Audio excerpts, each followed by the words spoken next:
Welcome, everybody. We've got Acorn popping in, grabbing first. Acorn with the check-in, Lily with check-in, Blanco with the check-in. Good to see y'all. Hope you're doing well. Acorn says, I didn't cheat. This isn't cheating. I don't think you can cheat.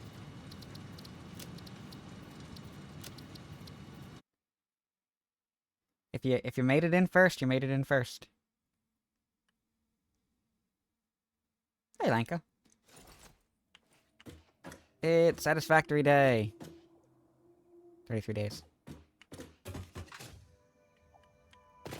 We are still working on turbo fuel.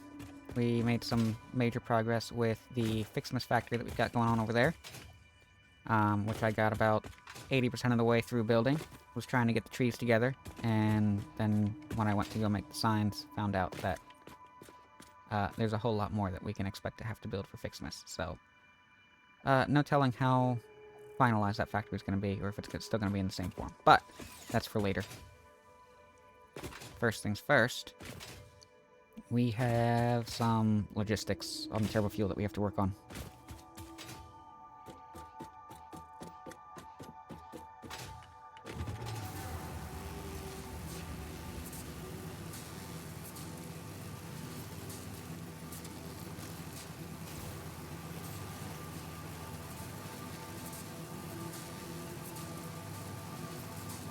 That one. That one.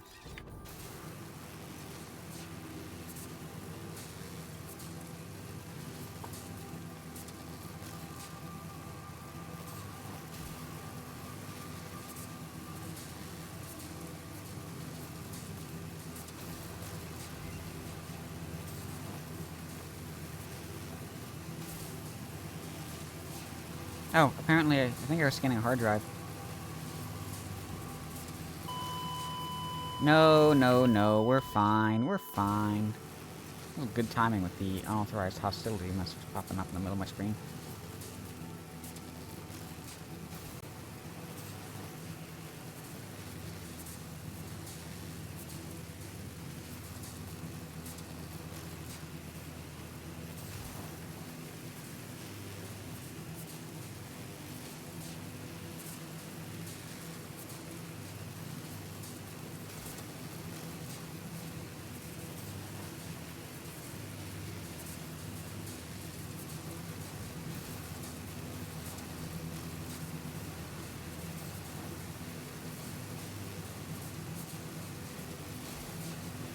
Here it is.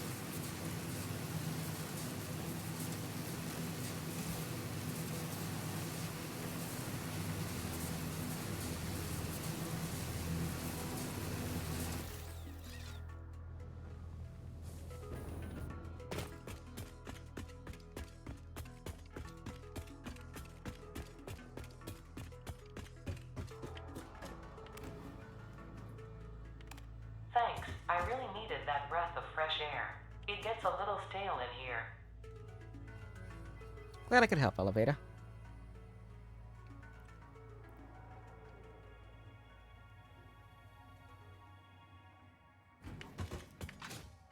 Alright, so what we worked on last time was the logistics for the turbo fuel refineries. So today's goal is to get the logistics for the regular fuel refineries all set up. We've got these lines for compacted coal coming in, which I think I'm going to have built at the coal plants over there. Over here?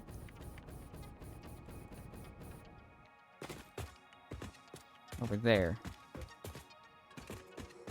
I'm gonna bring the sulfur over to the coal plants, turn that into compacted coal right away, and then have the truck drive the compacted coal over here, and lift it up here, and send it out this way.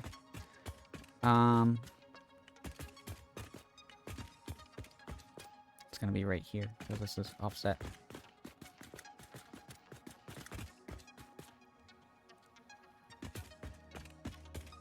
So that's just going to be a lift coming up from the bottom floor.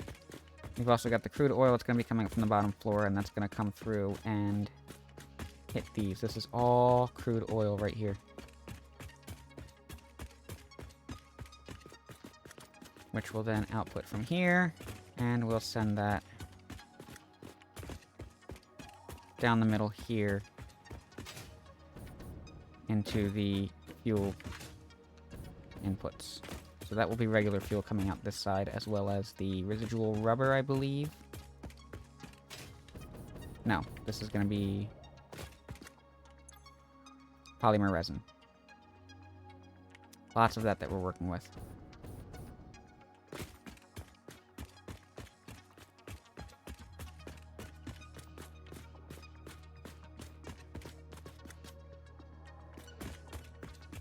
Also got the 2 special ones that are going to be making crude oil that's going to get sent all the way back down.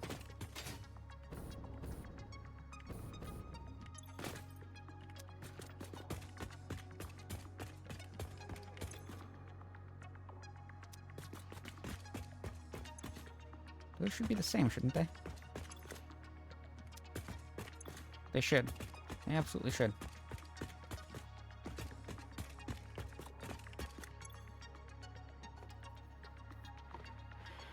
This is going to be used to make munitions. Let me actually pull up my little map here.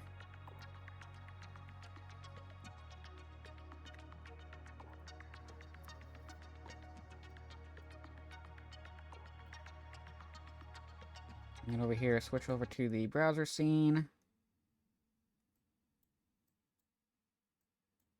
So this is the part that we've got the logistics set up for. We need the inputs. It's going to be 1440 fuel per minute, as well as the 960 compacted coal per minute.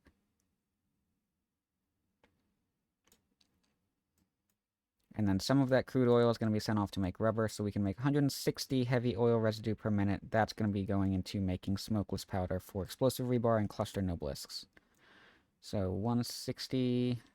This is Satisfactory tools. So you can give it materials that you want to produce. You can tell it how much of that material that you want to produce, and you can either have it set to maximize, which will calculate based off of what materials you have on this page. Or you can set it to a specific amount. In this case, turbo fuel is maximized, but I have a bottleneck on the turbo fuel of how much crude oil is coming in for this region. I'm only working with 2400 with the overclocked oil extractors. By default, this would be the number of exactly how much of this is available throughout the entirety of the Satisfactory map, like you can see with the rest of these. You can also disable some of these. I had to disable uranium, SAM, and nitrogen gas because they were all being used for more efficient recipes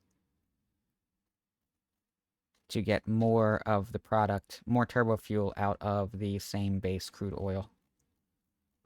You can also just disable these recipes, and the alt recipes are all disabled by default. So, as an example, turbo fuel is inherently an alt recipe item. You unlock this with a hard drive and the MAM.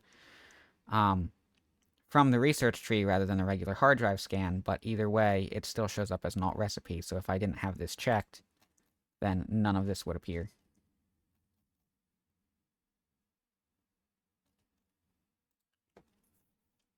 But yeah, this can be very, very helpful when you're planning large factories. If you are producing a map that looks kind of like this, you probably need a tool like this.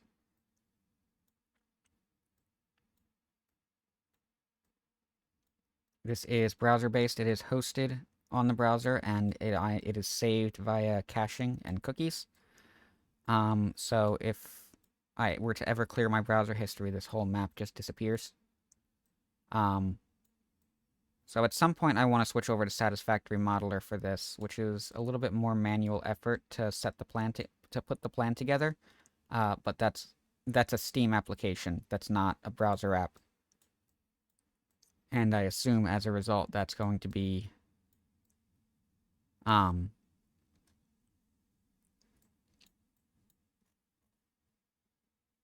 here's my train of thought. That's going to be saved locally, so I don't have to worry about just losing that data randomly. But for now, this is what we're working with. This is doing just fine. So, right, what I just found that I was looking for is this 160 heavy oil residue per minute. If I come back over here, I have 8 of these producing 20. That's 160.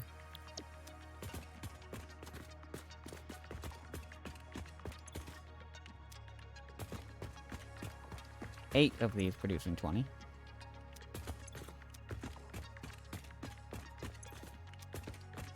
That's better. So the outputs of this are going to go in a different direction.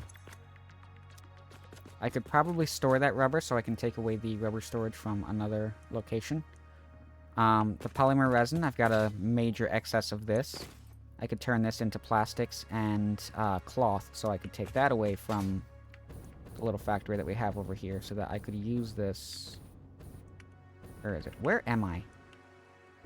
This is the side I wanted to be on before, and I was on the side that I now want to be on when I was looking for this side.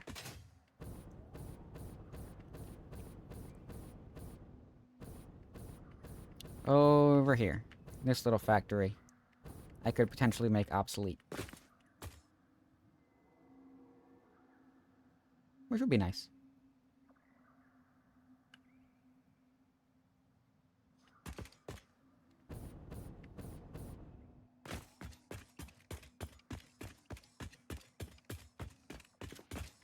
So that heavy oil residue is going to roughly come in here.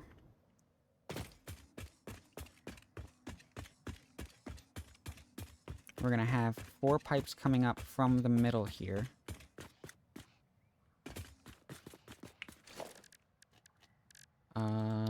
Logistics. I have this in my hotbar. I don't need to do it this way, but here we are.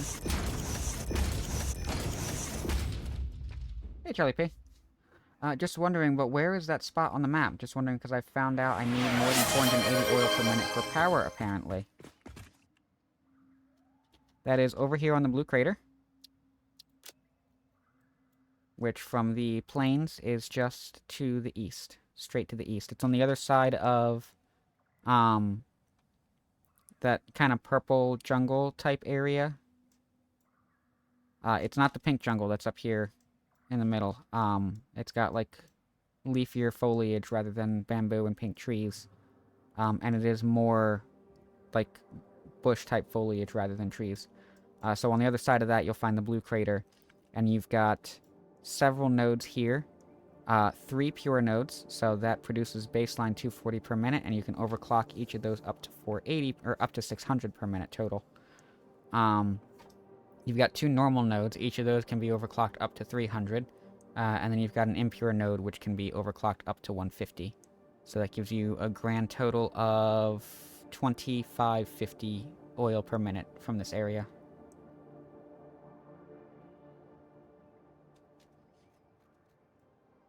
Yeah, and the massive power you're looking for is going to start coming from ramping up the tier of oil that you're producing. So in this case, I am upgrading from regular oil power to turbo fuel power, which supports substantially more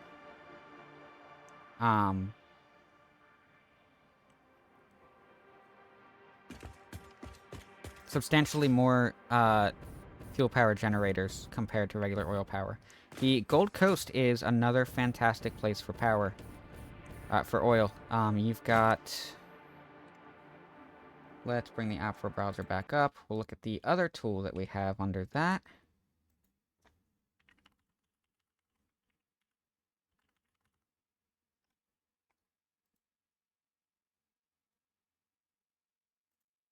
So if we take a look at the interactive map over here...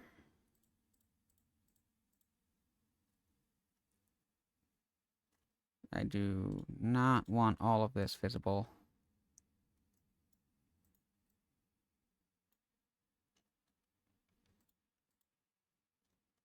You can see you've got 2 pure nodes, so that is 1200 off of that. 2 normal nodes, which will be another 600. So that is 1800 in total. And then on top of that, when you get later on into the resource wells, when you have that unlocked, you've got all of this available. So, another great source for oil. The fracking machines are a little later, though.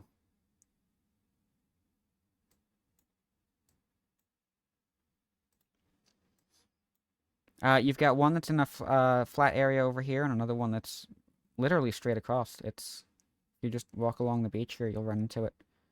It's guarded by like 3 hatchers and 4 spitters or something like that, but yeah, it's just there. To take the resource wells off, because I assume that you're just not late enough in game to access those. But you've also got this up here, which has a ton of oil available. It's another location that you might be interested in.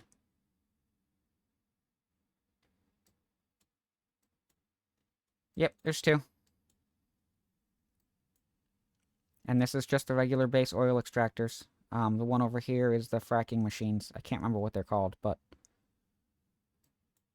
that little section right there is the only thing that really needs something that you might not have just yet. Yeah, so here you can see you've got the 3 pure, the 2 normal, and the 1 impure. Next phase after 3, tier 5 through 6. So maybe that's within that you get to unlock fracking? I don't remember that chain of, I don't remember those tier unlocks. Yeah, like this spot right here is much more than what we've got down there. This is the 1200, and this is fully overclocked. Plus another 600, 1800, 21, 2250. So this is actually less, but if you get to pull these in as well, it'll be more. Yeah, you've got a few spots. This one is very helpful because it also clusters in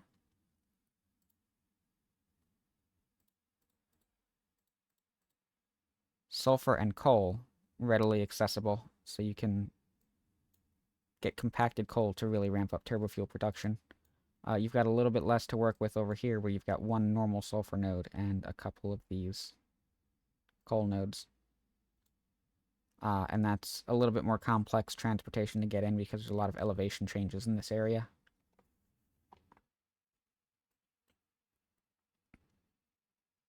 Yeah, I should be aiming for rocket fuel here, but I'm not going there just yet.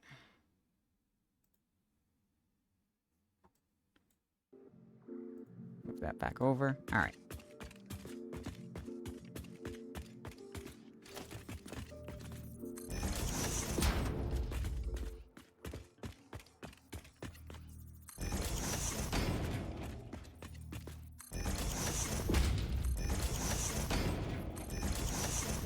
Got our input here. I'm going to just bring this in right away.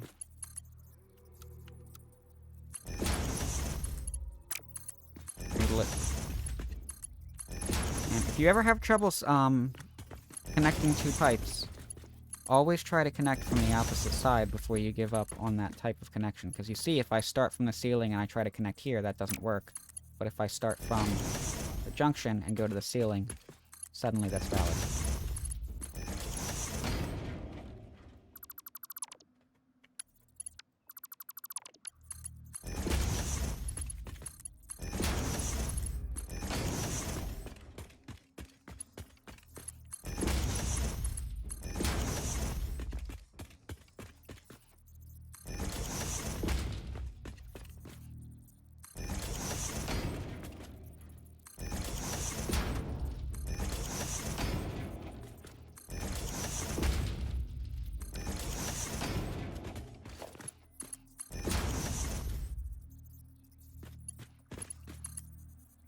Is it worth sharding or slooping the fuel refineries? That very much depends on what your goal is. You can lose a lot of the power that you're trying to produce with the shards and sloops because of the way that the power draw is going to scale. But if you need to get a certain output, like say you're trying to produce a very large amount of packaged turbo fuel for some reason, then you're less focused on how much power it takes to produce it and more focused on how much you can get out of it because you have the materials need, compared to if you're just trying to get power out of it, I do believe sharding and slooping all of your refineries producing turbo fuel will end up drawing more power than you gain from it. I believe. I can't verify that at the moment.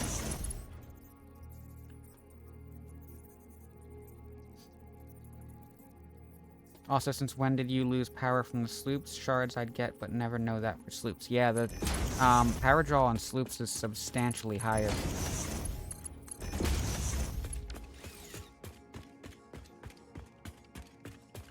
What do I have on me? We'll do some of this with gifts. If I drop a constructor here real quick. Oops. Power that. And I think, yeah, because that's 1-to-1, so that'll be the slowest here. So let me see how many summer sloops I have. I've got one, that's exactly what I need, and then I've got the power shards. So if I drop some gifts in here, and then I overclock this all the way, that 4 megawatts will go up to 13.4 megawatts. Bring this back down to 100. And we'll sloop it. See, that goes up to 16. So 1 sloop is in fact more power than 3 power shards. Put them both in combination. And now we're working with 54 megawatts of power draw. Substantially higher. Wonder if that's why I need so much power then, since I was trying to sloop my refineries for making HOR doubled to make more fuel with less machines. Yeah, so you see that's without the power shards at all. That's a 4 times power draw. It takes 4 times as much power.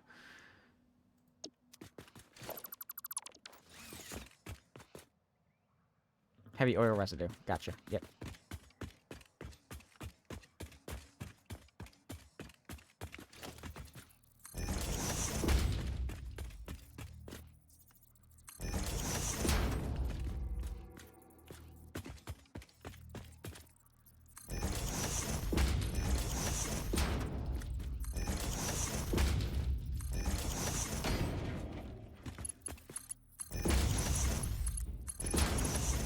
So yeah, it might not be worth it. I am not certain because I haven't done the calculations. It could be that you're getting... like, that you're now spending 180 megawatts for 250... for an additional 250 megawatts. In which case, you know, that's still a gain. Whether or not the extra effort for it is worth it. It could still be a gain.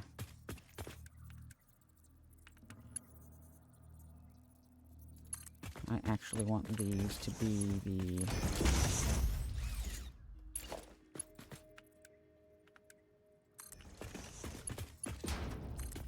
these ones.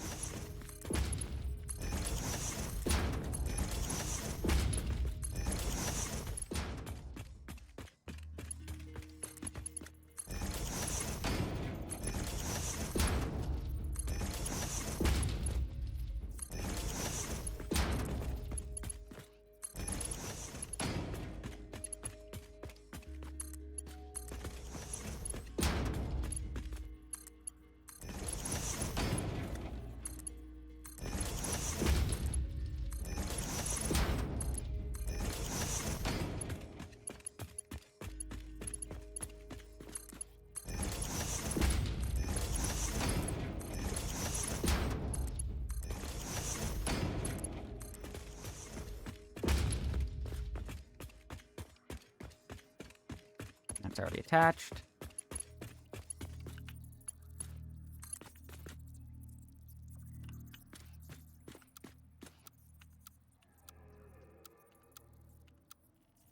Onto the vertical. There we go.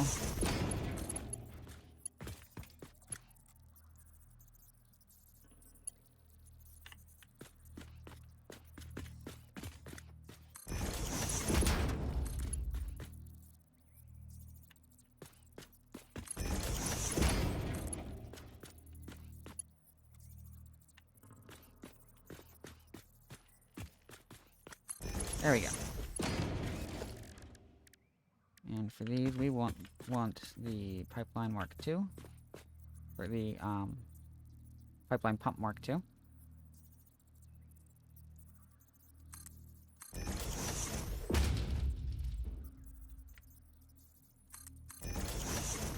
Did that snap because of the other one, or because of the pipe location?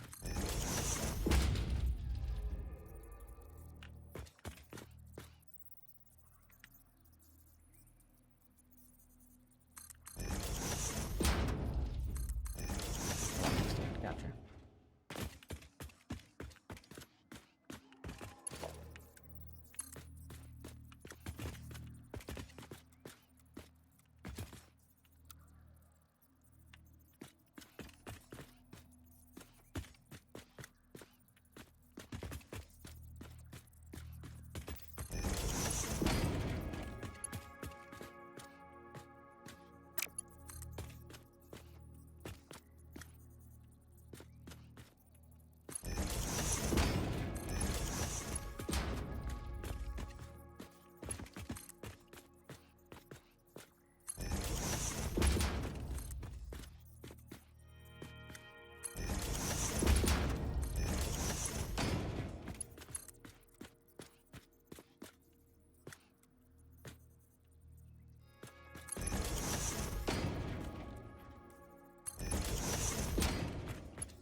Okay.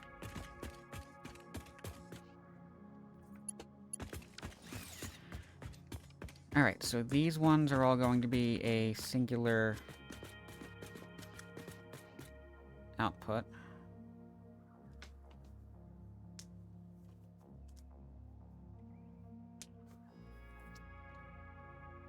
Yeah, I think that's how I want that set up.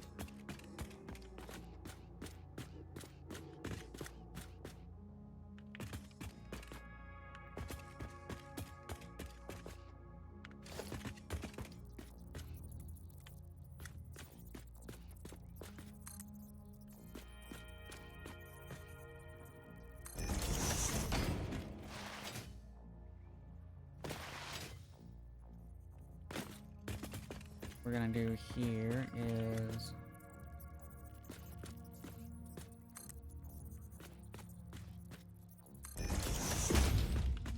have those come down just to get through that spot.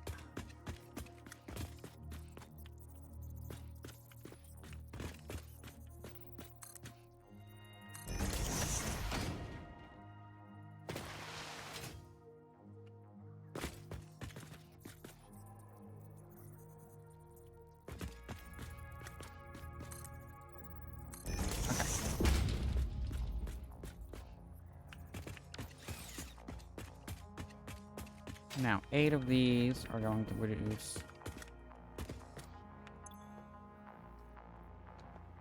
36 times 8 to 88. So these will still be Mark 1 pipes after they all come out.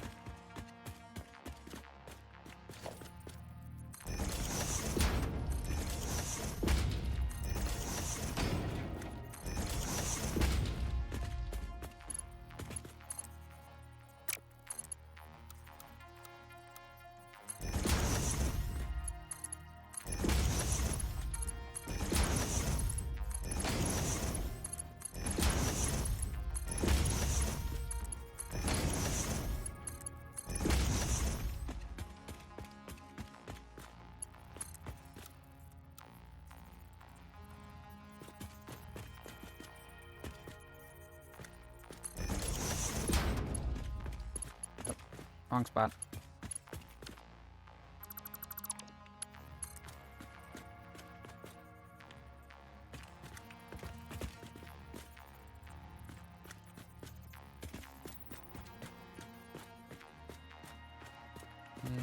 Is that?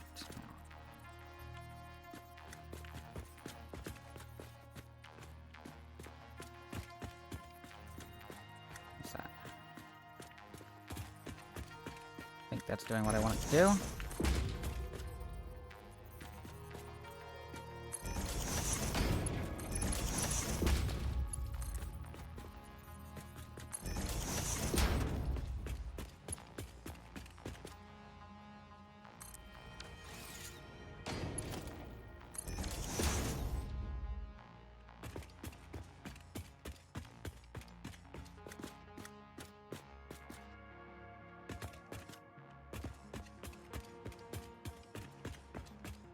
Is that right? Oh, did I do that right? 22.5 times 16.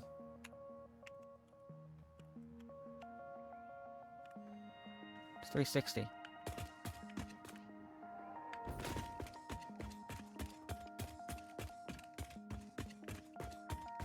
Ah.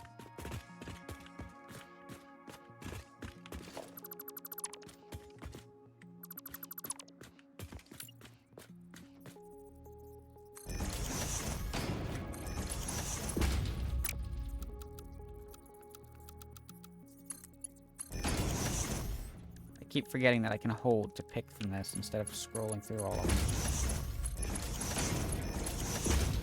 There we go.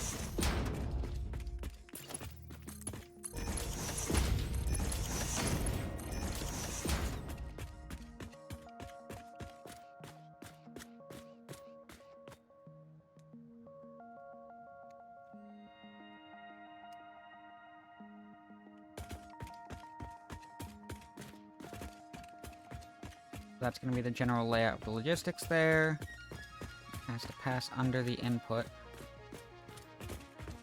Oh, wait, I did something wrong here.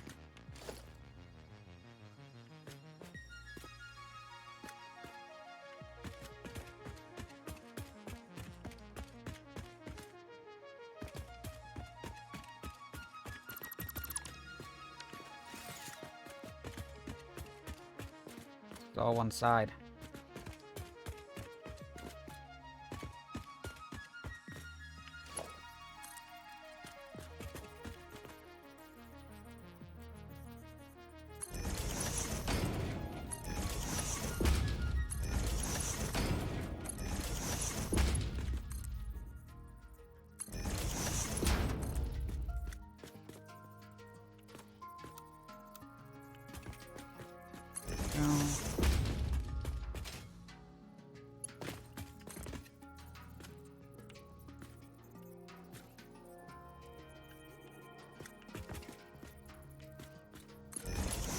There we go.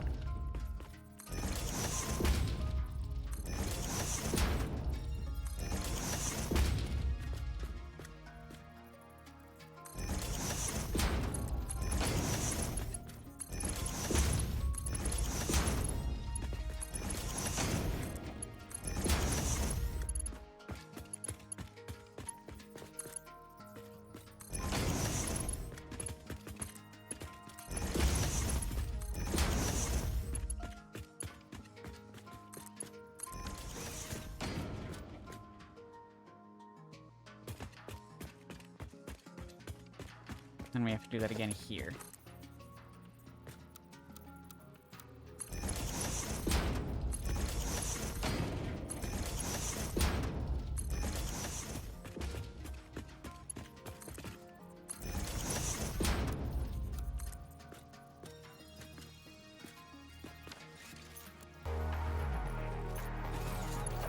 Better?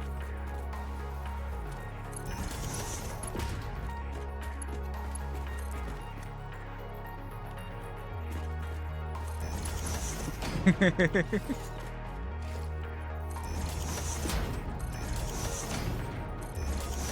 forgetting about that. I have to actually bring out the jukebox for it to be playing.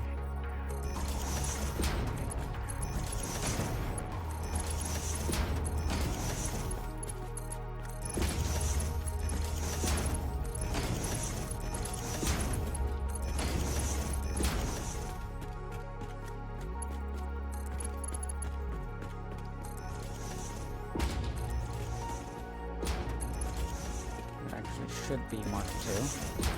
Whole way. Doesn't need to be the whole way, but it's going to be the whole way.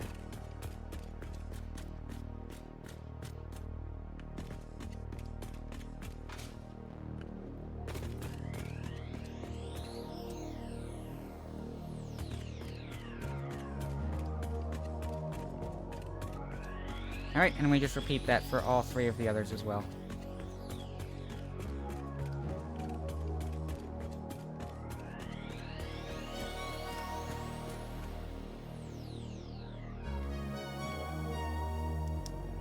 Can send me another niche meme for after stream? Okay.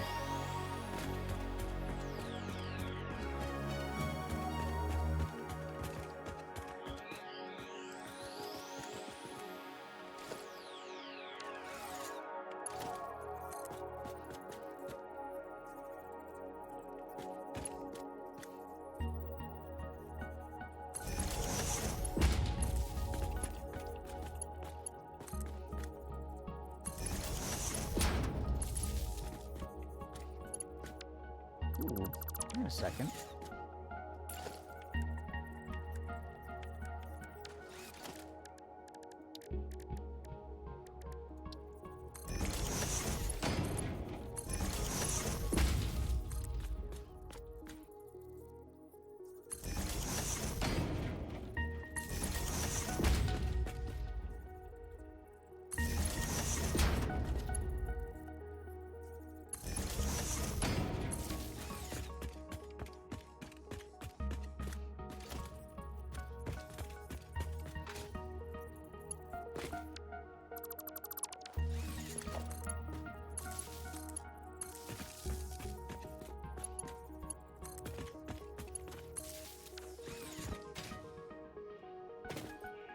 Peak.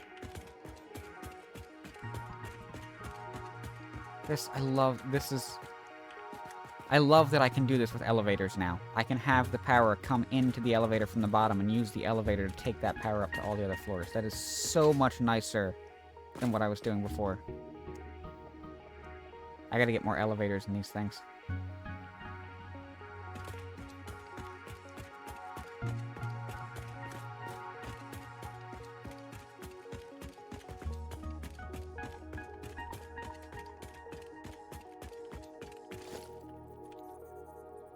So we need...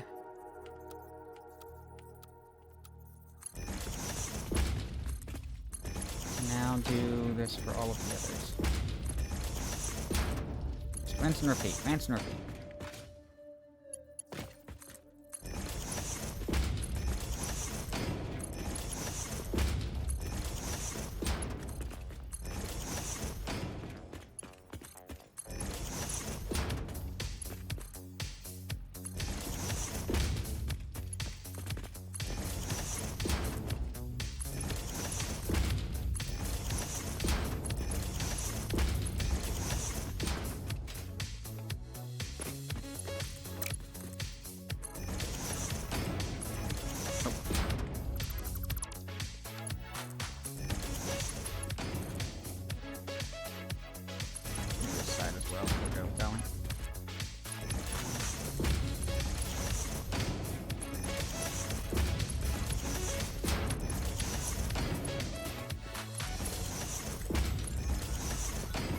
So, okay, I caught these on the end, the heavy oil residue. I don't want to catch these on the end. Those are going to go down and come back to the center. Leave those alone. Leave those alone. These are done already. And we'll come back to this side and do... not that one, not that one. But these ones.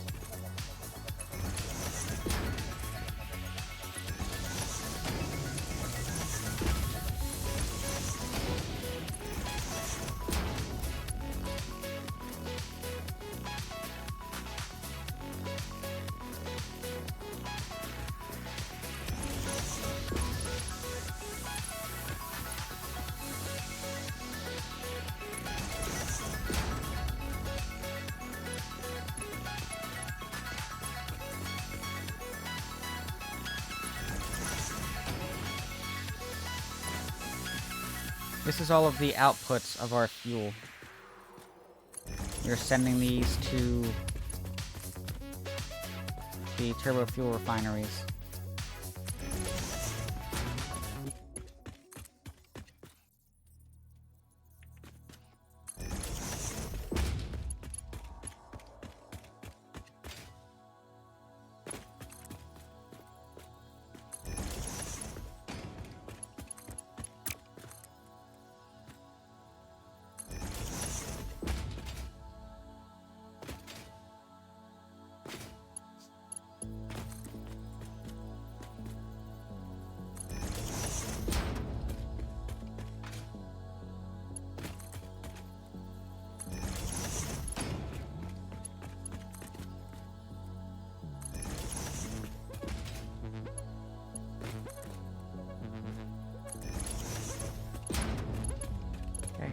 outlet's done.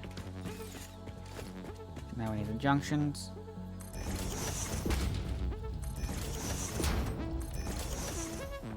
Put in the one here.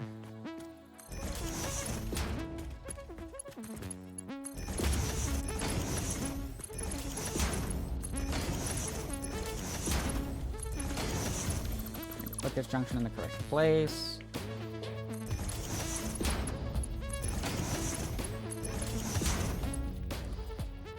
Line mark 2.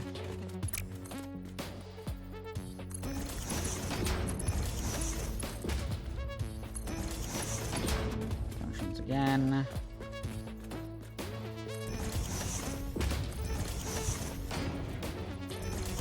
Oh, missed.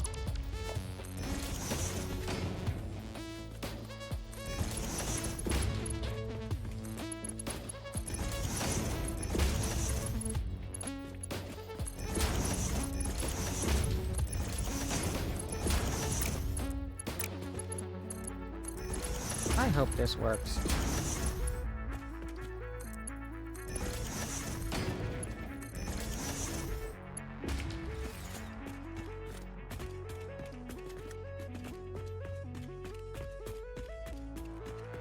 I feel like I missed something over here. I think we're okay. No, we're okay. Heavy oil residue and rubber, those are fine.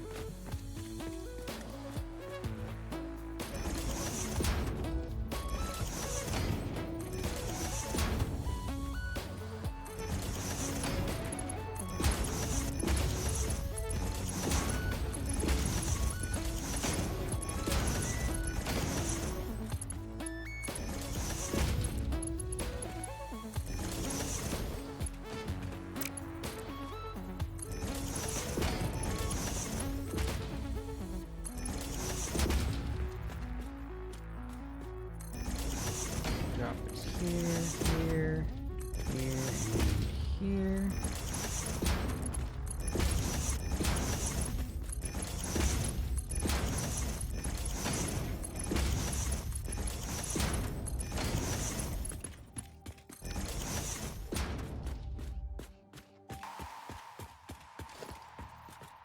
Rinse and repeat.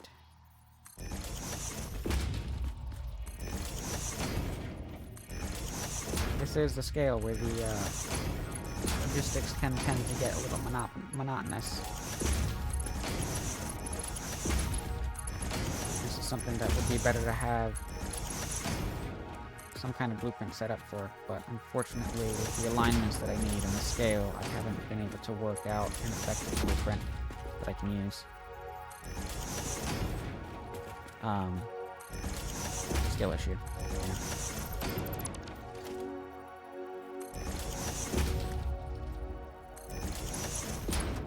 Oh, that's the wrong spot. There we go.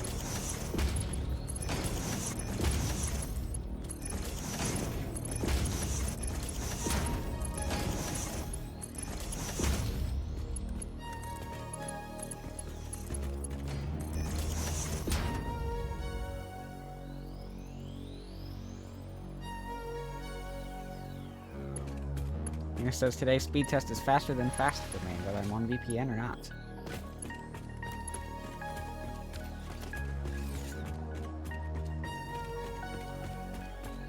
Beans.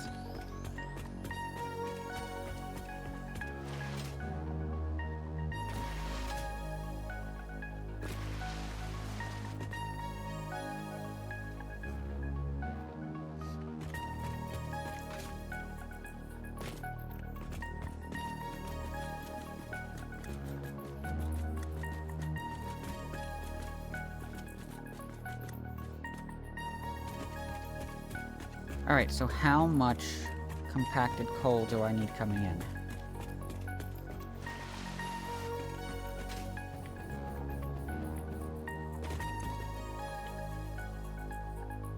Using 15 per minute. 16 times 4. Oh, let's put this away. And where did my... There they are.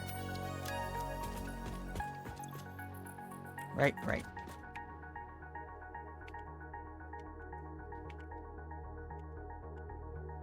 So 960. We do not have a singular belt that is capable of 960 throughput. The most that we can get is 480. So we will have 2 Mark IV belts coming up to handle the compacted coal. So I got the VPN working. Seems like the fancy newest protocol ExpressVPN uses is not compatible with my network. So I need to play with it a little more and see which one specifically is failing and provide feedback. Could be simply because I have a 5G router instead of a cable router.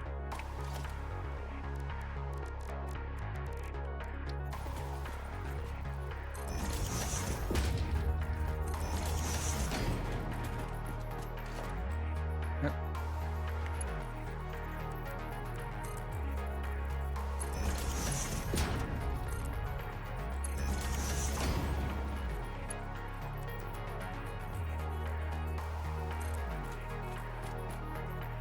Or it could be New Jersey. Blame New Jersey.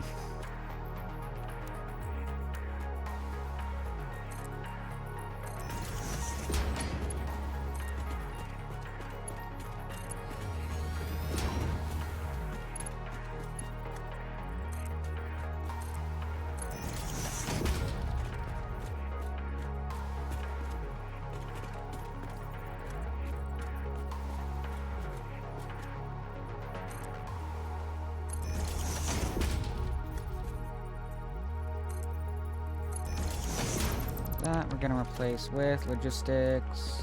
This.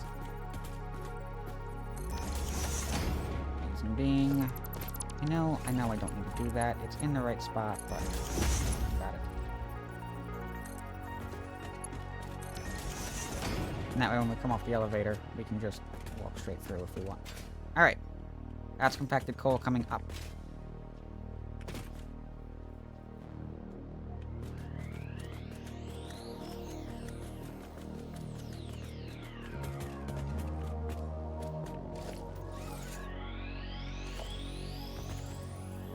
Now we want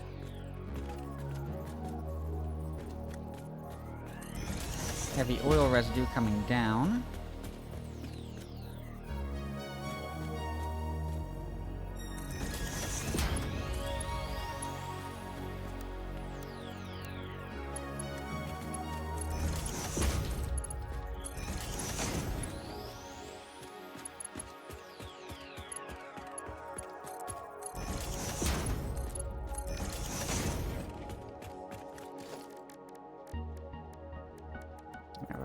I didn't need to bring the open that many.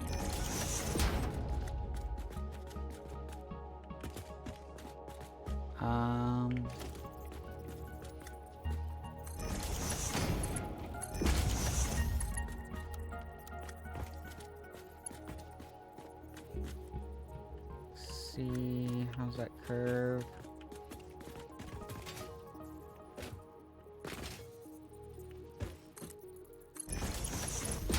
Think that's good.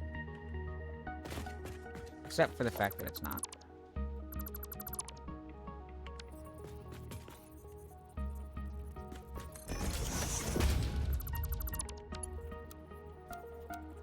Still don't need to do all that.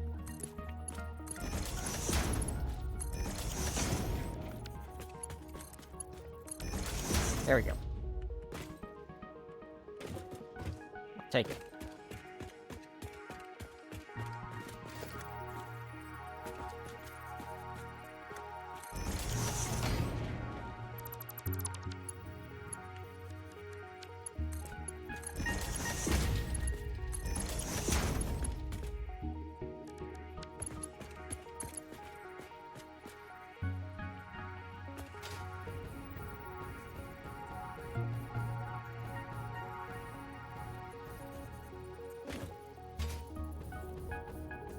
The same spot on both sides? It's not.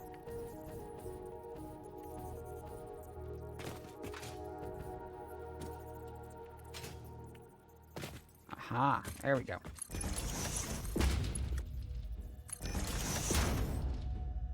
And there we go.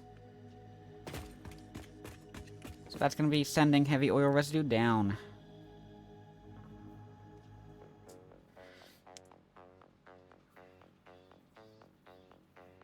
getting a significant bandwidth drop on the VPN, but that's going to be expected from the nature of VPNs. Yeah.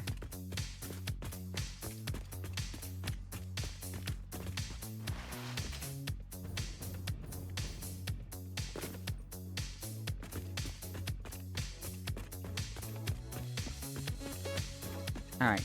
Next, what we need is to combine our...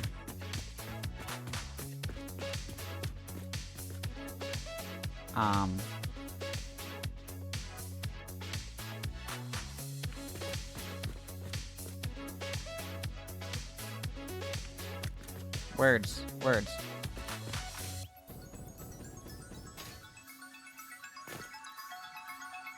Polymer resin. We need to combine our polymer resin. Send that down. How much are we making? We're merging this into a single 27 per minute. We've got 10, 20, we've got 40 of those. 1080.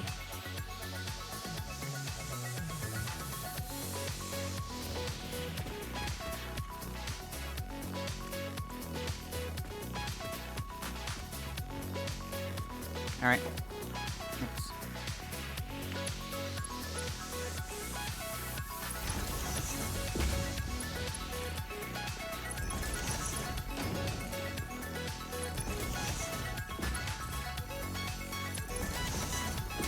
And this will be straight down.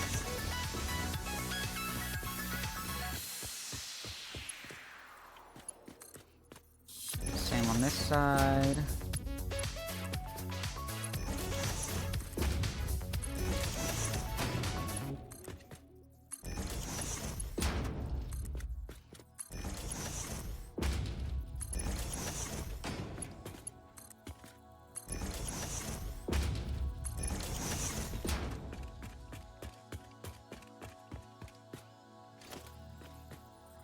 Have our mergers. Drop these out this way.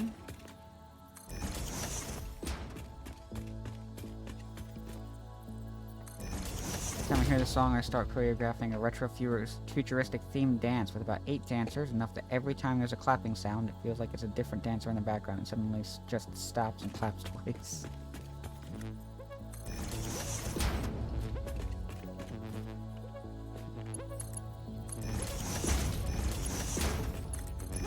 27, 27, that's going to be 54 coming out of there.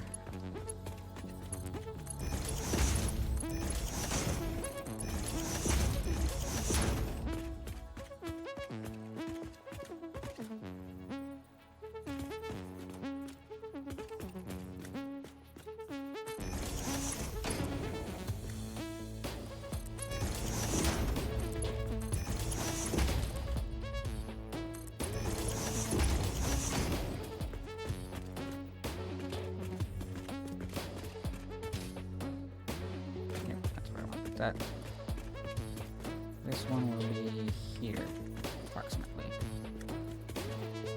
Exactly.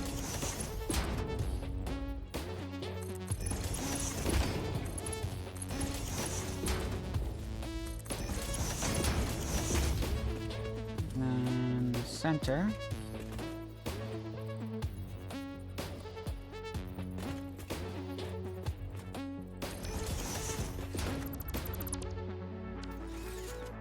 Those will stay connected.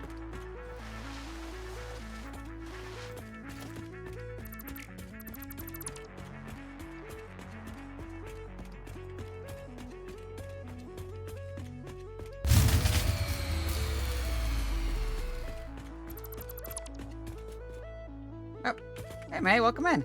Good to see you. And Jazz coming in with the fuse. Thank you for that. Power's fine. Hope you all are doing well. What button are you pressing to change the shape of the curve of the curvy things, pipes and conveyors? So if you take a look at across the bottom here, you see we've got build mode. In the middle you've got build mode. Across the bottom, in the middle of the bottom, toggle build mode, press R, and that changes. You can also hold R and you can select from here.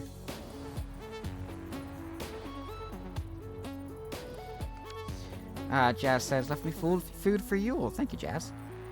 May says, we'll be lurking, packing for a little quick trip. Appreciate the lurk, May. Appreciate you stopping in. Have fun on your trip.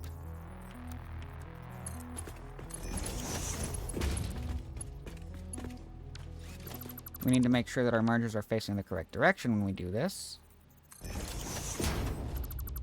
Also, I have an ad starting up soon, so we'll go on break to the ad in just a bit.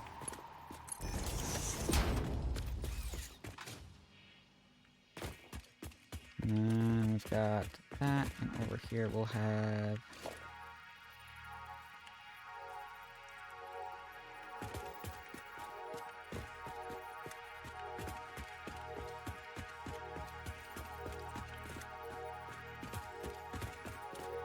leave there. Let's double check.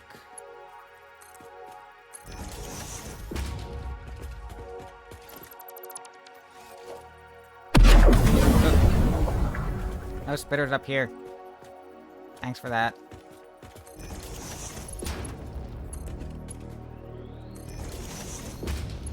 Those aren't straight. It's not centered. I'll fix that after the ad. Break time. For those of you that can still hear me, ad break is going. Nice opportunity to stand up, stretch, refresh your beverage, take a bio break, whatever you need to do. See y'all in a few minutes.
And welcome back.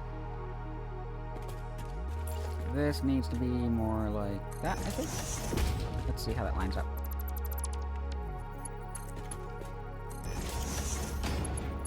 Is that better? Nope. That is now just as biased the opposite direction.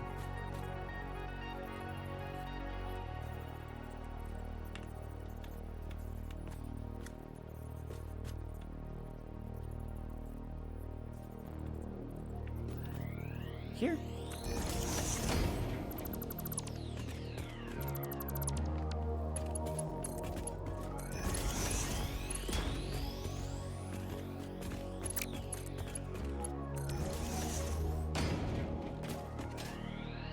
That's the spot. I don't like it, but that's what's correct.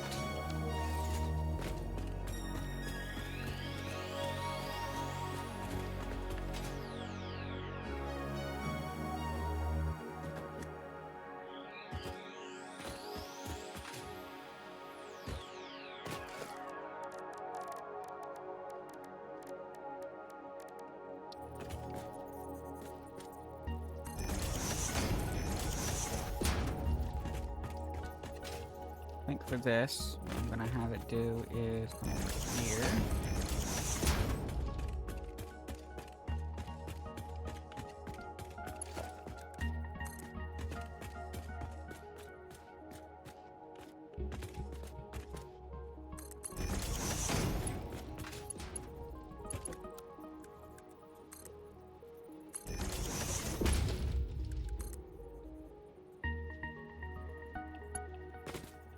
That's the spot.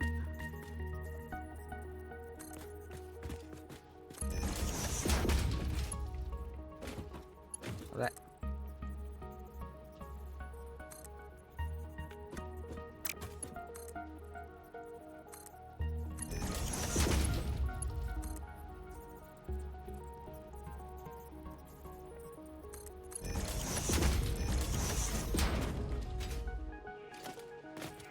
Nope, don't like it.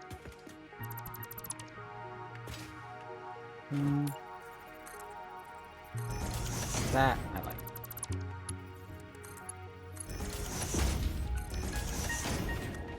Yeah, that's good. That's perfect, actually.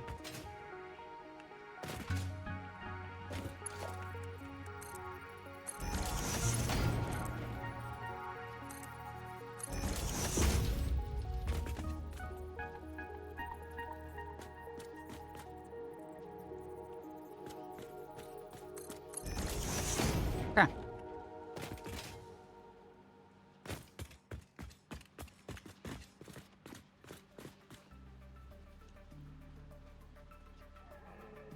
Can I just say, in general, fuel power makes my head hurt.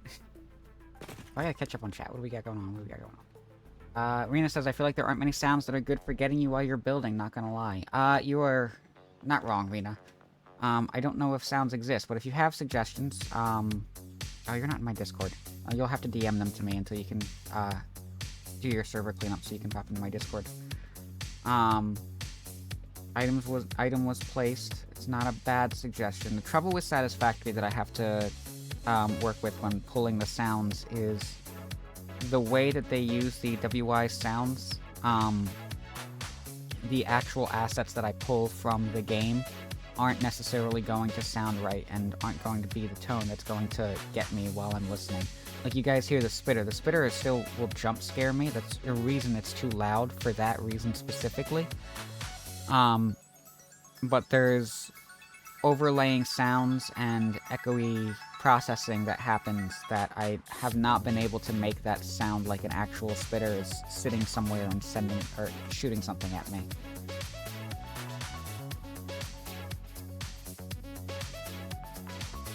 Happy Yule, we say Blessed Yule.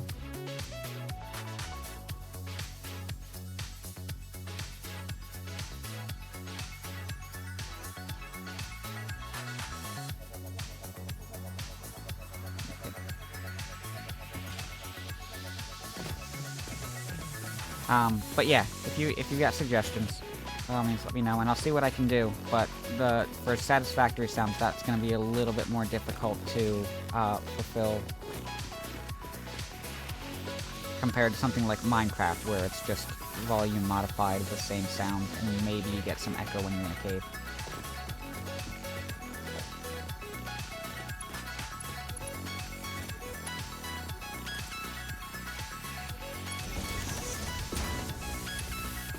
Dorothy says, trying to plan out for Diluted Factory or just fuel in general, and both make my head hurt.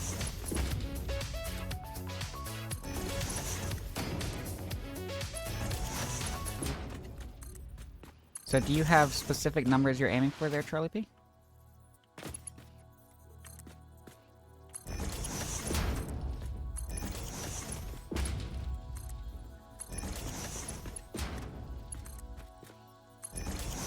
Like a certain number of fuel power generators that you want to support or something like that? Or is it an issue of trying to work out fluid logistics? Mostly just enough power to get me through tier 5 and 6, if anything.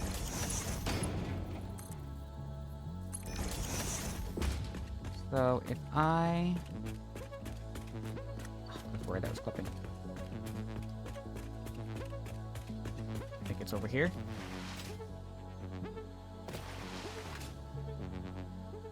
It's over here. This is not a great example, actually.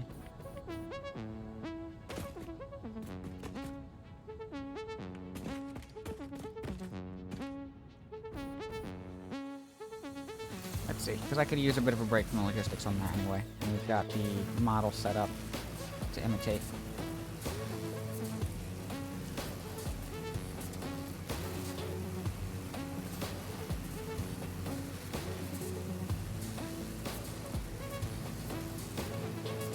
So we're gonna head over to the Golden Coast, and I'm gonna show you what I've got going on as far as like just grabbing an oil node and setting up a factory on it.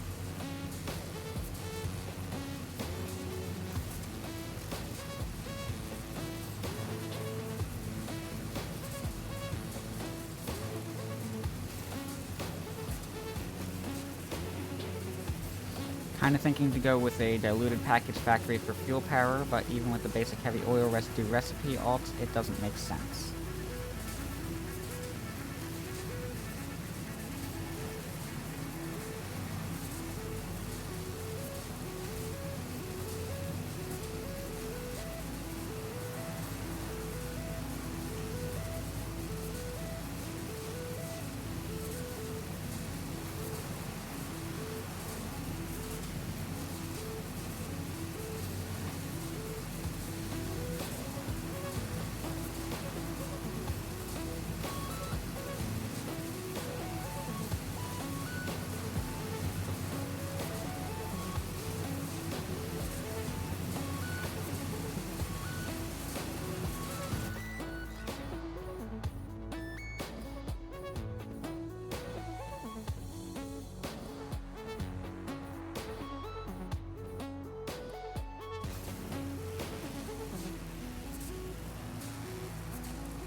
Each one shows that they make 40 fuel per minute, and fuel gens use 20 per minute. So for 4 fuel makers, it should be 8 gens.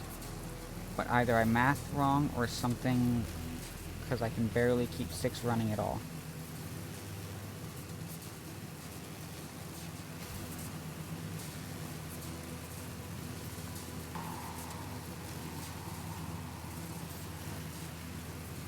Alright, we're almost there. Take a look at what I've got going on and see if we can translate that into the issue that you're running into, Charlie P.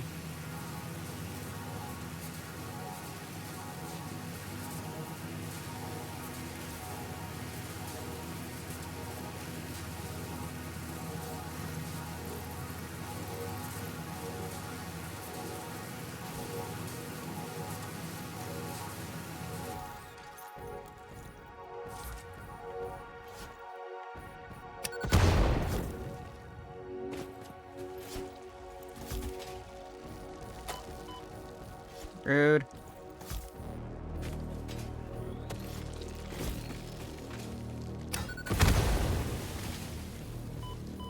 Ah.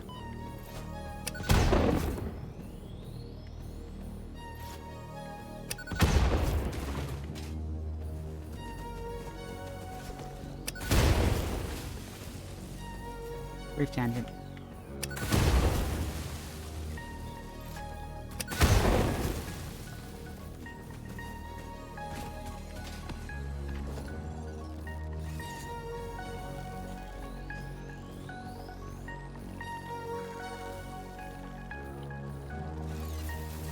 Anyway. The fuel gen's continuously working or running out of materials. 2 of the 8 are stopped starting, the other 6 work fine. Who's providing the fuel? Others are running 100%. Said that wrong.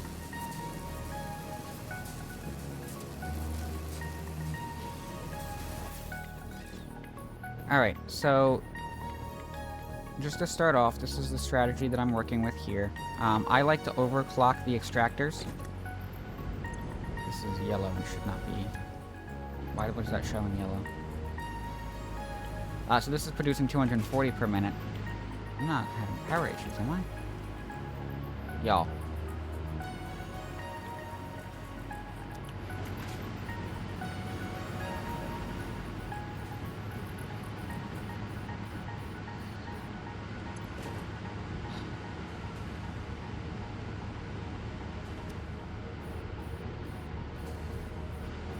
Hang on.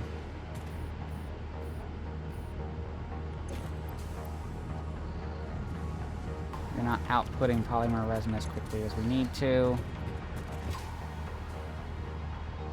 We've got backups.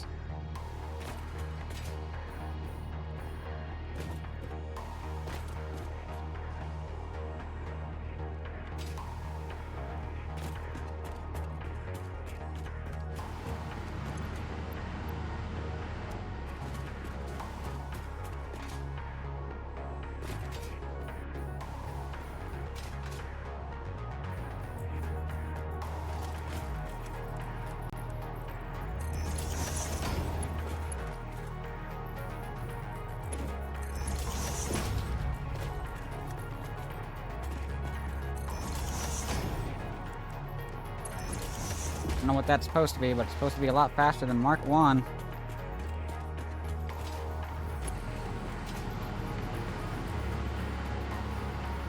God, I came over here, but we gotta fix this anyway.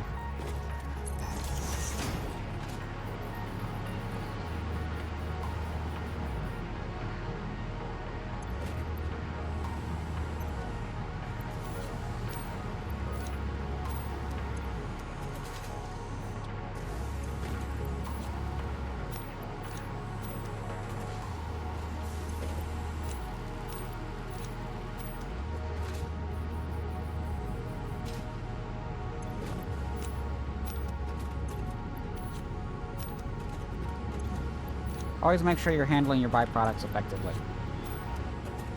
That's all I'll say about that.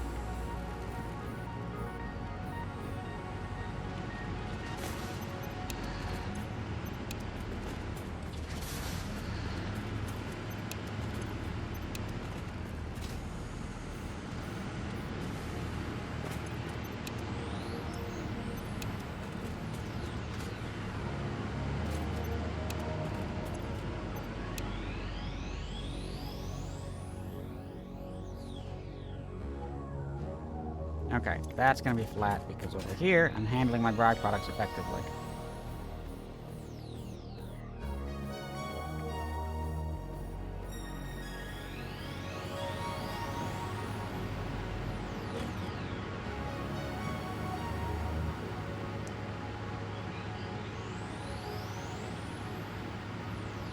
Alright, I'm gonna move over to Firebot so I can keep track of these messages a little better. So the overview of what we've got going on here. So I've got a fuel extractor here. This is producing 240 per minute. So this is effectively just a fuel extractor on a pure node, except I'm overclocking normal node to get the same output. 240 per minute is my target because that makes the numbers work a little nicer for me. So I'm sending them over here to these refineries. And when it comes to fluids, you know, I try to pressurize the system. I want this to be full for most of the time, as well as I want that to be full for most of the time. So right now I'm just producing 40 fuel per minute, which supports 2 fuel power generators, 20 per minute each.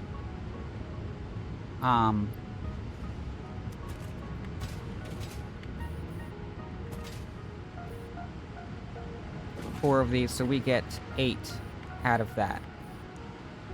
If I come down here and we look at the logistics, you know, these are set up in a manifold configuration because fluids don't benefit from a load balancer type configuration. They don't work the same way as conveyors do. And the shortcomings of this, the backflow and all that, that is, I don't want to say negated by pressurizing the system, but it is dramatically mitigated in a way that seems to be sustainable, at least for as far as I've had these running. So what I very much recommend is to have your final endpoints powered off to start. So you let this fill up, you let the pipelines to get all the way to them fill up, and you let this reservoir fill up. That pressurizes your system, so everything will seem to flow naturally to everything without any backflow issues. You, of course, also want to keep this empty at all times, because if that backs up, then that's going to stop production, and this is going to drain quickly, so you have to handle your byproducts effectively. Once these fill up, that pressurizes here, this will fill up, that's all full, there's nowhere that can go. The fuel power generators can be powered off and continue to input. The refineries are a different story, so these need to back up before this will start to fill up. So I want the crude oil filled up, I want these pipes filled up, and I want the extractor completely filled up before I turn on the fuel power generators and let this start running. And it will equalize itself, it'll find its levels where it stays sustainable without backflow issues.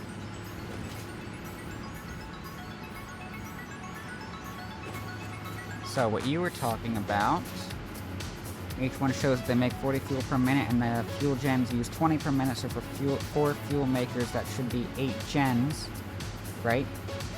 4 refineries making fuel, 8 generators, but either I mathed wrong or something, because I can barely keep 6 running at all. So, let's take a look at your full production line. You've got the fuel powered generator will drop here. If we look at this, we have a burn rate of 20 meters cubed per minute for fuel. And you are using diluted fuel. Diluted fuel is producing... Oh, that's packaged diluted fuel. Hang on. Do I not have the regular diluted fuel?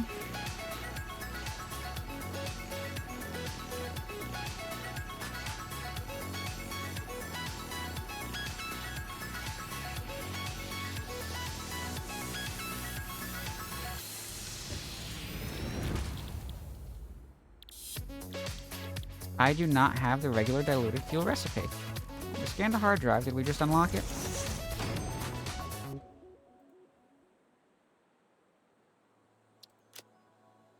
We didn't.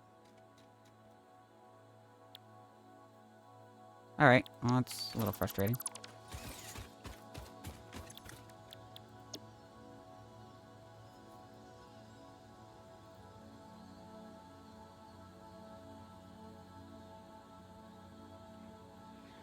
I'm gonna have to look this up on the SATISFACTORY wiki to see if it's the same with the packaged as the unpackaged.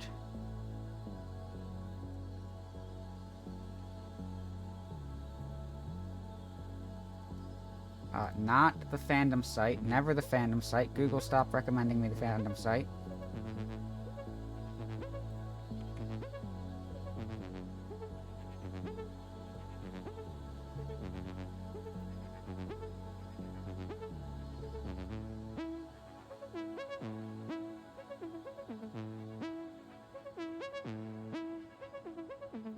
So the...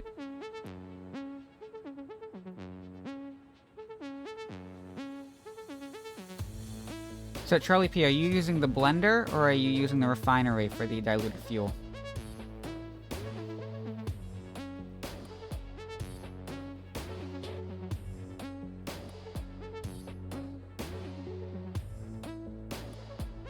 Refinery and packager. So you're working with this. Okay, so you've got 30 heavy oil residue coming in with 60 packaged water per minute coming in. You're producing 60 packaged fuel.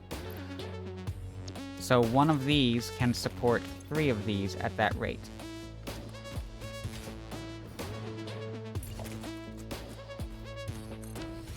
And of course you're producing your heavy oil residue, which the more efficient one, I believe, is to produce rubber as the byproduct.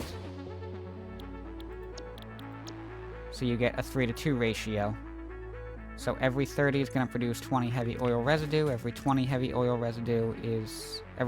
oil residue is going to produce 60 packaged fuel. I'm going to bring this down to 20.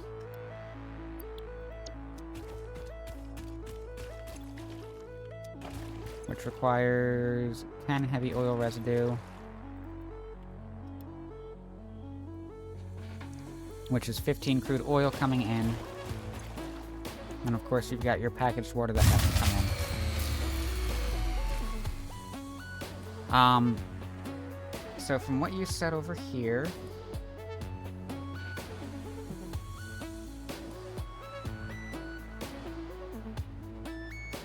So it sounds like your math is right.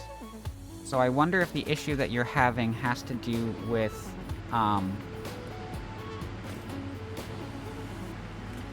head lift. When you have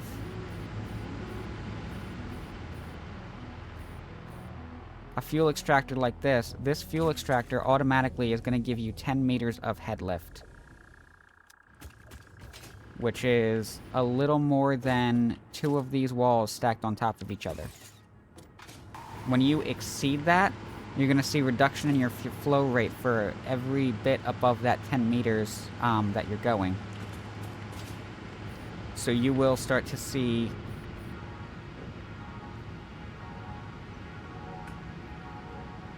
Yeah, so that is one thing that you can try, is to add pumps to your line to see if that improves things.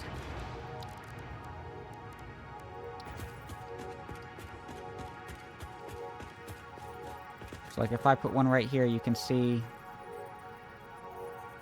the hologram there is demonstrating that this is going to cover basically the whole line here.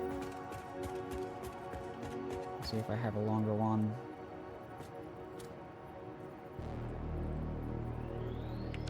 Issue 2 could be backflow. So let's say you have all of these the crude oil reservoirs on your refineries completely full. But this pipe is empty, in which case the backflow, that reservoir could start to drain into this pipe as it drains. And that's where you want to pressurize your line. You want to have those pipes full all at the start, but you also want to have your extractor full. And it won't stay full. Like you see this is relatively low, but it will equalize itself as your extractor turns itself off and back on again. Till it gets to a point where it's more sustainable. And the idea is that it doesn't have anywhere to go to backflow because backwards is already full. This has a pump attached to it, so nothing's going to backflow from this pipe back into this reservoir. So this is the only spot really where you want to have any space in the reservoir.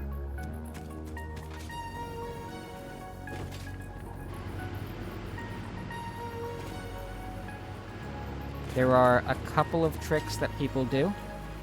One is, I could say...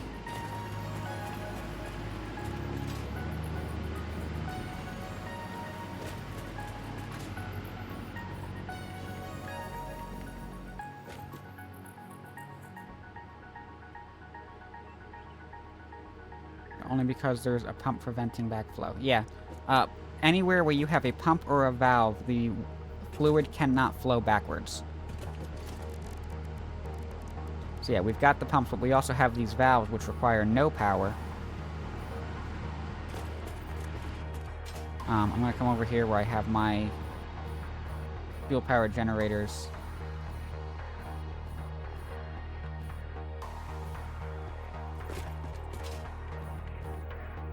Kind of show off how one of these works. These are turned off.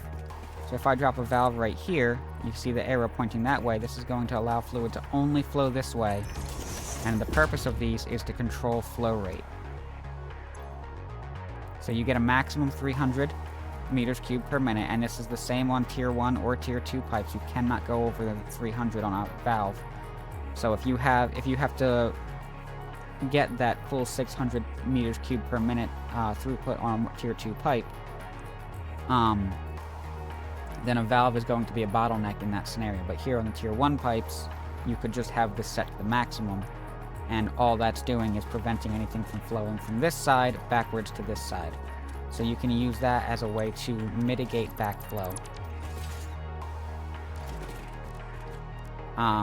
Or you can have a pump. If you need that full 600, what you can do is set yourself up with an unpowered pump. So if I were to take this pipe segment and flush it, you see that it will still have fuel flowing into this, despite the fact that it's not powered. So that's a way to kind of get the effect of a valve without powering a pump and also without that 300 meters cubed per minute bottleneck. Does that make sense, Charlie?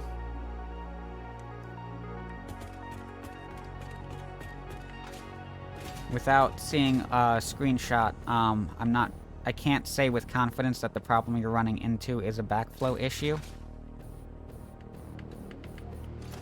But that's something that you could try to see if that helps.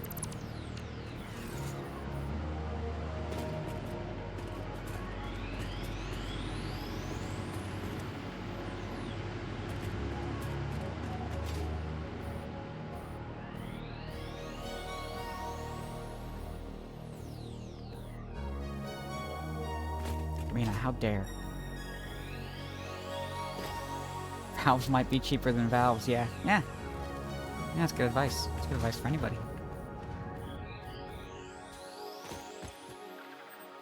Alright, let's turn these back on.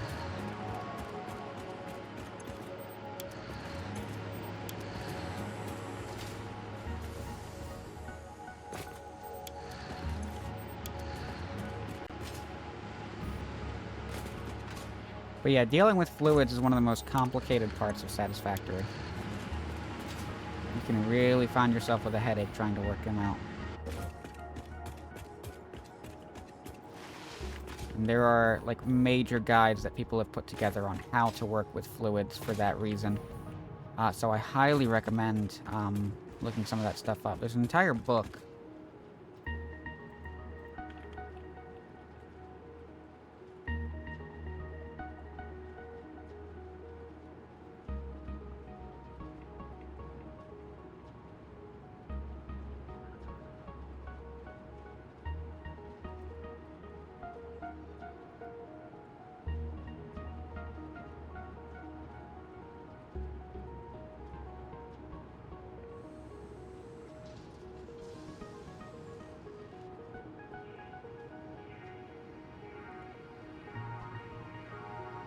Yeah, somebody has put together a full manual on how to handle fluids in Satisfactory that I have yet to read and really should read.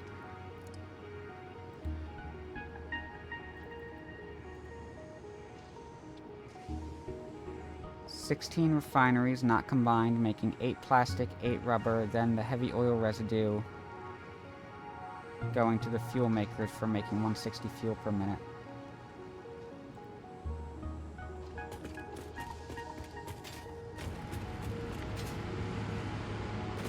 Oh, for sure, Arena. This is 100% a game with a target audience of actual engineers who are basically going through a full day's work and then going home and continuing to work with low stakes.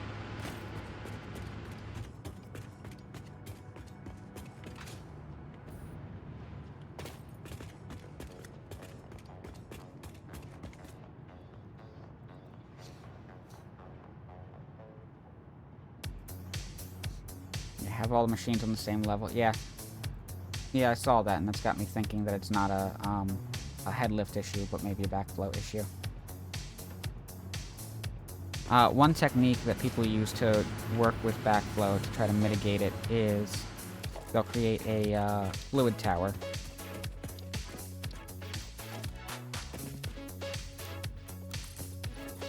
So they'll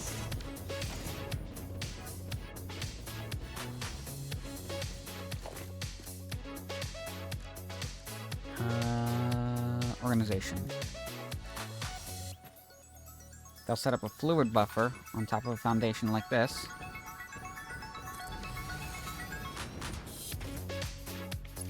And they'll have an input.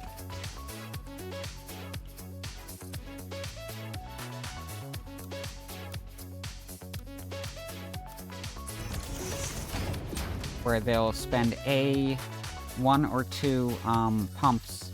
They'll power one or two pumps to send things up into the fluid buffer. And then gravity can do the work of bringing that back down and filling your machine. So if you have an issue of head lift, this is a technique to resolve that, where instead of pumping up to 8 machines, you pump up to 1 fluid buffer, let that fill up, and then it's just the gravity of that draining out of the fluid buffer.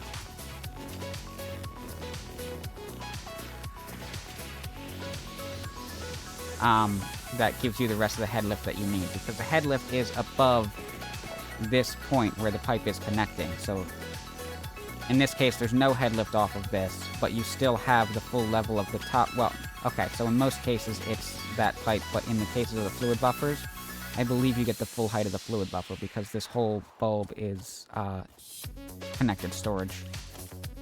So depending on how full that gets, you might get that much extra head lift out of it. Also, Sam, can you test a thing for me? Just wondering, because unless they changed it, something you said made me confused about valves. Yeah, what do you need?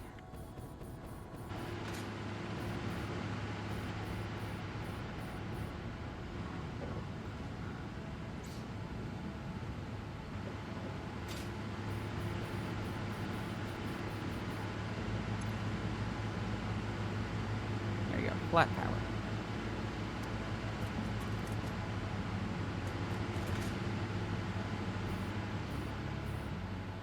Got so many of these gifts out here.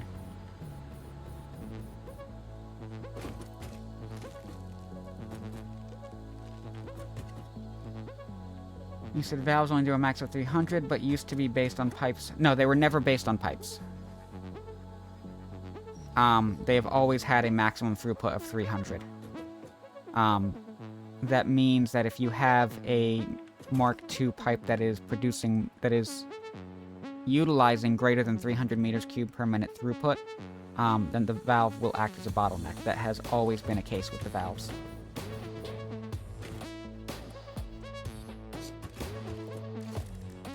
So if I take a Mark II pipe and drop it here, throw a valve at it,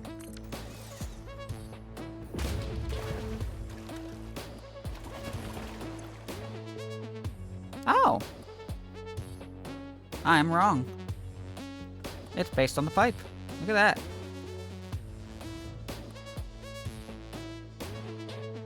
That's good to know.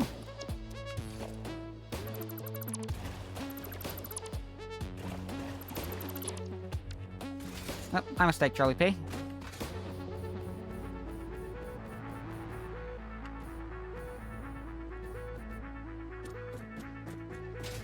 When in doubt, just drop something down and see how it works.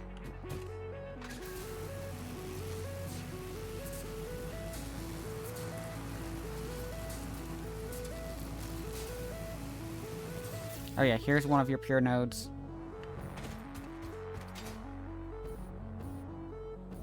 No, you're fine.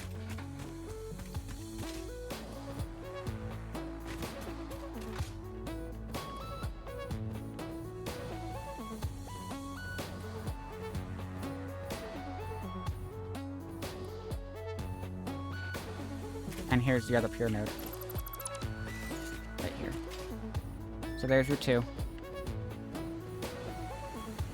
And then I'm drawing from the 2 normal nodes overclocked.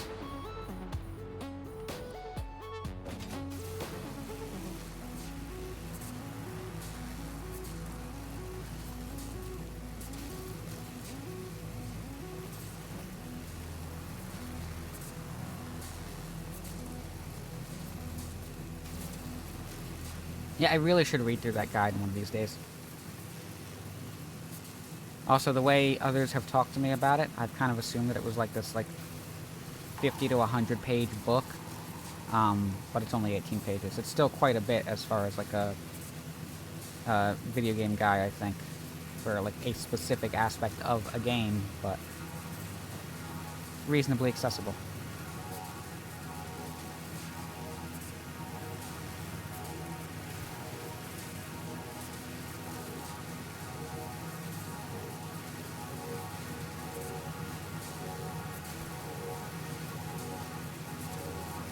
If you can't figure out what the issue is, just break and replace the whole pipeline. It could just be glitched somewhere. So some of those glitches that guide might be talking about should hopefully be patched out by now.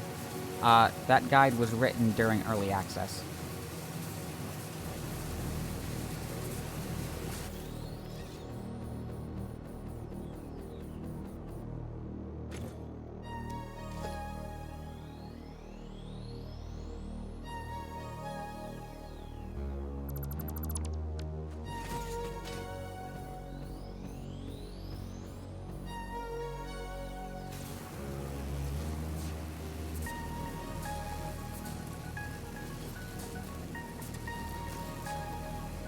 Never actually been able to make fuel power work. Yeah, and it's kind of something that you just have to trial and error until you get it.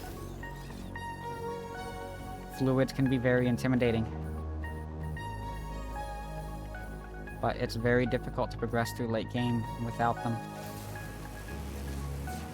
Well, impossible, even. Because fluids are required for many of the project parts.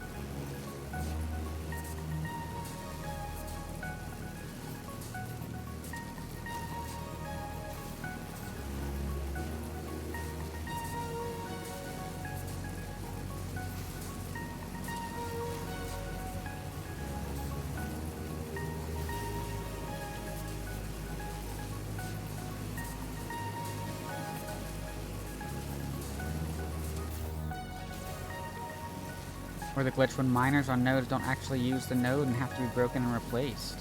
I don't think I've seen that one.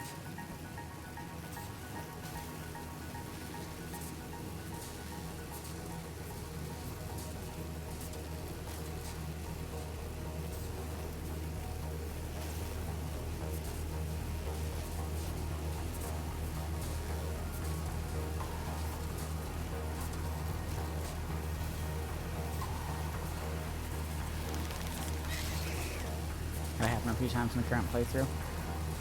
Oh, and this is the purple jungle that I was talking about.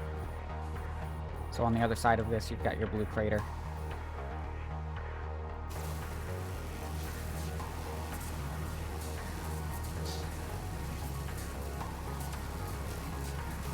A few streams ago, a few solo Satisfactory streams ago, I raided into BL Andrew, who is known for setting records of amount of an item produced. Trying to fully maximize as much as he can produce to a game-breaking level. It's one of the bits that he does on his stream of how many frames you've got.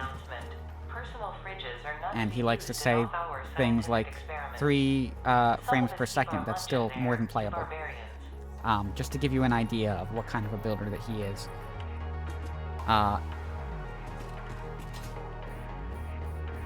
But yeah, we raided into him, and I told him about the, well, yeah, he asked what I was up to. I told him about the turbo fuel factory that we've been working on, which was relatively early, and his immediate reaction was turbo fuel in the blue crater, not rocket fuel. Because this is probably the best place for rocket fuel, with as much compacted coal as you have access to, with all of the oil power that you have access to, and there is somewhere in here nitrogen gas that you can bring in to do a massive rocket fuel powered factory. Although I did start this layout I'm doing did start out as a rocket fuel factory that I kind of burned out on. It was starting to feel larger than I was willing to put effort into it for a non-stream solo world.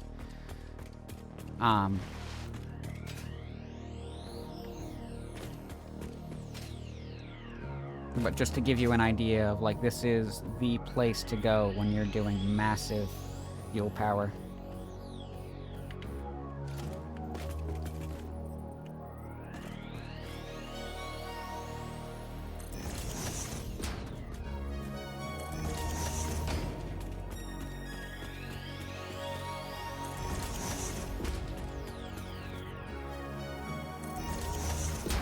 But one day I'll make this all obsolete with nuclear.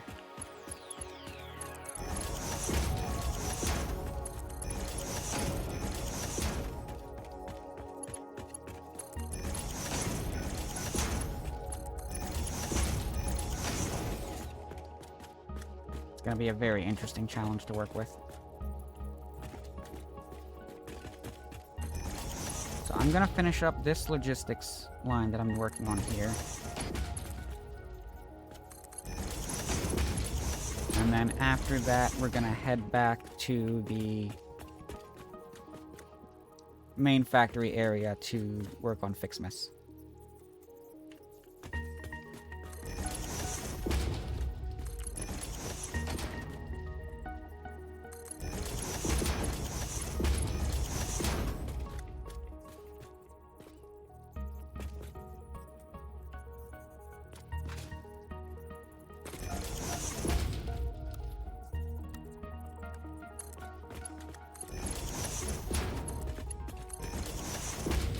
Did I make those Mark II over here? I don't think I did.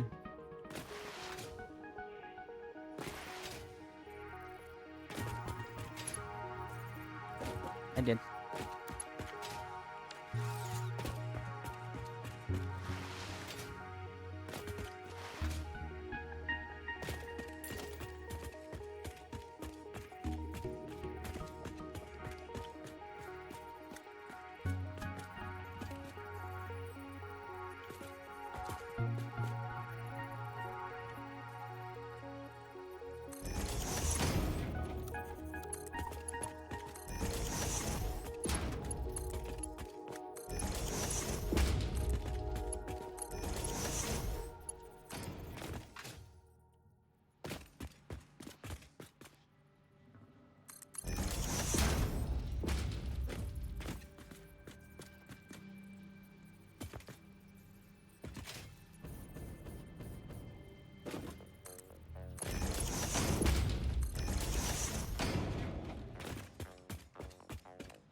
There.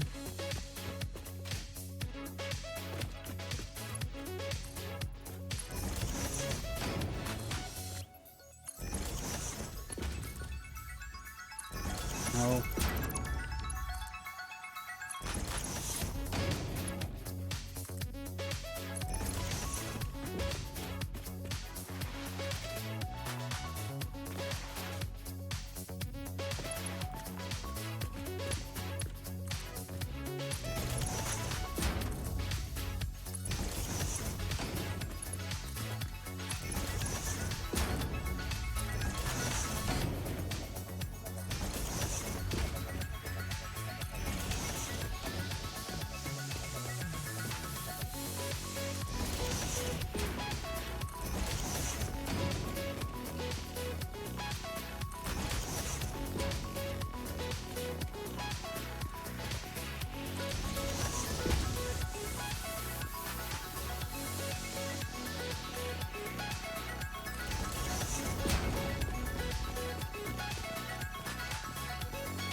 Two. Mark 3. 1. Mark 3.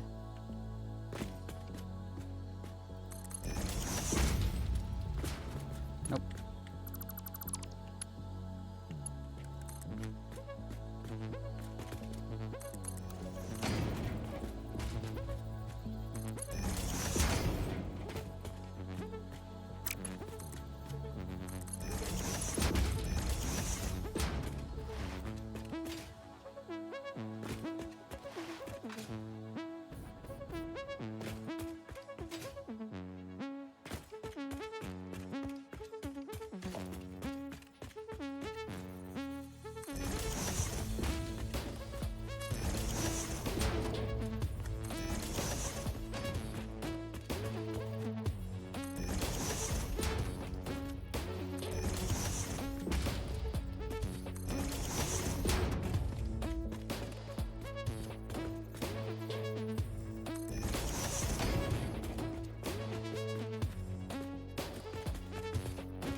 curve.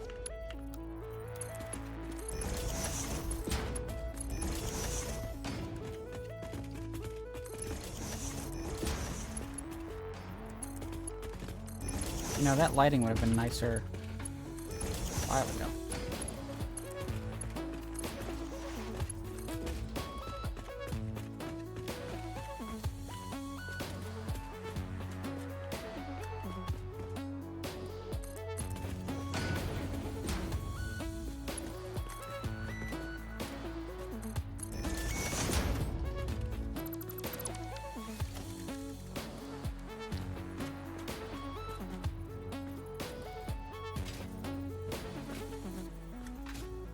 One question, would it be easier to set up the machines making all the fuel and products first to see what is needed, or just setting up everything and hoping it works?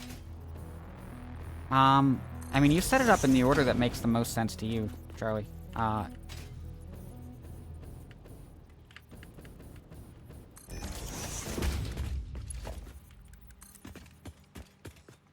the end of the day, you have to be able to wrap your head around what you're building.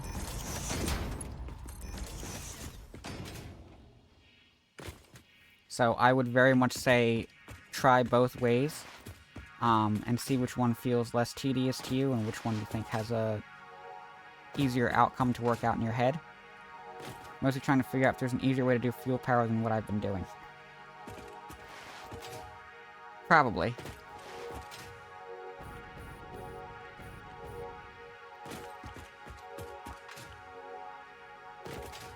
My sage advice, probably.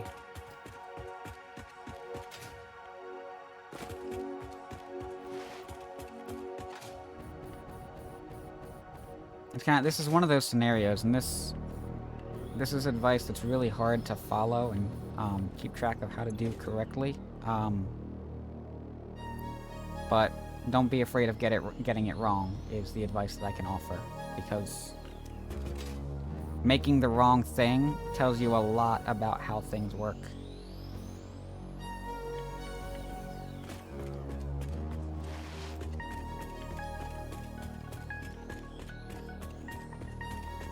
These are outputs. These are outputs, yeah.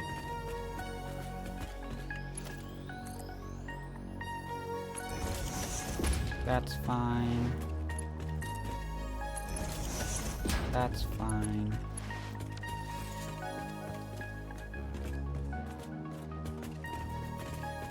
Ooh, I did that wrong again.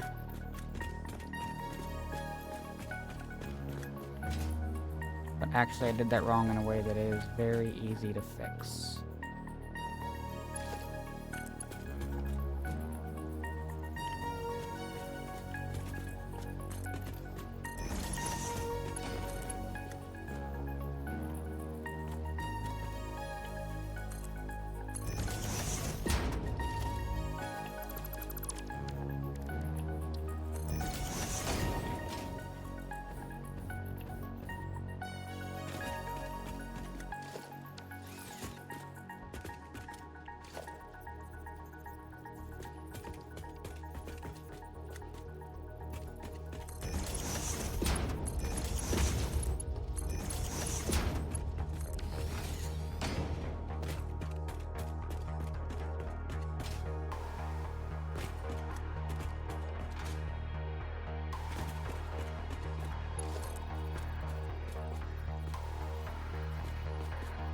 Not the most graceful solution, but it will work.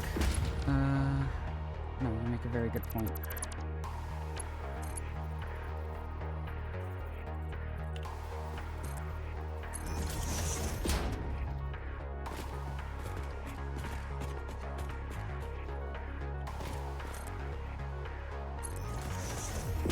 That's not right.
No, that's right.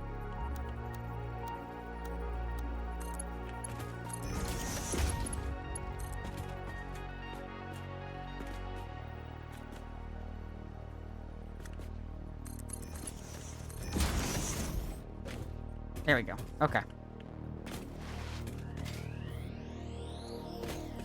Kind of a bit of a hacky solution, and it kind of looks like a bit of a hacky solution, but it's a solution nonetheless. Alright, did I get all of these connected? Yes, I was working on this. Which is rubber output. Which, you know what?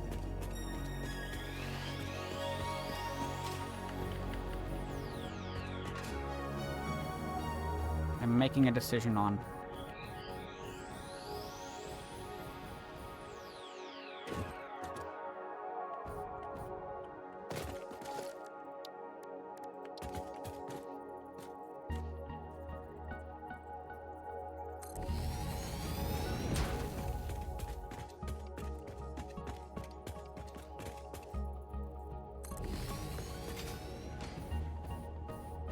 Which is, I'm not going to worry about the logistics of handling the rubber. We're just going to sink it up here, and that's going to be the end of it.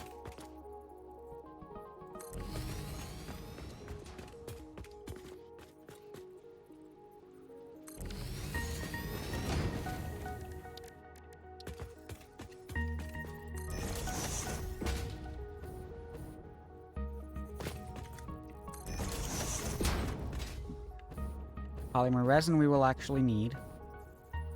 So we're sending that down.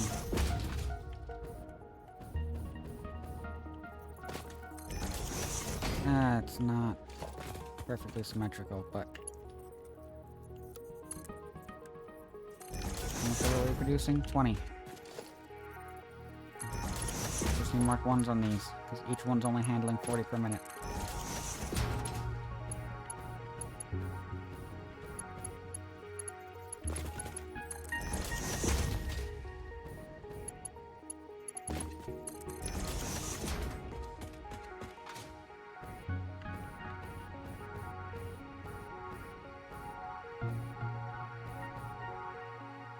Got an ad coming up. Timing on this is working out nicely. We'll worry about powering those later.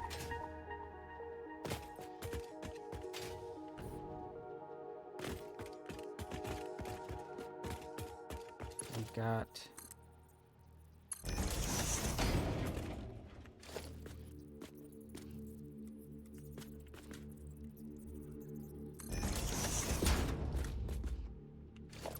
no.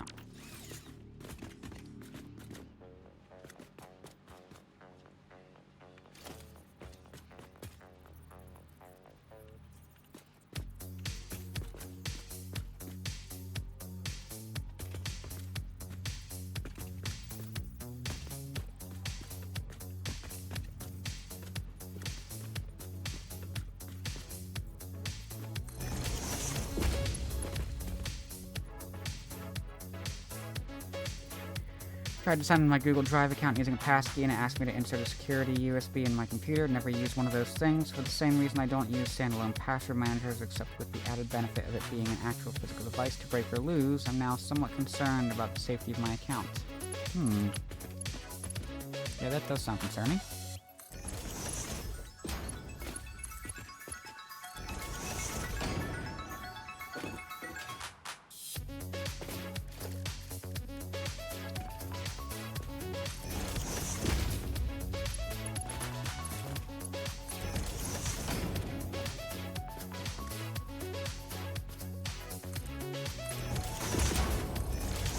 Alright, that's it. The break is about to start, so we'll do the other 3 after break, and then we'll head over to fixing this. See y'all in a bit.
And welcome back.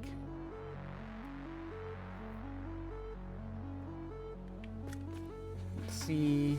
What do we miss? Google prompted me saying Microsoft asked for biometrics or a PIN. It was Microsoft decided I had to use the USB. Being able to set up security USB it requires physical access to the machine involved, as this Windows user account is not tied to an online ID.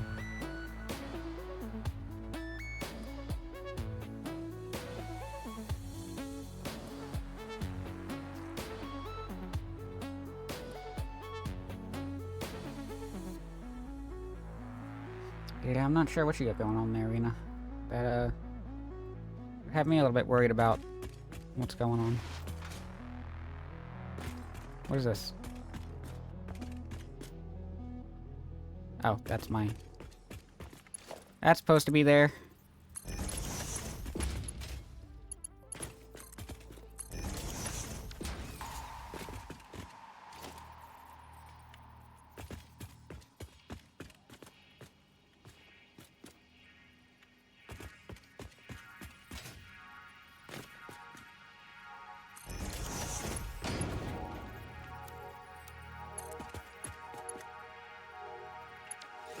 That ain't right.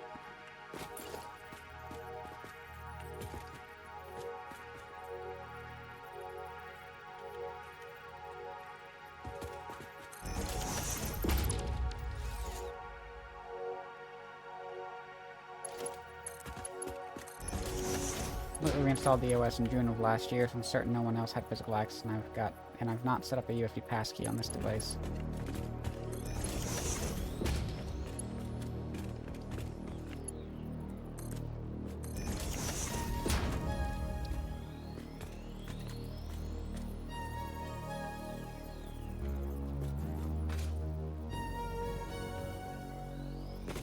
That's the spot. That's the spot. 2 down, 2 to go.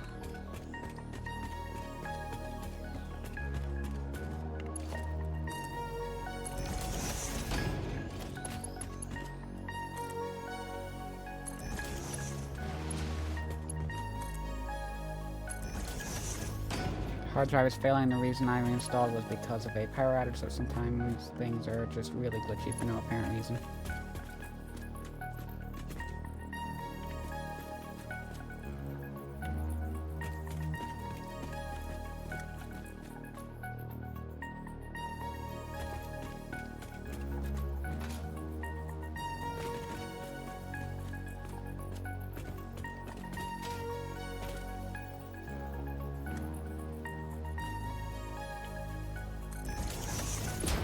That one's gonna work slightly different. We're just syncing this. We're not worried about load balancing everything.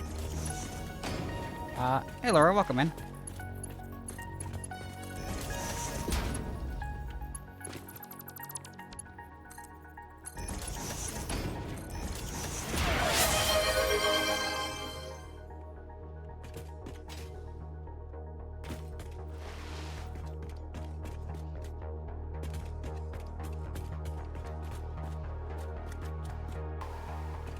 What am I looking at here?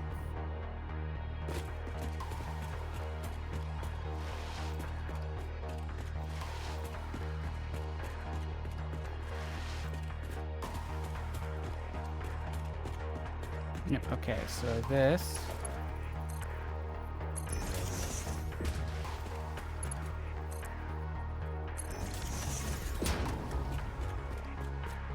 This.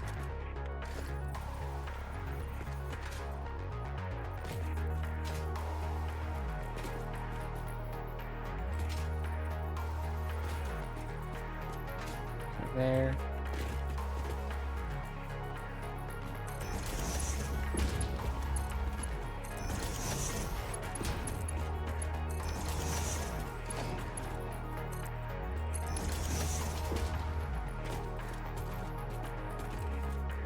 Hope you're doing well, Laura. So you're getting your check-in.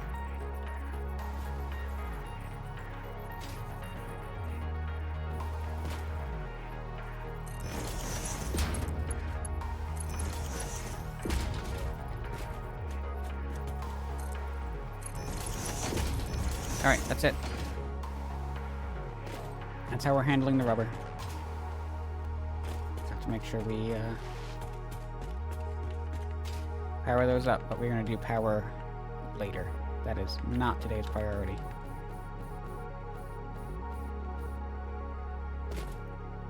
Not doing well, I guess, hanging in. I'm sorry to hear that, Laura.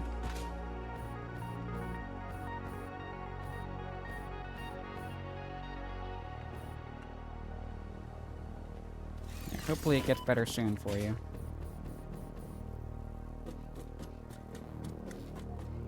Alright, that's all we're doing with turbo fuel today. We're going back to Fixmas.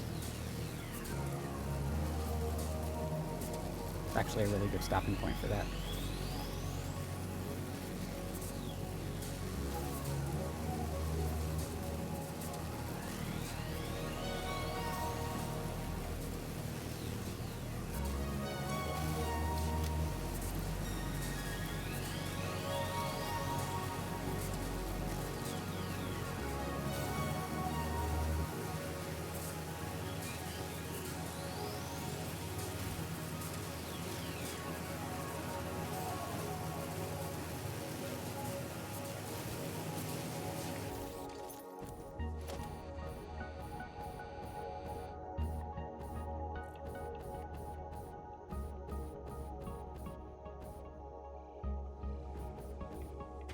Need a few Mercer spheres.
I think the Mercer sphere is this way.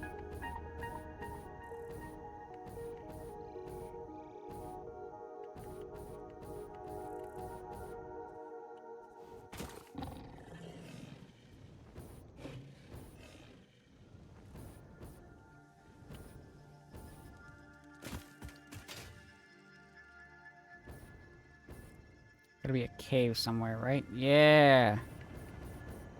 There you are.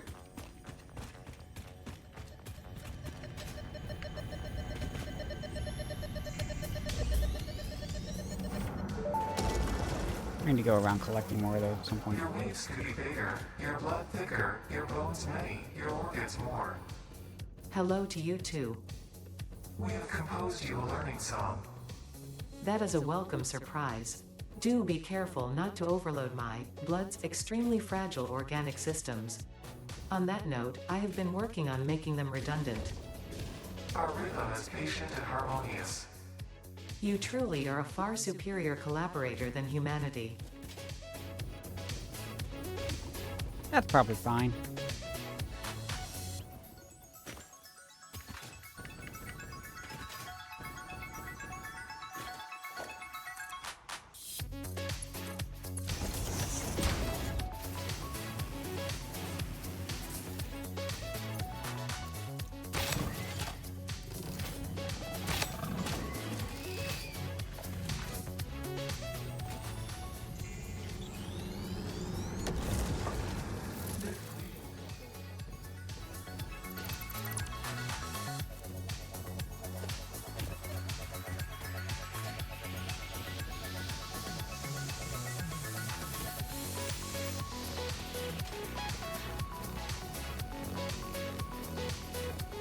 If I can find one more...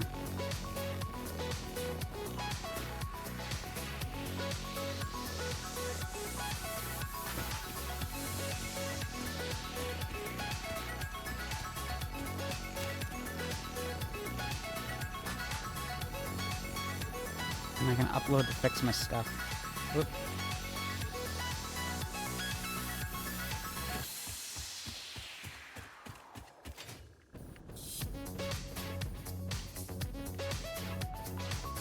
Actually, I think I need 2 more for that. Yeah, I never collected this one. Alright, this is an easy collect.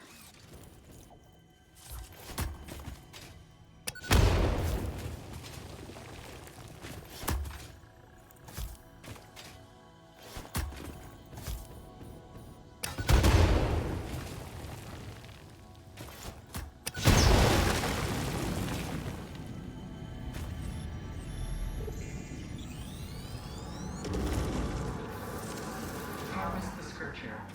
Remove it into a blood song.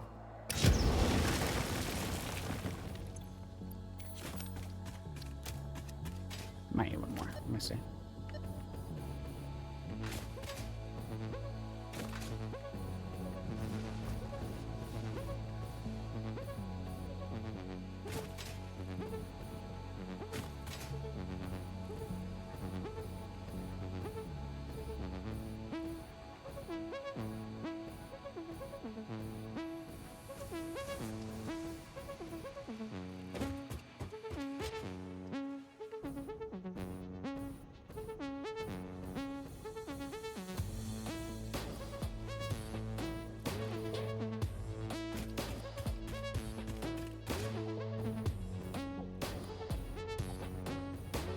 There is a cave that runs down there.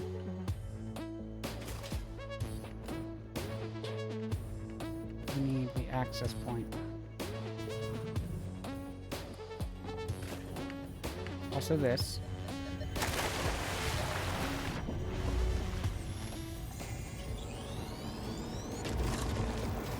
Follow the veins to the altar.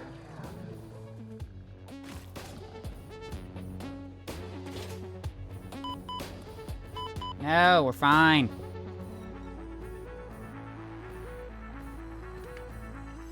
Not the slug. I do not think cave access is just like right here. As convenient as that would be.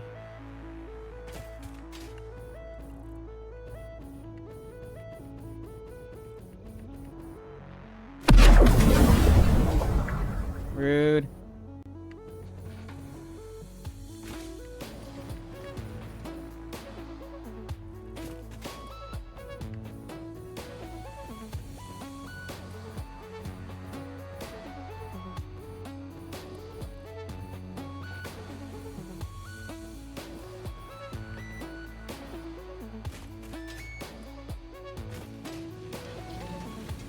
Might be this.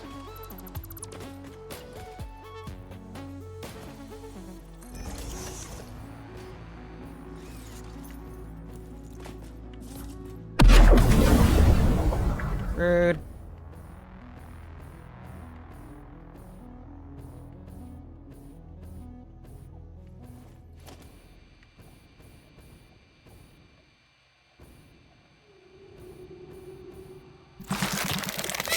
Ow! Y'all are so rude. Spider's deeper than this. Also, it's not going to respawn because I have a powered building right here. This is definitely not where the Mercer Sphere is. I think I need the other way.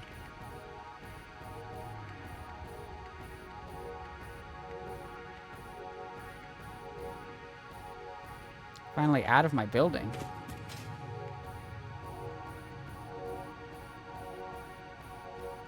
Oh, yes, yes, I see. I understand.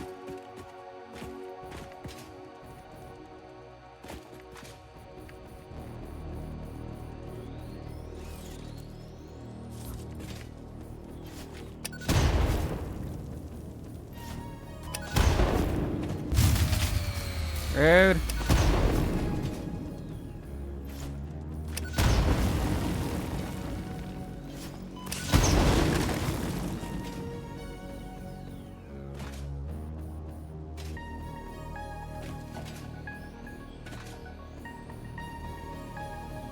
I don't think this is the cave.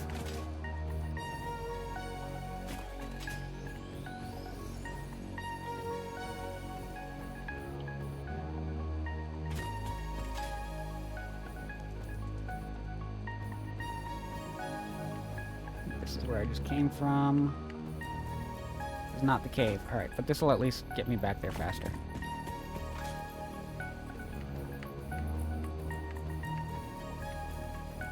I thought there was a fork somewhere over here.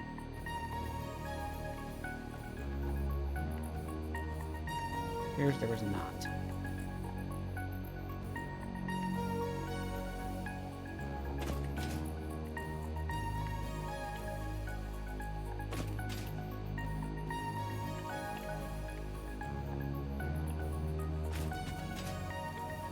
Yeah, this one has a few entrances.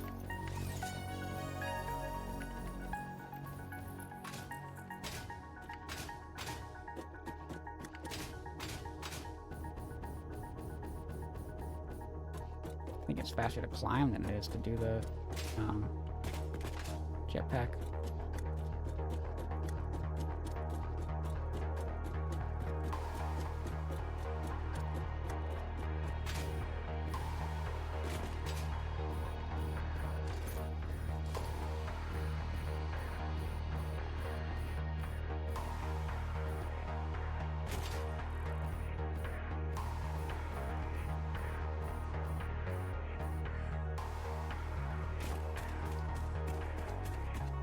So, is there a cave entrance in here somewhere that I'm forgetting? Don't think so.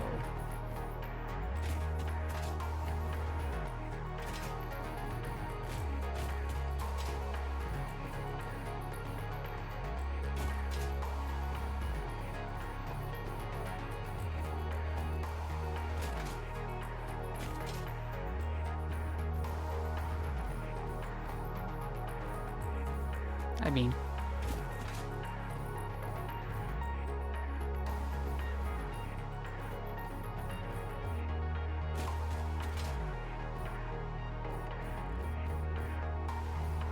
always have trouble getting this Mercer Sphere. You'd think I'd memorize the entrance at this point. Aha!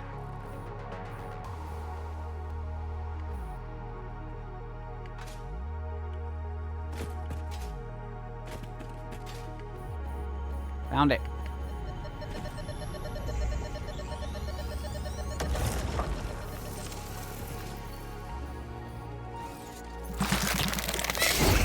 Nah, it's just the little ones.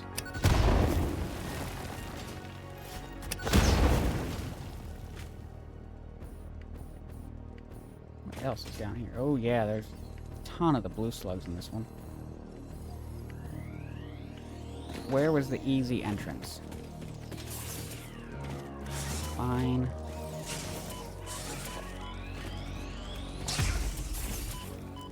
Imagine if that actually hurt them. How much easier my life would be.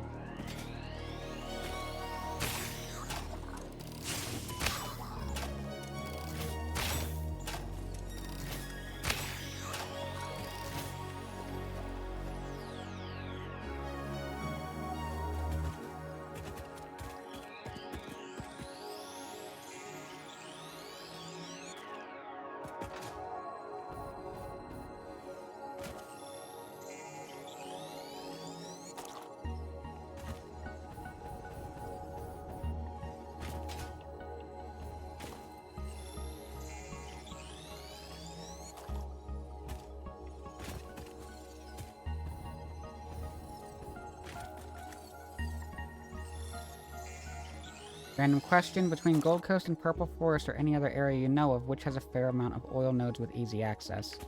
It's going to be the Blue Crater to the east, the Golden Coast that you've already found, and to the very far north, is kind of a wetlands area, and that's also got a ton of coal nodes. Or, oil nodes, not coal.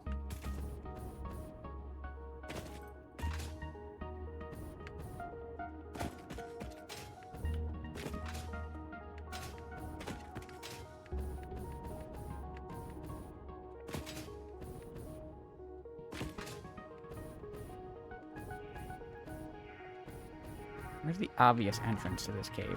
I hear you.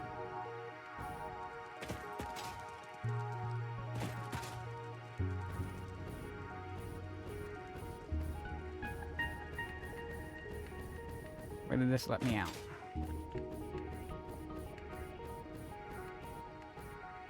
Okay.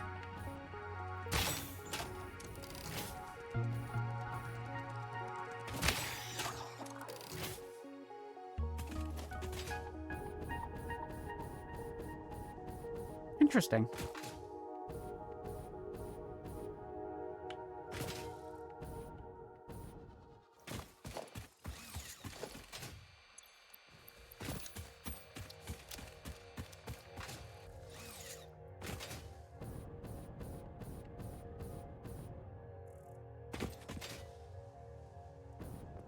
So, Charlie, in a second, I'm going to show you where I do recommend using the summer sloops. Especially very early game.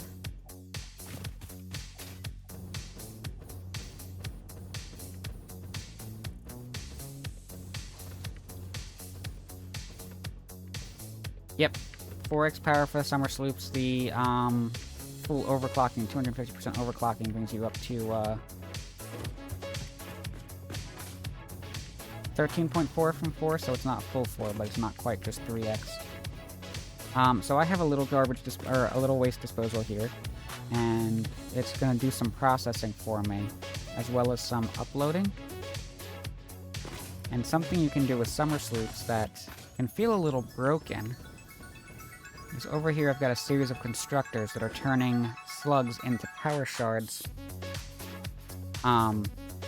that I can then upload and use for overclocking. For one summer sloop, you can take a single blue power slug and turn it into 2 power shards, so you can get double output there. You can do that for each power slug, a constructor for each one, and use smart splitters to kind of manage that for you. So a yellow slug will give you 4 power shards. A purple slug will give you 10 power shards. Yep, and do the same for alien guts. Alien guts you can get 4x out of 1, because you do a summer sloop here when you turn it into protein, and then you do a summer sloop again over here when you turn the protein into DNA. So that is a spot where it is 100% worth the extra power consumption to sloop your buildings.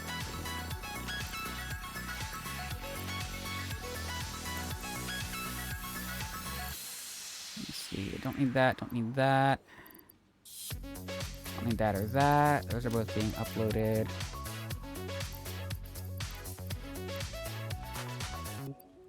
Good there, good there, good there, and there.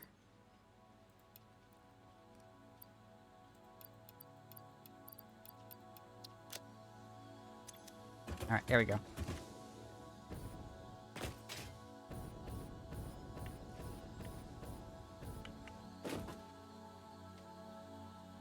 The 500 mg gen needing 10 sloops for it is a bit much.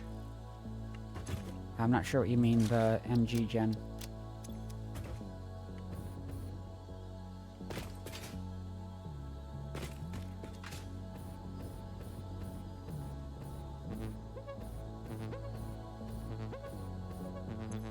Oh, are you talking about this? The alien power augmenter? Yeah. I don't use this as an actual piece of my power infrastructure, although that increase to the general power might be worth it. Where I find better use of these is to be able to plop down next to a crash site to just produce enough power to open that up each time, so I'll keep the 10 summer sloops in storage to be able to build that wherever I need it. instead of having to worry about bringing power over or building enough biomass burners.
That doesn't work.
That's better.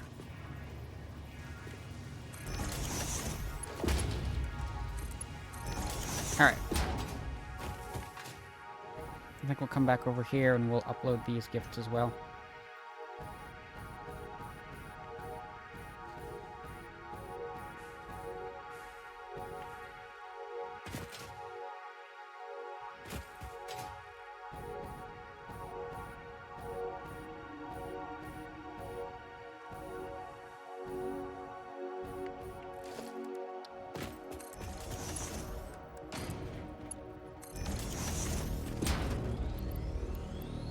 That's better.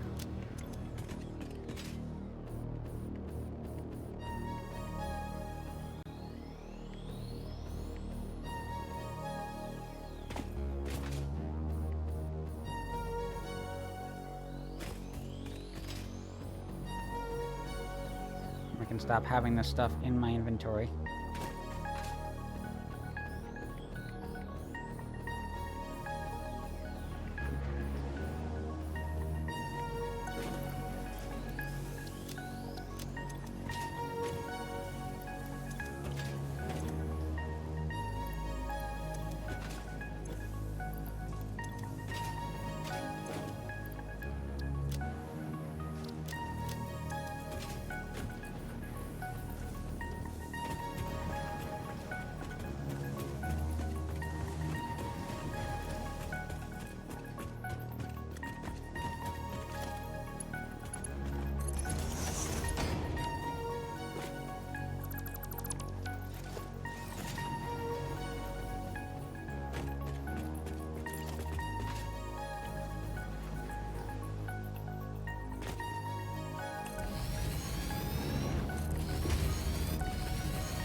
Moment to upload the rest of the gifts.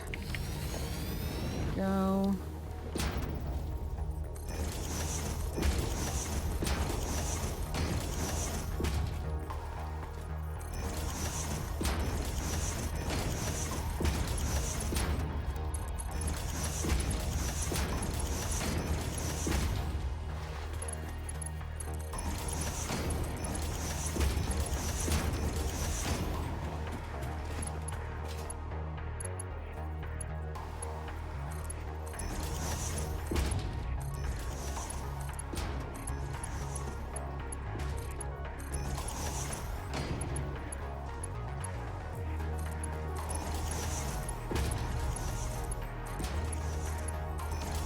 And there we go.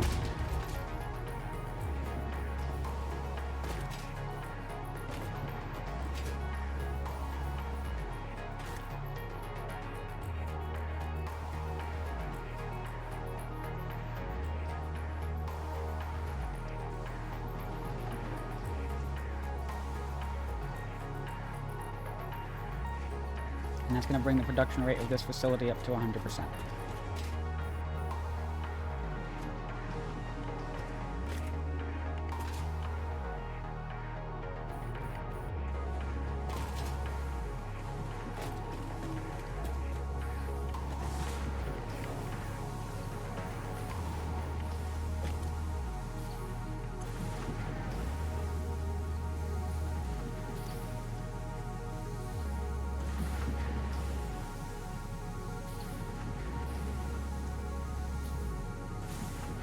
It should.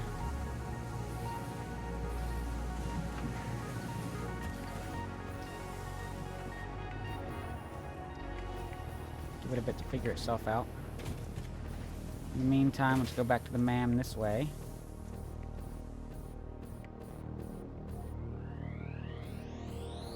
Nice thing about having all those trees built now, I have over 10 of them. Which means these things can stop falling from the sky.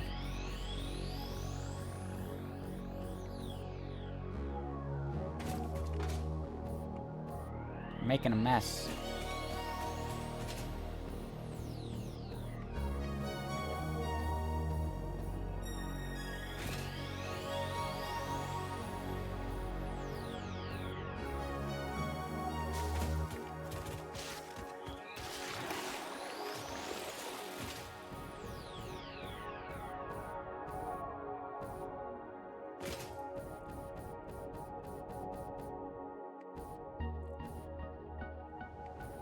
Alright, let's go open up some numbers.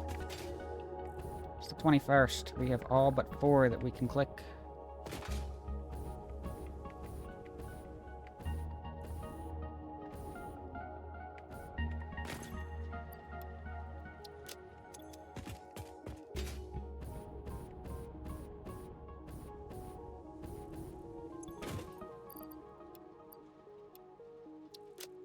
I'll put those snowballs in storage.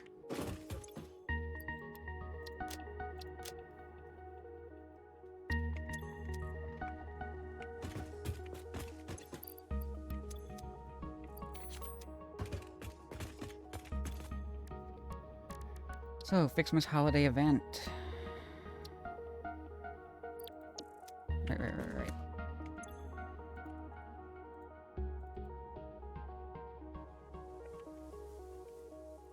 Blue.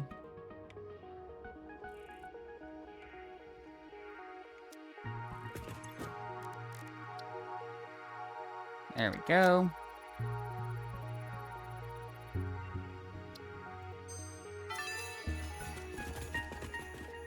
Oh, joy. The tree is fancier now. Well done. Oh, right. Unfortunately, you are only halfway there. More appropriate The last one we did ornaments was made with 14. iron and copper can now be created in the foundry. When I say more appropriate, I am referring to the usage of factory materials as a subtle reminder of your purpose on this planet and the fate of all of humanity resting on your shoulders, of course.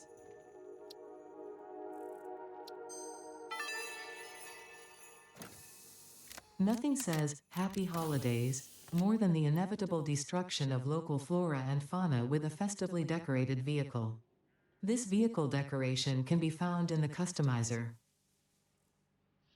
Chat. I think that might be a little excessive. That's not an 18. That kind of looks like an 18. That's not an 18. 18's up here. Hey! New tape. I thought I had destroyed every copy of this tape. How does it keep turning up? No matter. Ignore it. There's nothing interesting on it anyway. In fact, listening to it causes hallucinations, and eventually, after 7 days, your brain melts. For your own sake, I advise avoiding it at all costs.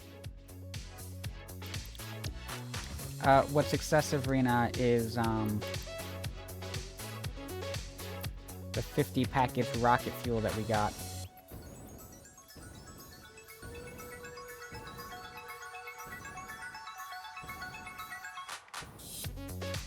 This is a pretty meaningful upgrade. This is like this is the tier above turbo fuel.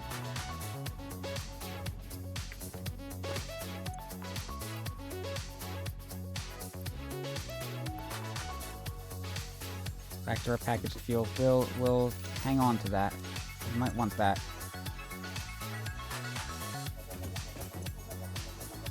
$19.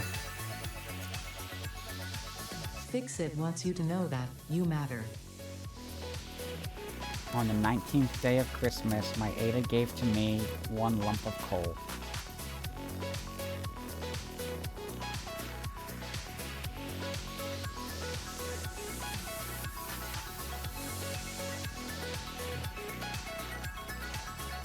Rocket fuel was under 17? I think it was under 17. It should be the same for everybody. That's just poetic. I appreciate a good joke.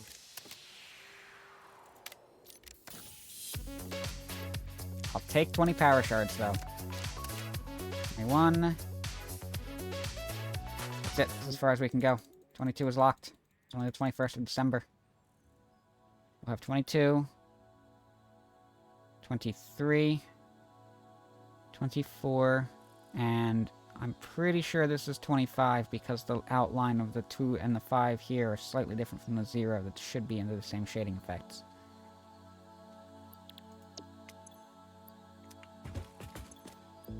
We'll let this deal with all that.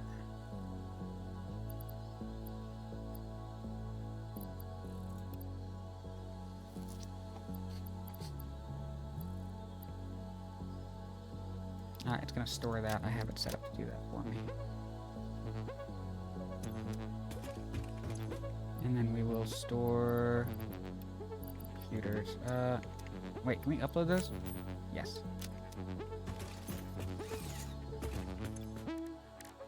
Alright, Fixmas holiday event for the snowman. We need 50 candy canes and 50 bows. We can do that.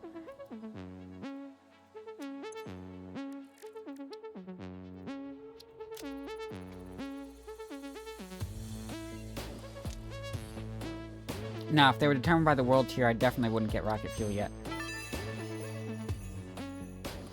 You can now make actual snow from gifts. And by actual snow, I mean it is constructed from chemical elements. With this actual snow, you can now make Fixmas snowmen, which are proven to improve pioneer socialization and combat loneliness. Having too many snowmen, however, has proven to be detrimental to a pioneer's health. Alright, we've got the copper and iron ornaments here.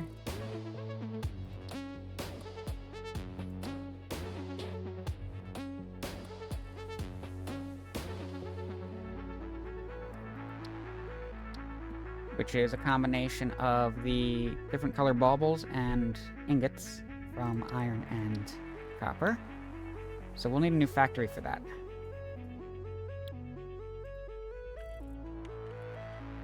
Top of that unlock, we can make actual snow.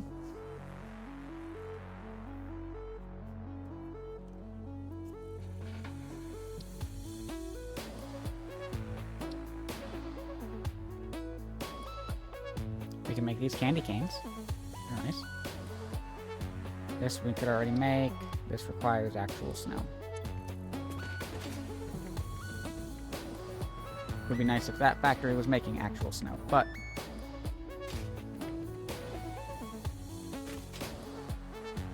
alright, where do I have copper and iron just hanging out, ready to mess with? Down there.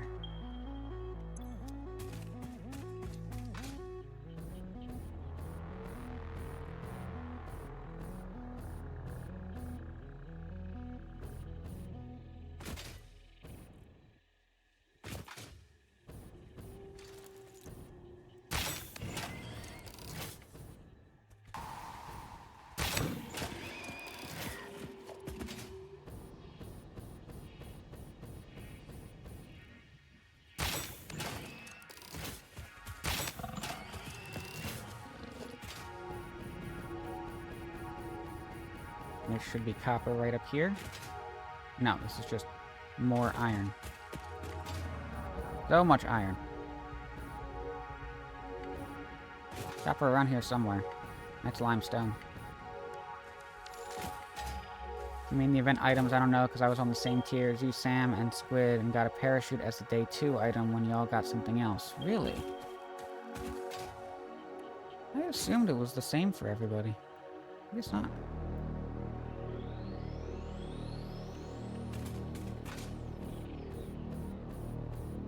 Oh, hey, Mercer Sphere. I'll go grab that.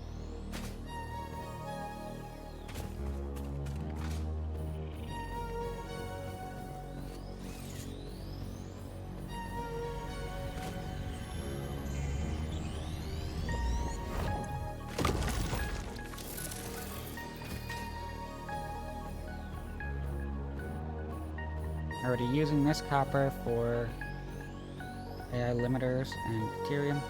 Just the AI limiters.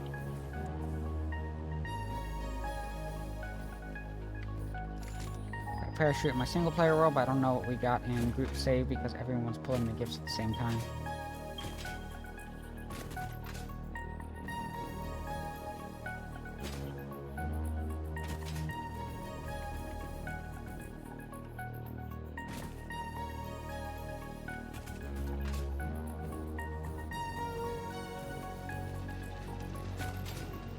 There's got to be more copper around here somewhere. I can't have exhausted all of the nodes.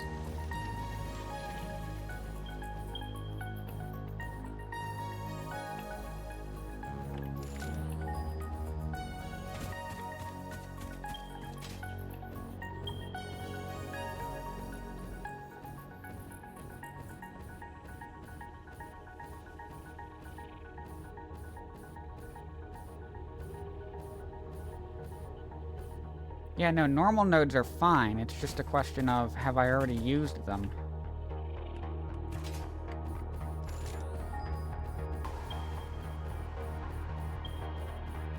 Aha!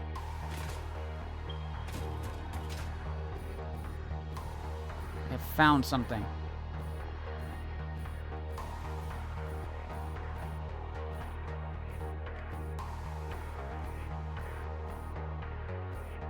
Now the question is, where's the nearest iron from here?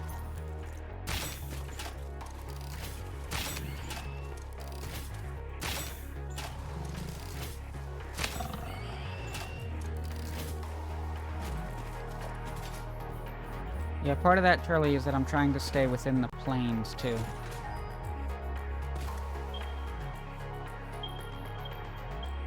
Gotta work.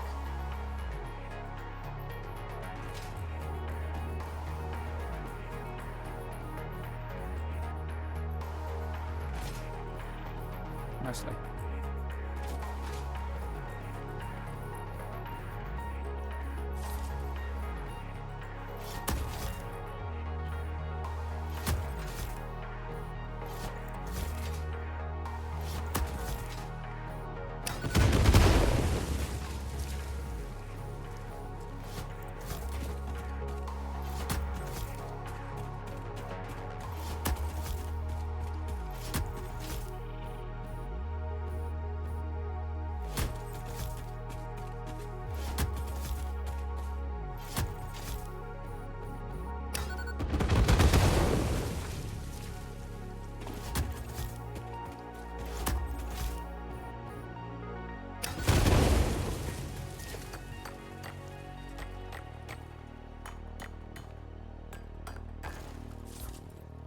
This is normal, so we can get 240 per minute out of that. That's good. Clear out some of these rocks here.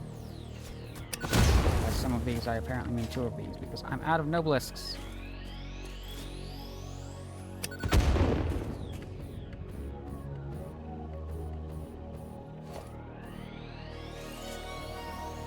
Yeah, that's probably fine. I think I want to bring that copper up over here. No, I definitely want to bring it around this side.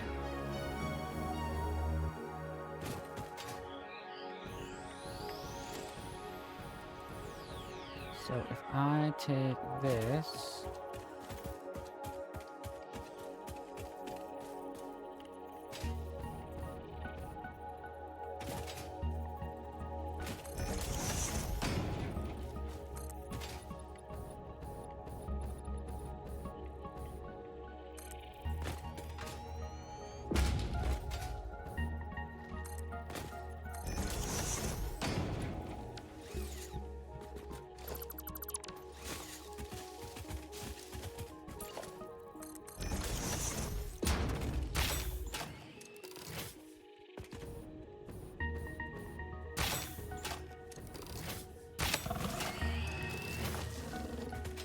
that. These should be impure right here.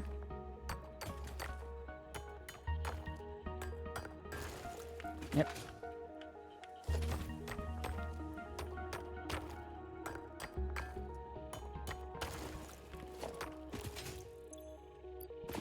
Don't want that. Or that.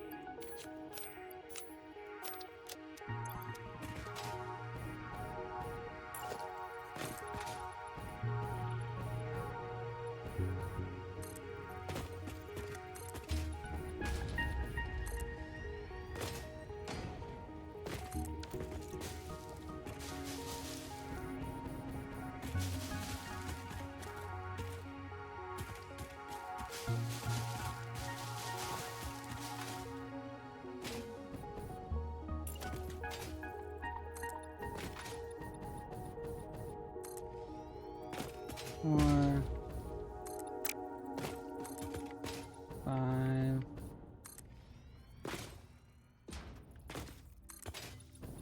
6.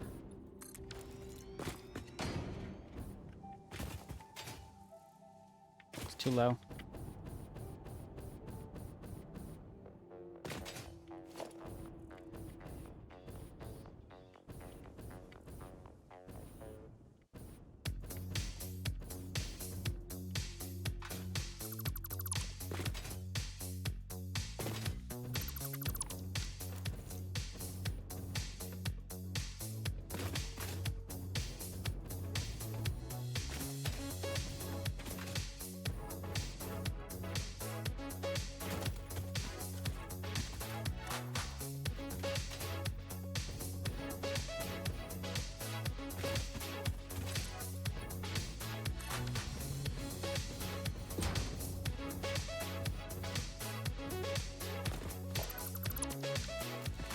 We'll do over here.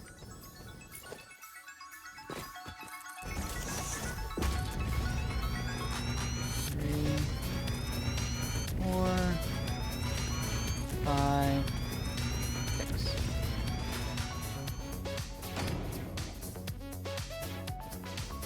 We're gonna do here.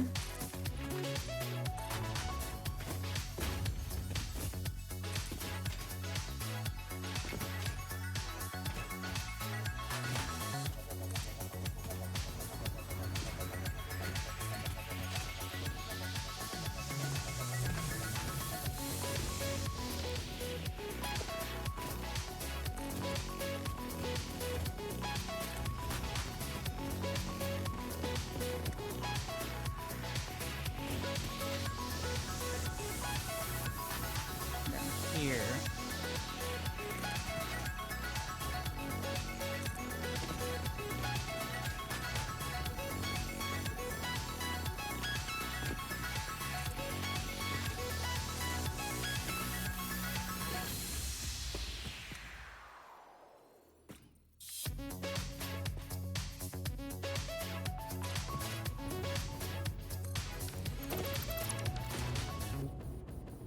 That's what I want. Yep. All right. And inverted ramps.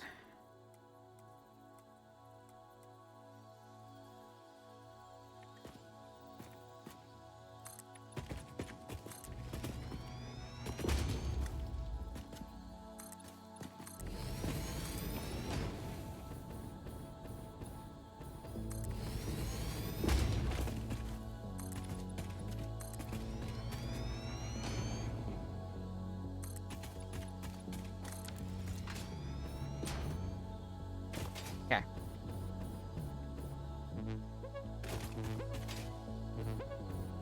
Yeah, I think I'm good with that. Even with this flat section right here, I think that's fine.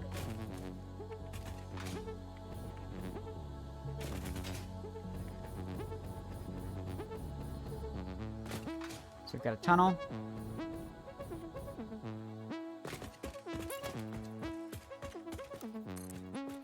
One, 2, 3.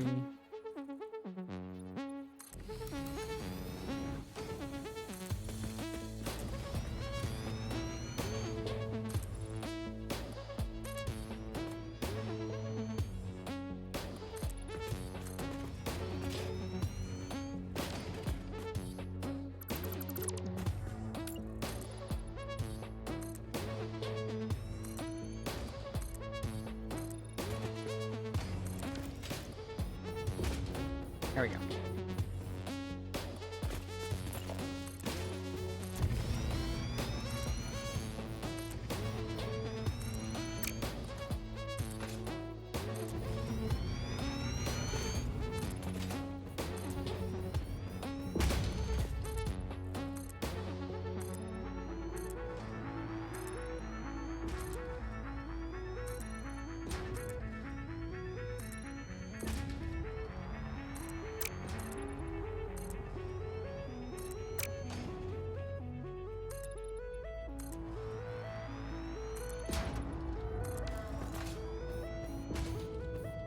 That's not right.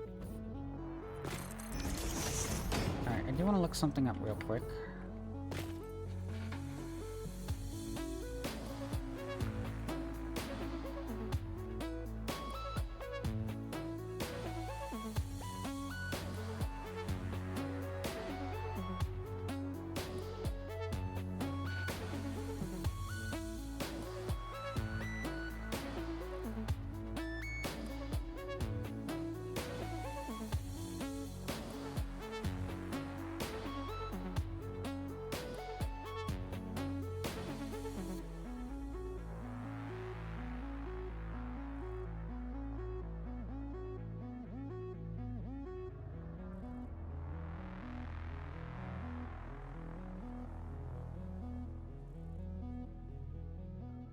Of each of these makes one of those, 5 per minute.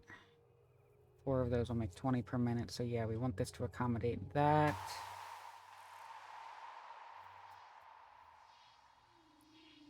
Gonna make both the copper and iron ornaments in this factory.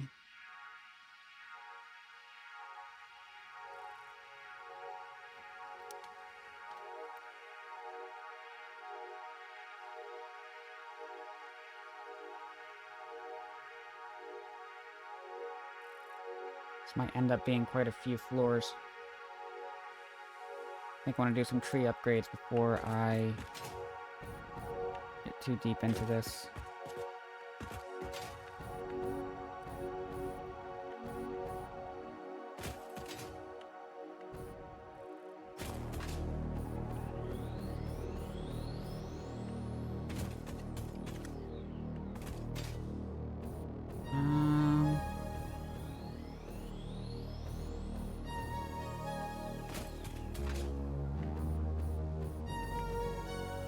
I suppose I could come back to the modeler.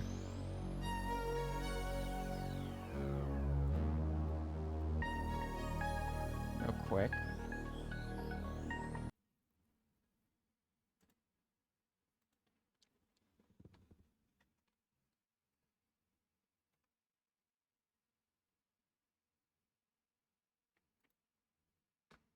So we do have to use the Satisfactory calculator for this because the Satisfactory tools does not have the Fixmas stuff.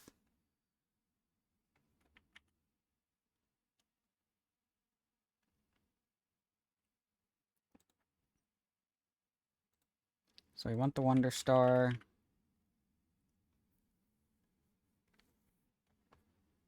We want the wreath.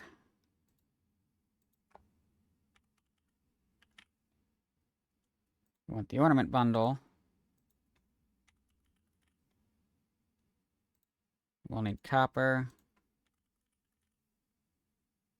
and iron.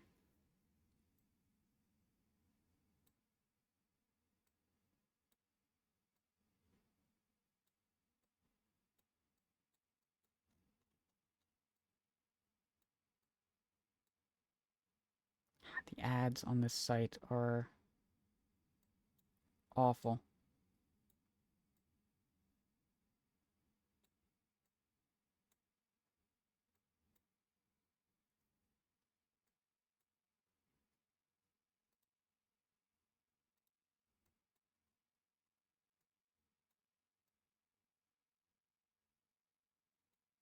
This one shows the Fixmas gifts that we need. This one does not. That's quite a bit of a pain.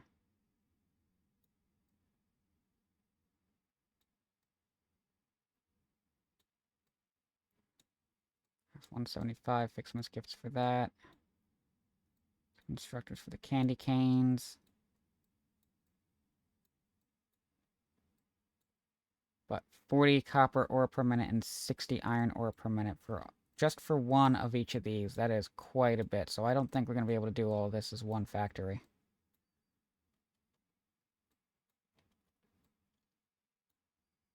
So ideally, we're getting at least 20 out of each of these. Got an ad starting up soon, so I'll have to switch over to break screen. Yeah. Speaking of. 800 and 1200. That's way more than what we've got, than what we're pulling right here. These are some overclocked pure nodes.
Alright, we're back. So, I think this is going to end up being just a bauble factory.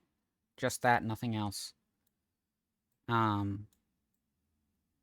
we'll move our blue and red bauble production over here, as well as produce the copper and iron, and we will prepare for this to be able to produce 20 per minute, Fixmas ornaments. So we're going to need 40 total per minute of the copper and iron baubles.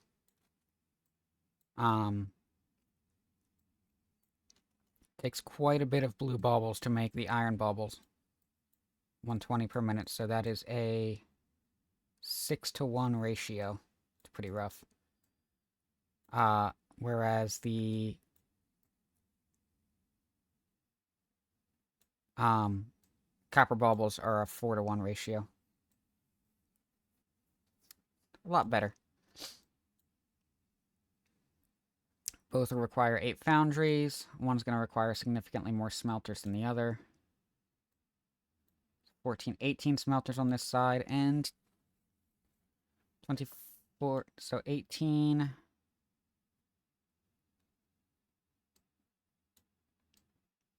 Okay, we'll do both of them with 3 sets of smelters. It's gonna be a few floors.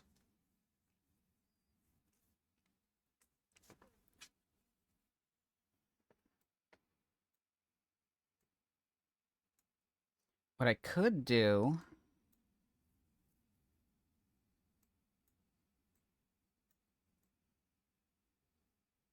is make kind of a U shape with this factory. So I've got the blue and iron bauble production on one side, and the red and copper on the other, and then bring them together in a middle section for the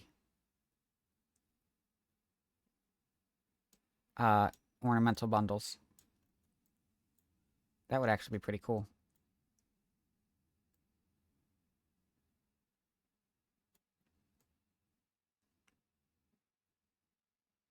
We can easily accommodate this, so we'll have one section...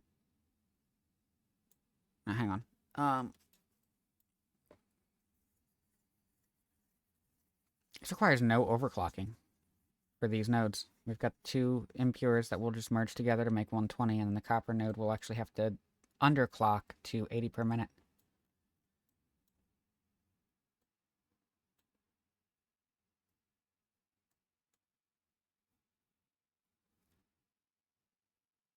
Yeah, I like this idea.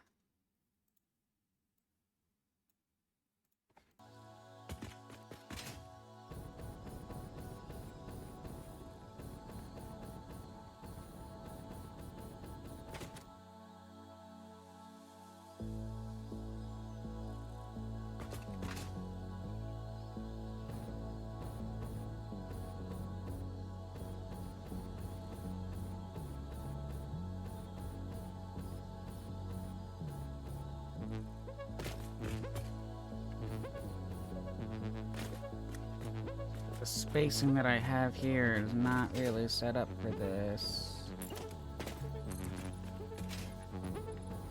Oh yeah, that's rough.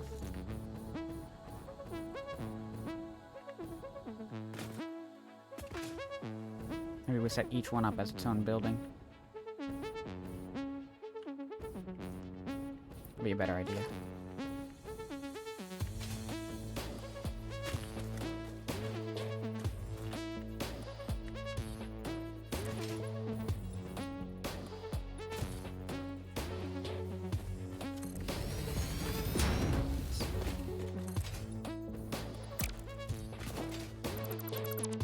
I did not realize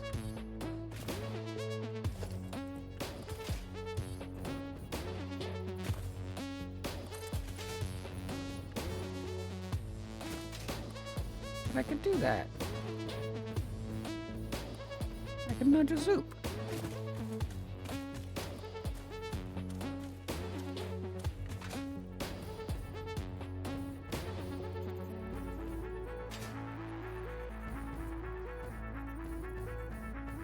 Could have this start here.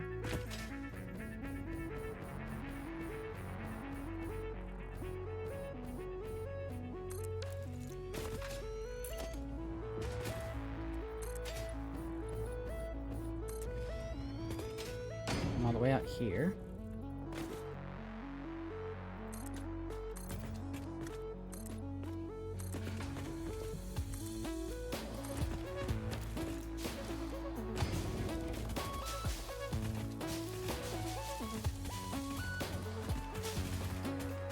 Alright, where is all my black powder? Because I need more nobelisks.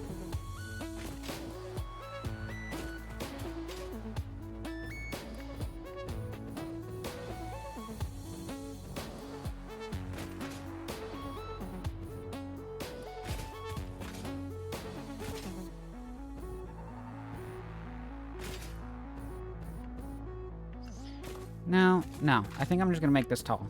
That's what I'm gonna do. I'm just gonna make this really tall.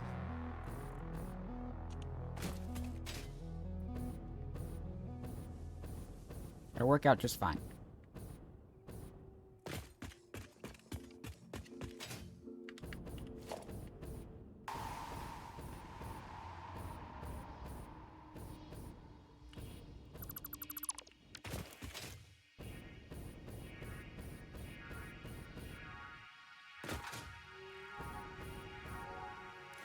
So we will have down here 4 assemblers. This whole floor is just going to be the 4 assemblers.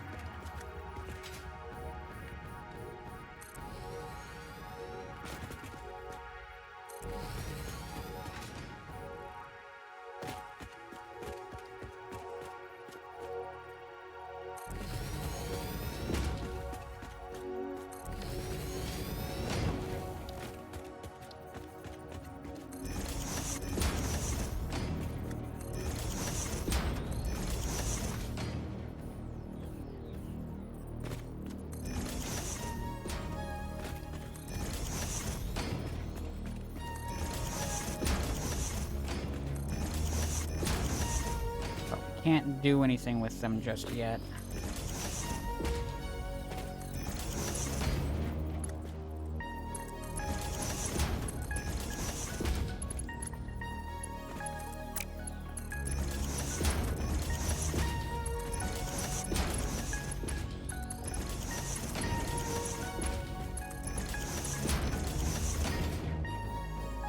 Which is fine. We don't have to be able to do anything with them just yet.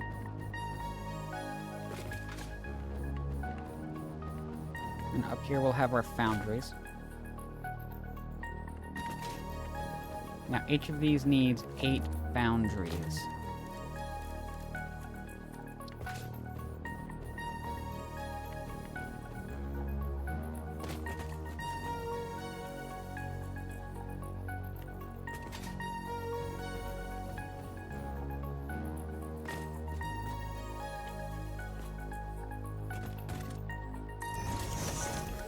Right, let's see.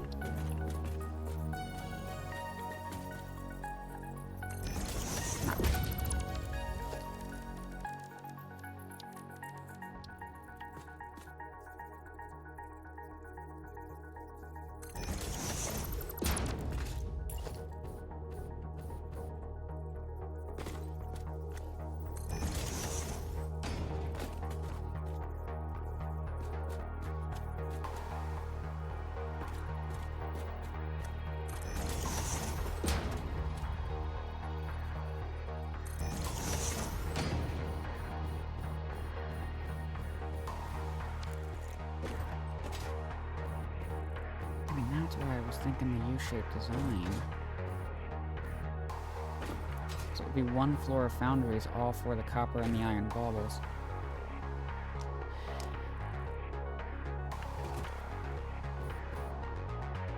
These don't need to be so far apart from each other.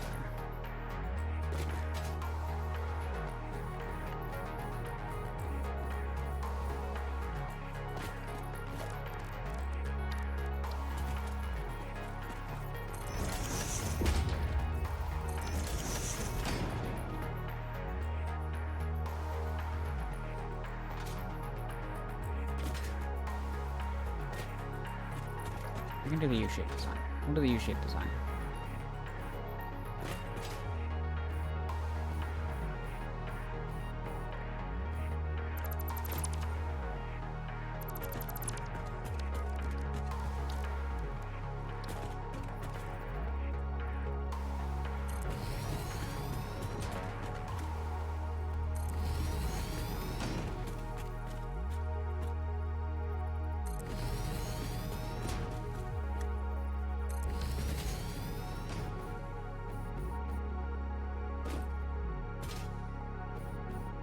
One, two, three, four, 5, 6.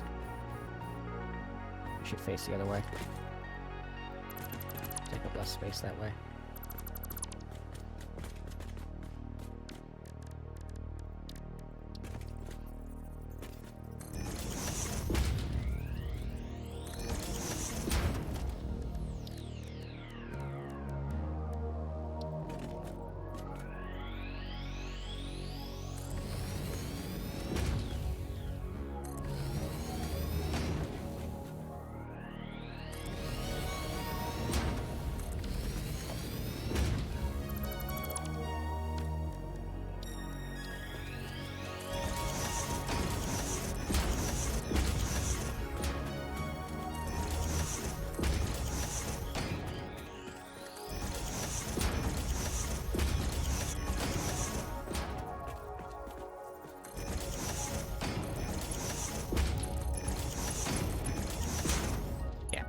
is what we're doing.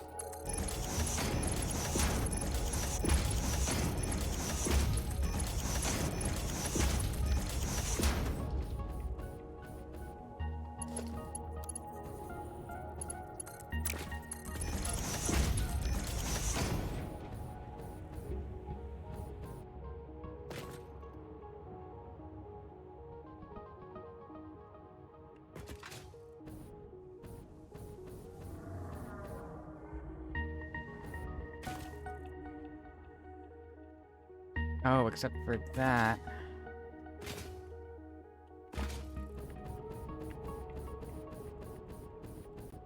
These miners are gonna poke up into...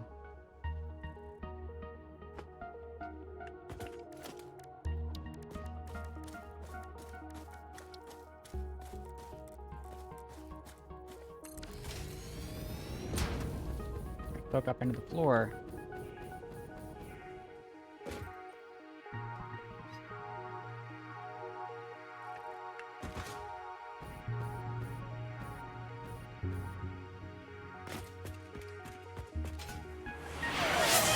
Hey Zach, welcome in.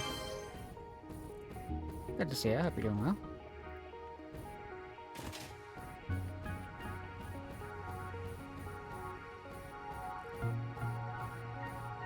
So these are 1, 2, 3, 4.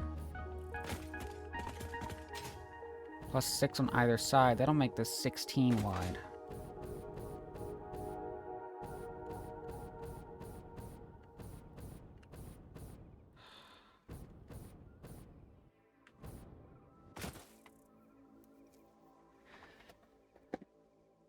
How's it going? You're doing well, but first coffee in the afternoon is rough. Busy day. Ah.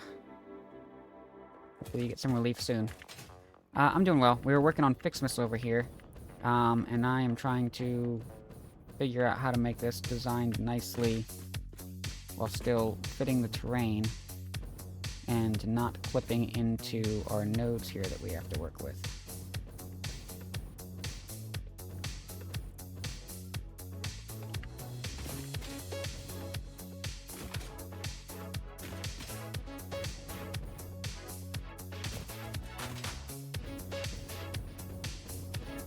How far out this way can I go?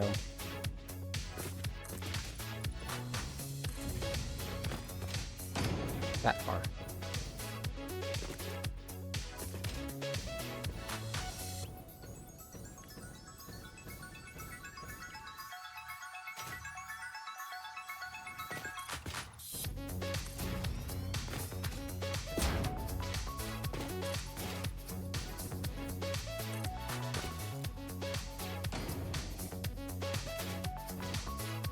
More you watch, the more you want to play. Own this game forever, but never got into it. I fully encourage it. Goodbye all your spare time, but it's so much fun. This, I could do it this way.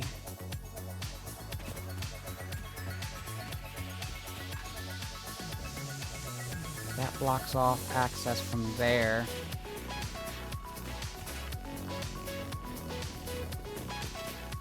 I don't want to block that access off is the problem.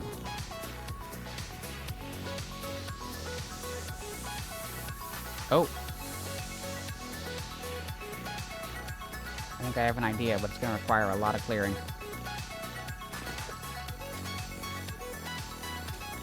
I have a plan.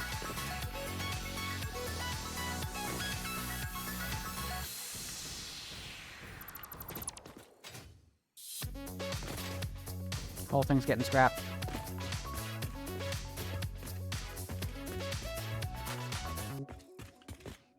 Sounds good. The next fixation. Yeah, exactly.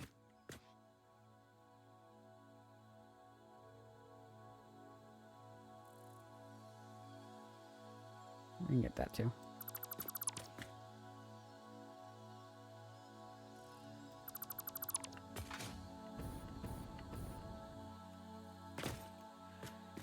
Alright. Lots of dismantling.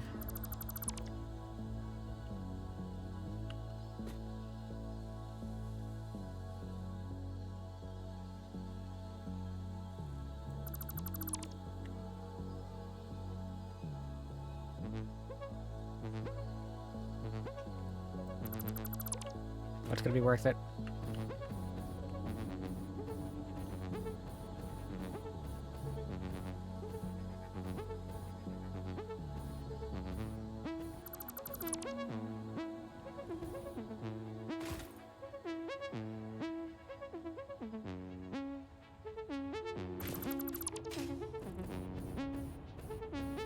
You and Lou would love the game. Lou would never play. Not cute enough.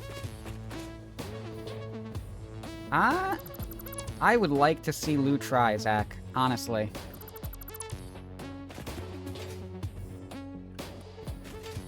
If anybody can find a way to make cute designs in Satisfactory, I think it would be Lou, and I'm not convinced there isn't a way.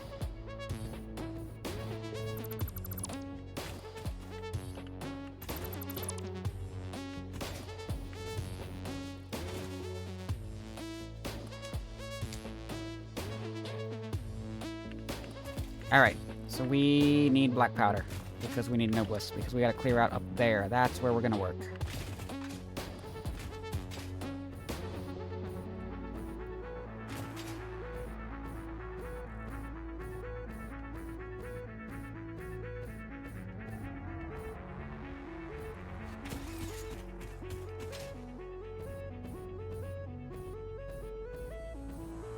Feeling good about this idea. I think that whole cliff up there is going to end up being Fixmas.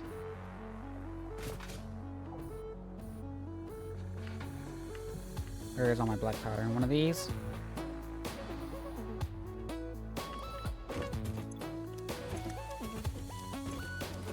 Not up here.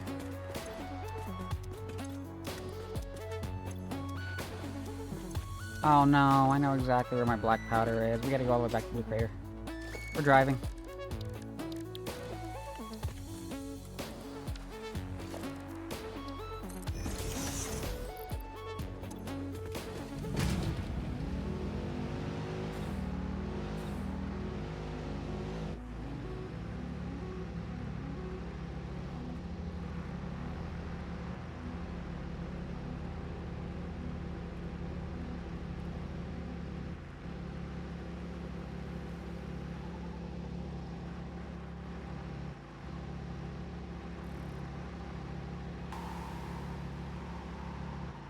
You can make roads. What you're working with there is effectively foundations, and you have paint swatches that you can color everything with.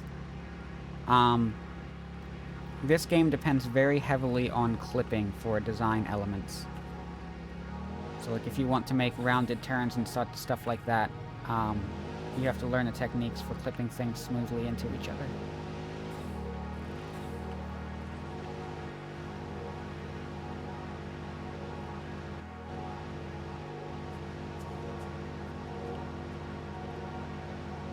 Much like Empyrean, similar game to this, but with space exploration. Interesting.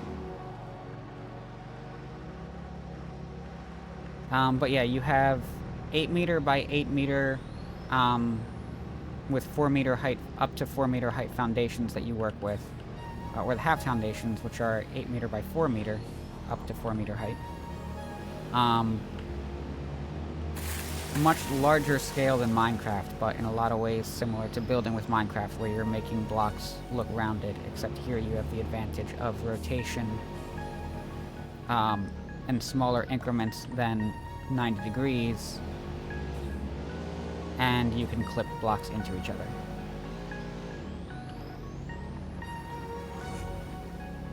Decently well. There's certainly a lot of creators that can do a lot more with this than I have been able to.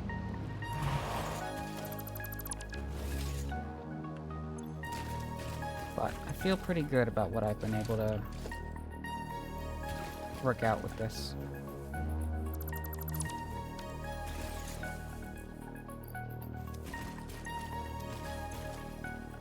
Where's all my black powder?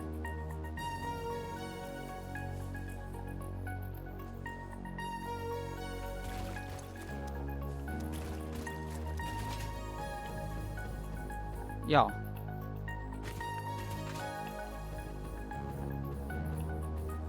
Where's my black powder? I need Nobelisks. I need this turbo fuel factory to be done.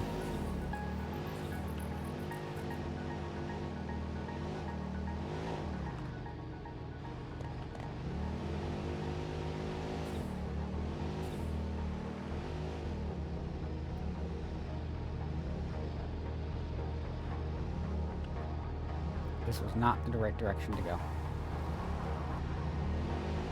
Getting out of the blue crater with a car is always a struggle. Every time. I can never remember which way I'm going. If only I had some type of path that I could follow. If only someone would bother to create some type of path that I could follow to get out every single time. If only such a thing were possible.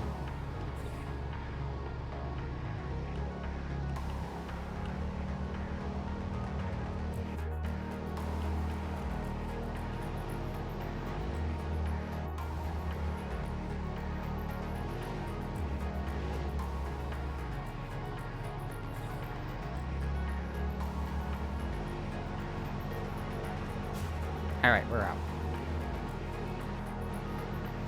Driving can be interesting again.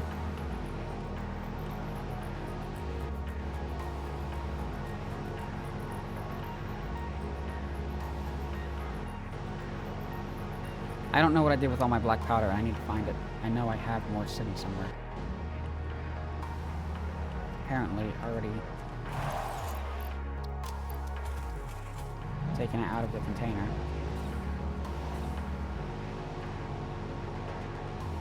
Double checking to make sure it wasn't just sitting in my inventory this whole time.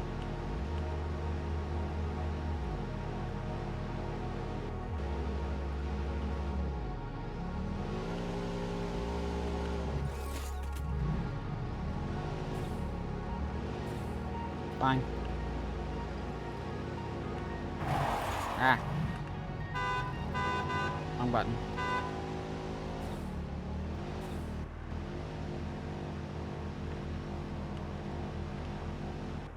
It's not game-breaking now. I actually had to extend that redeem and make it cheaper, because it wasn't really doing much as far as messing with how I was playing the game.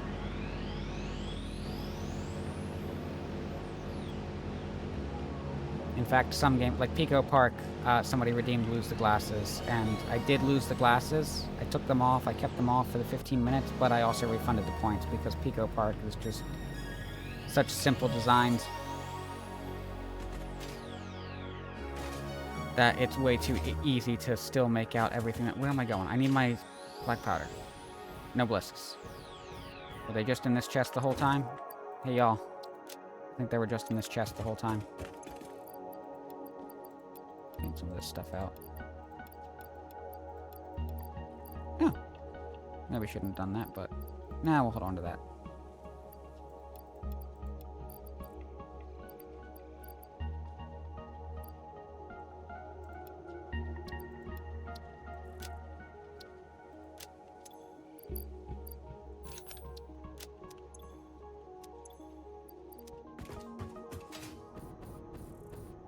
Alright, and to actually create the nobelisks, I have the workbench over here.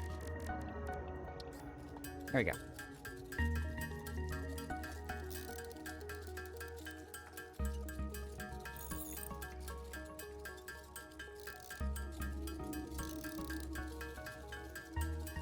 We need quite a few of these.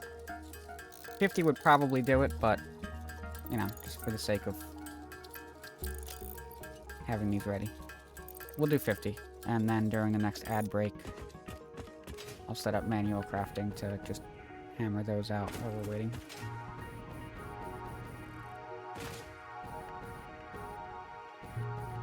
There's the existing SATISFACTOry. We're going up to that hill to make the next one. And this factory is going to be a 16 by 10.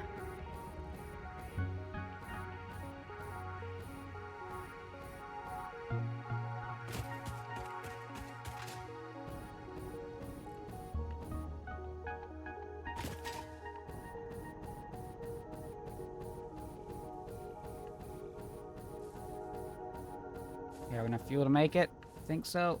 I think so. Yeah, we made it. Pasta! Welcome in, Raiders. Good to see ya. Hope y'all are doing well. Raiders, if you need to raid and run, by all means, please take care of yourselves. Pasta, if you have a moment, I'd love to hear how your stream went. I saw you were playing a bit of Cyberpunk before I had to pop out for my own stream. But it looked like you were planning to do some variety. Forgot I set that up. Hi, Rules. Streamed for 6 hours, hooray! And now, time for sleep. Yes, by all means, take care of yourself, Pasta. Congrats on the marathon.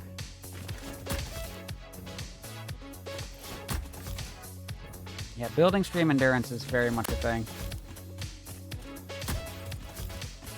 No, I'm unmuted.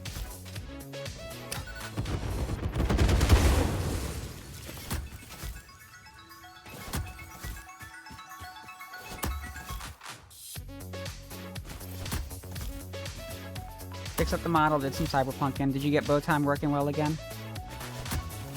Speaking of Pasta, I do believe there is a command that you might want to test before you run real quick.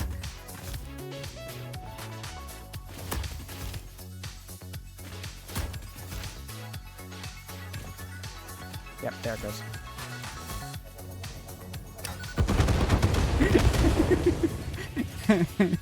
That's yours and yours alone.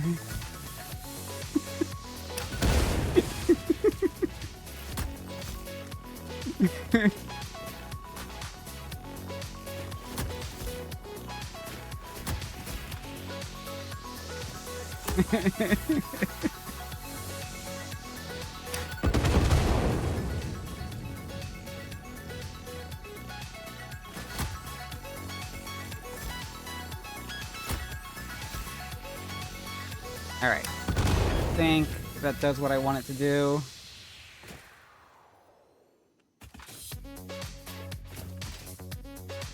Yep, thanks, Pasta. Have good rest.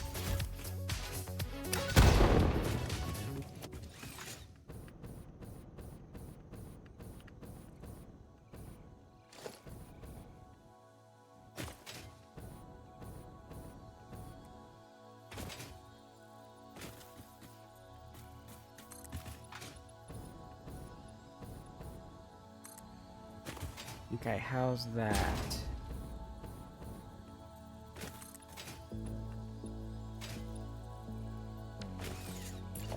I think I would rather that come up a half nudge.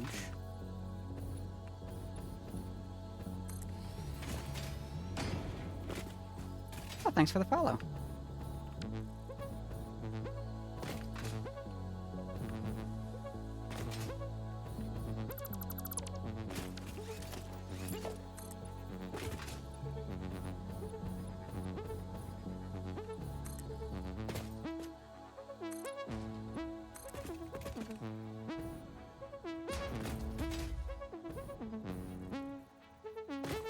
How's it not already following? Shame on me. Hey, when you make it over, you make it over. No pressure to follow. Always appreciated, but never expected.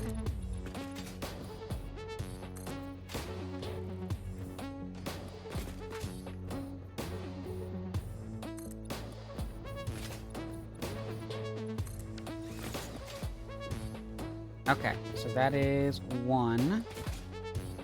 And this height is not gonna work. I do like that I'm kind of surrounding this boulder at this point. If I take this, the rest of the 10 over, 3, 4, 5, 6.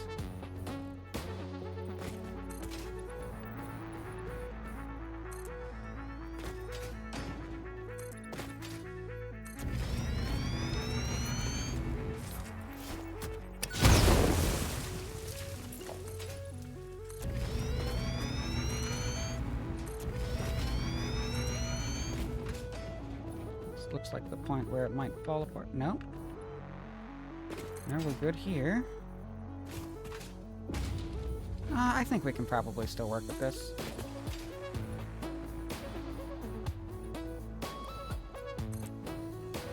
So 7... Yeah, no, this is fine. We'll do it this way.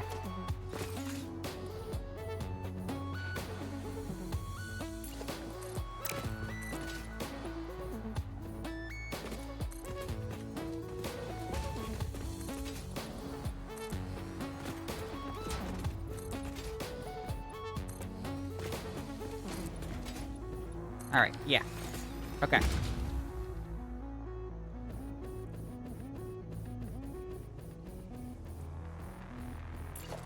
Now we want this closed up down here.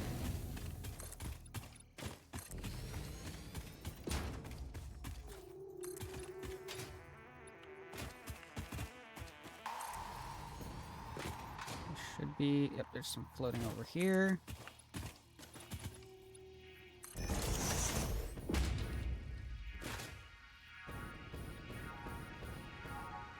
I think I'd rather work with the landscape just clipping into the foundations like that. I think we can do something interesting with that.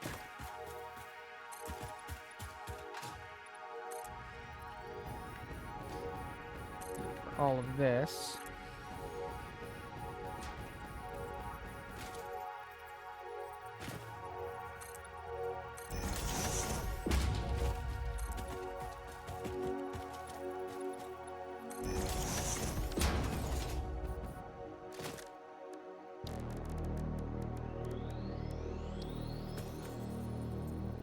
And then we'll have the pillars.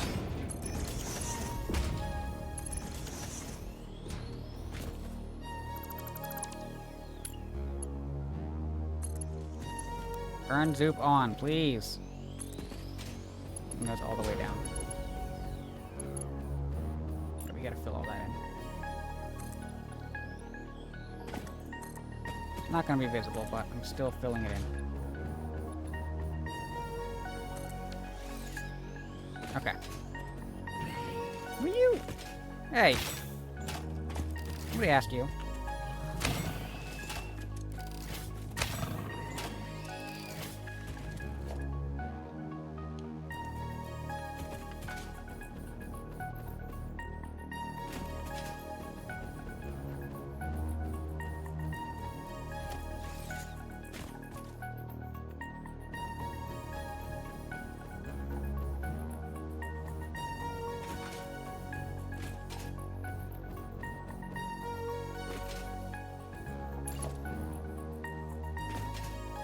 Do the same over here.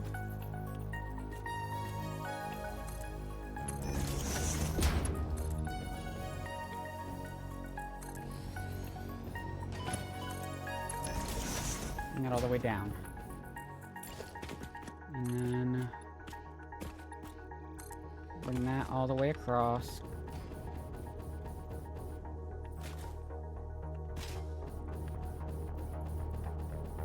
There is an end goal. If you look in the top right, we have an objective that we have to complete. We have project parts that we have to send up to our space elevator.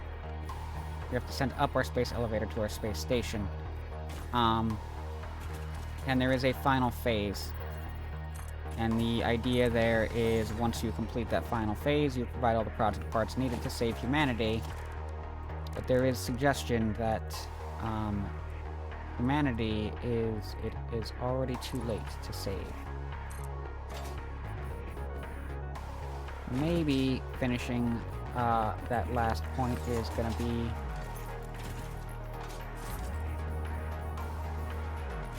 a spoiler for the answering that question. I don't know. I haven't gotten there yet.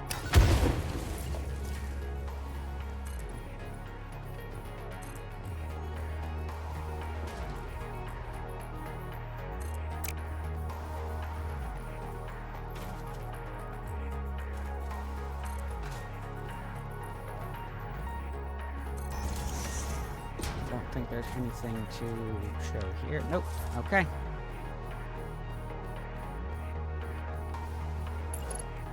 And yes, we will still have the columns repeat over here, even though they don't have to support all the way down to the ground like that.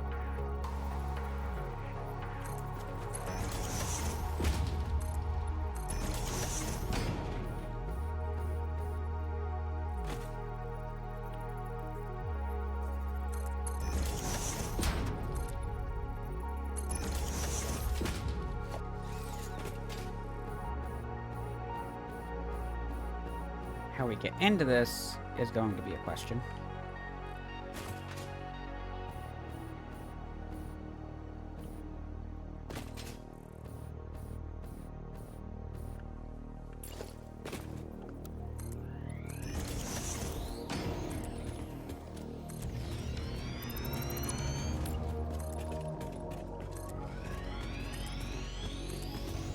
I will do this one side at a time.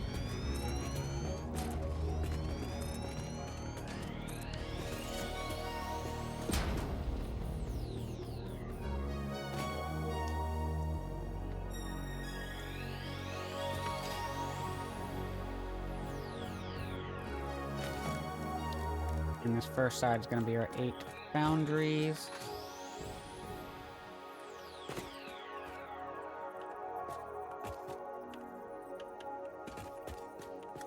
Should do it.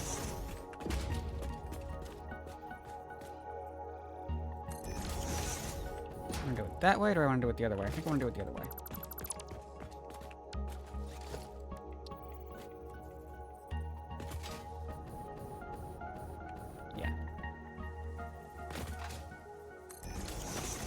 Be certain. Yep, okay.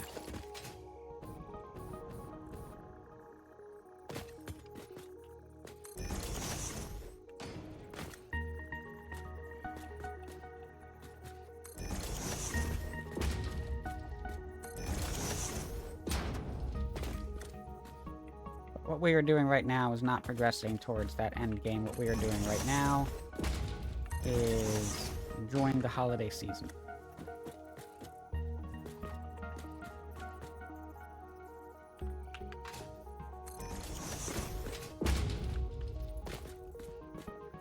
This side will be iron.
Okay.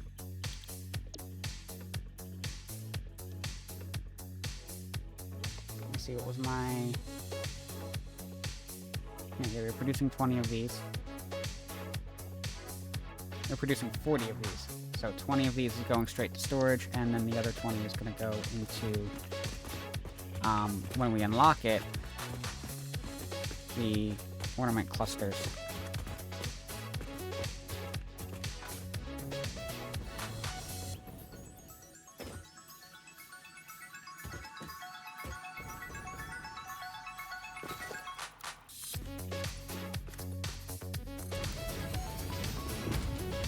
Right height, looks like it.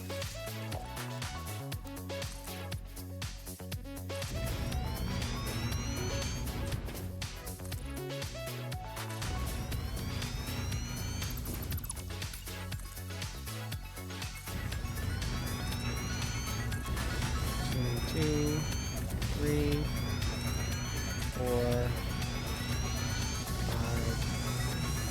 5, 6. 3, 4, 5, 6.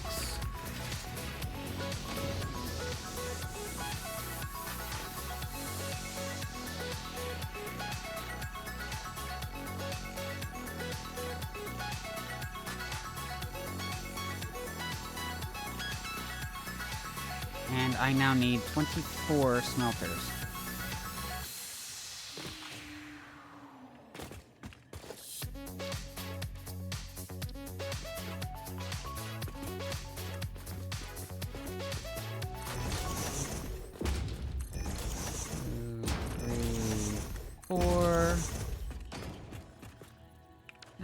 Hang on.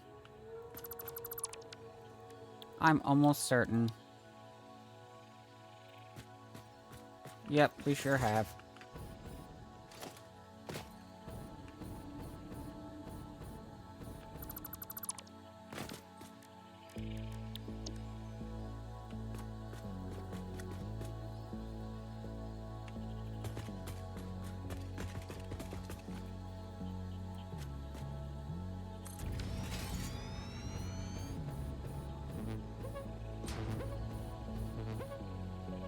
That's better.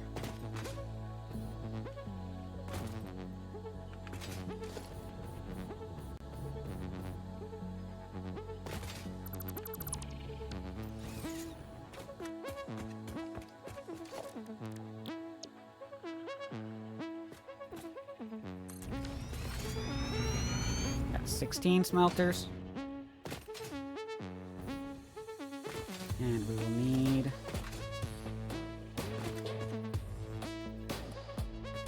more up here. I think I'm gonna do it here, even though...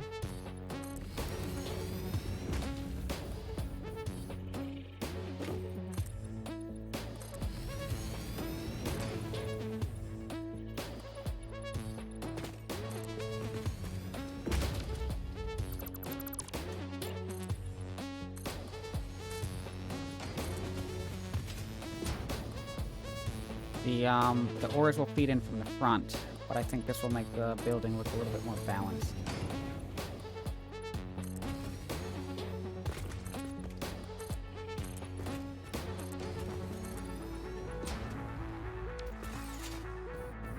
Did I miscount something here, or is that really only 4? I miscount something. And that was really only 4.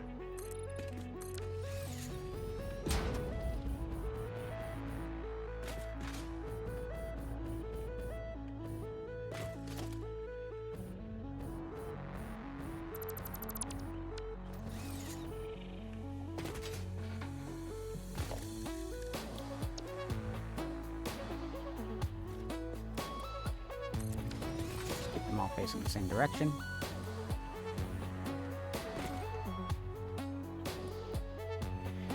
Alright, so for iron, we will have 16 smelters making blue Fixmas ornaments, making a grand total of 140 of them. And then we will have 8 smelters making 120 iron ingots. We only need 4 to make 120 iron ingots, but I like these numbers better.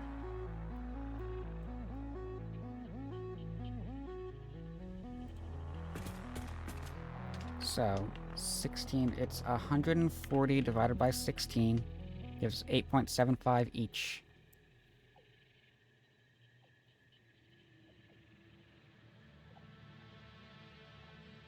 Wait, what?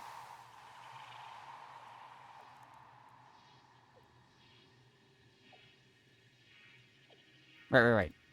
Because it's not iron ingots, it's the blue Fixmas ornaments. So we are, yeah, that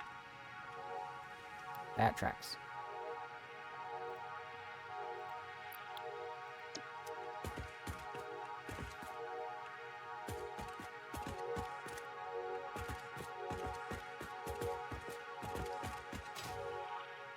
Total incomplete sense.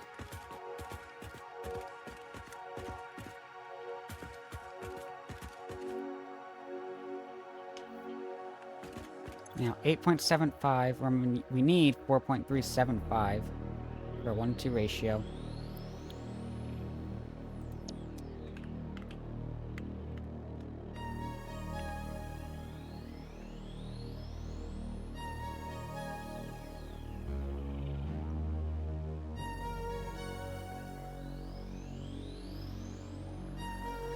That's how many gifts input we need.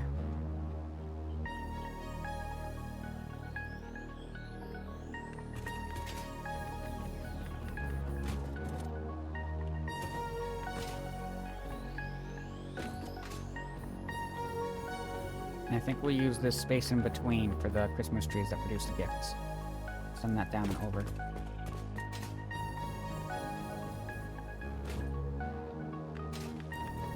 Okay. Now, as far as the iron ingots, We need 120. That's just going to be all of these at 50%. We could do this with only 4, but this is how we're doing it.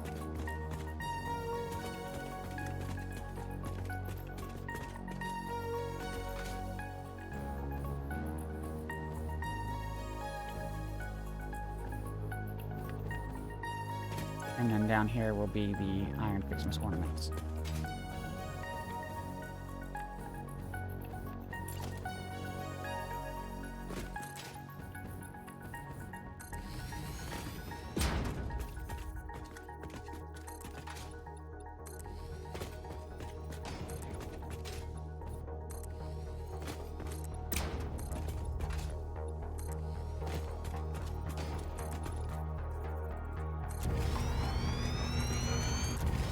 This side, this is going to be identical to the other side, but this is going to be for all the copper stuff.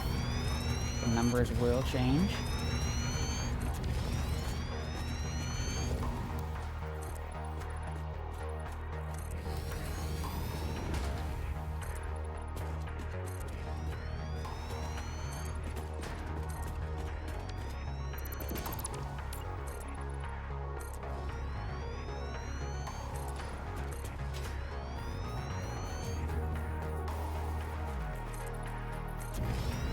Not 10.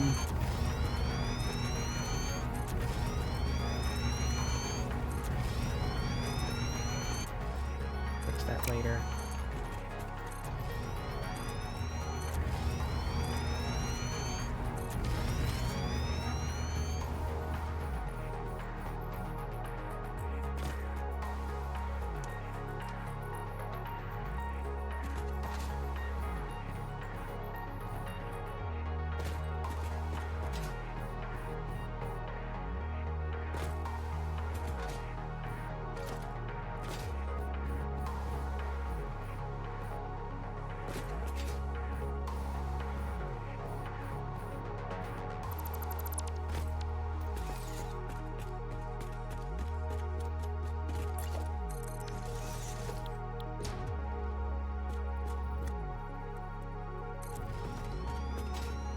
Nope, nope.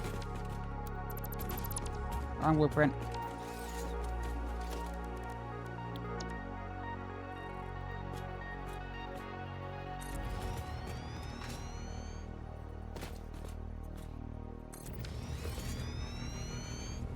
These are going to be the red ornaments. We're once again producing 40 per minute. Or no, we're producing 100 per minute on these, which requires 24 smelters total. 20 of those for the red Fixmas ornaments. So that is not pretty math.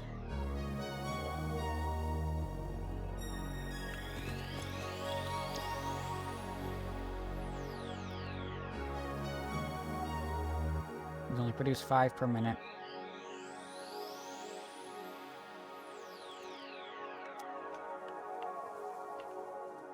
And we need them to produce 6.25 per minute. So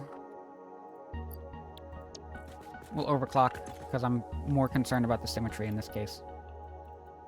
What was that number? 6.25.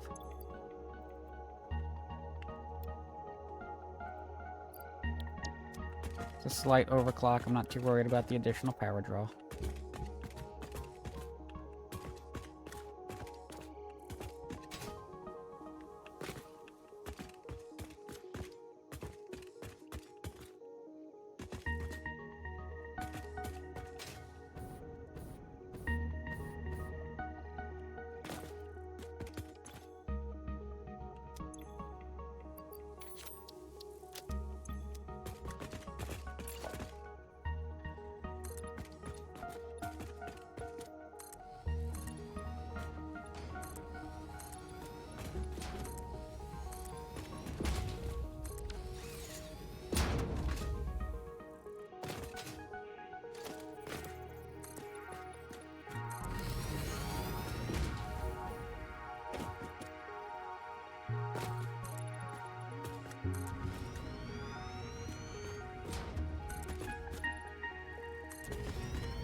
Oh, that's not...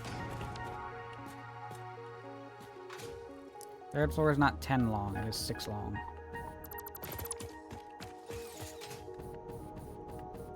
Maybe it'll become 10 long, but that is a decision to make once we get into the logistics of things.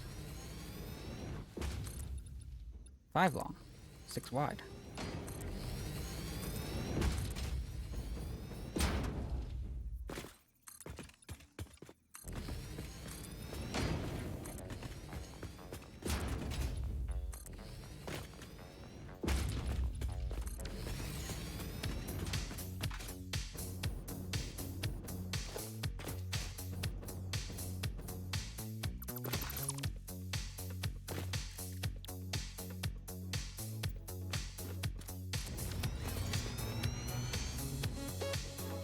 And for this, we need 80 copper per minute.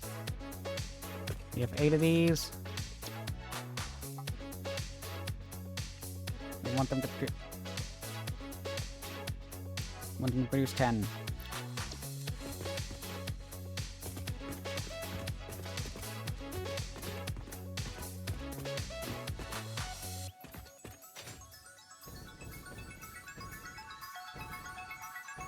And that copper is going to come in from over there and around up here.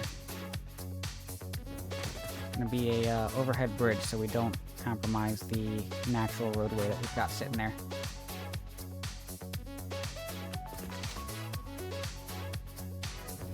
I did not put the foundries down here.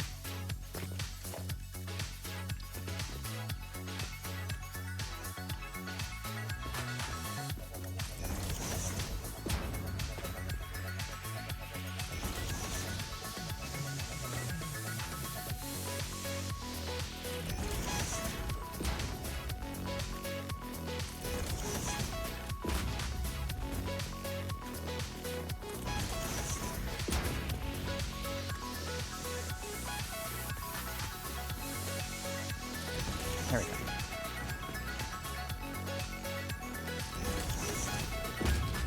Is that right? No. Yes? No. There we go. That's where I want that.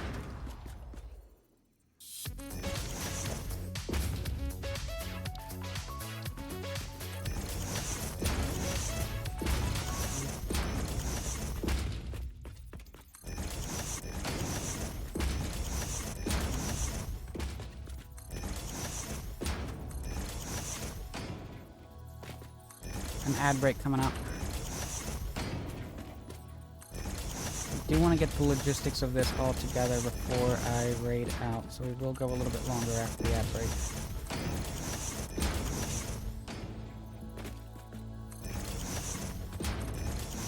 I don't know that we'll be necessarily powering this on before we raid out.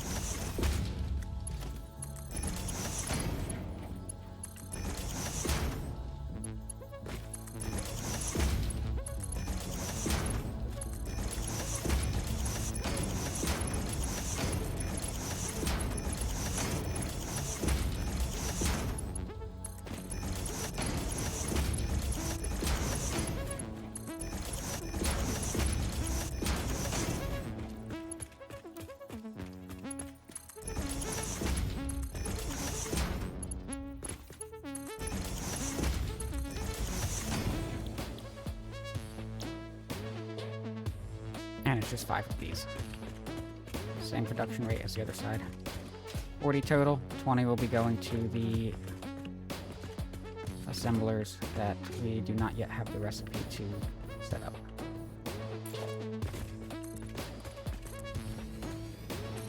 Right, I will switch to manually crafting nobelisks when I go onto my break screen in just a second.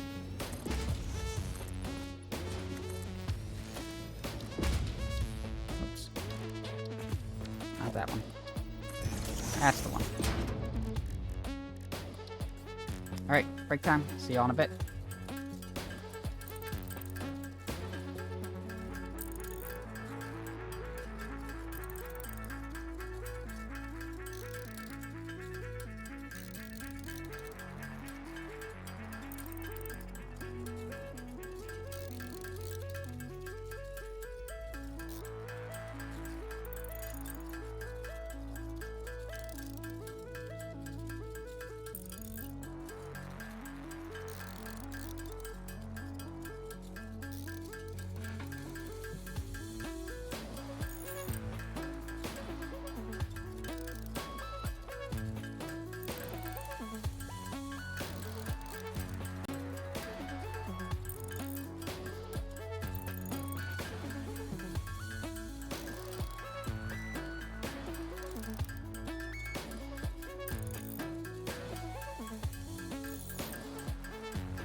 Welcome back, everybody. You know, it just occurred to me that the Nobelisks are probably named after Arthur Nobel. As in, like, Nobel Peace Prize. As in, like, the man that invented dynamite. Seems pretty obvious now in retrospect.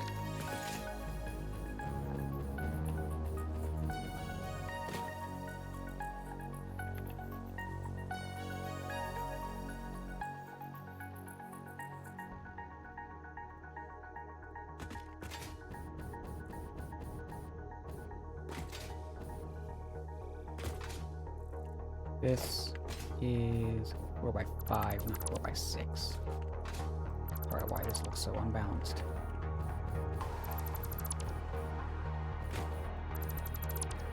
Okay.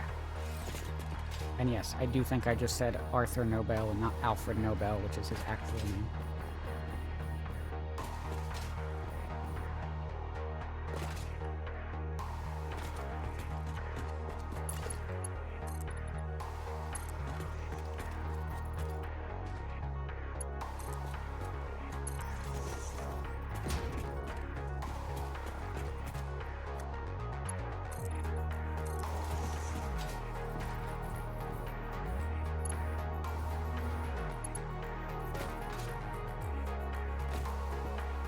This one as well.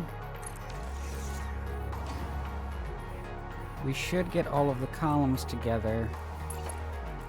You know, we're gonna have to get these together so that we have the spacing for the logistics. We're not encroaching on...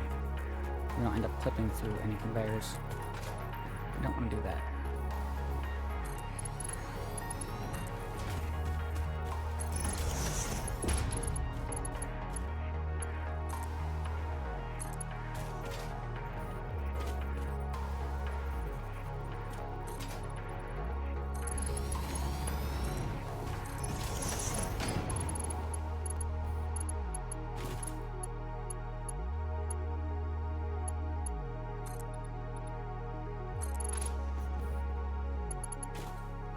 There. Just follow this all the way down.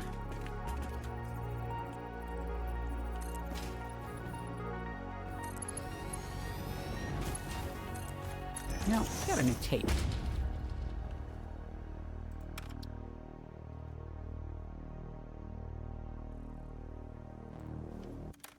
Let's see what's on this tape. See how long it takes before this gets annoying to listen to.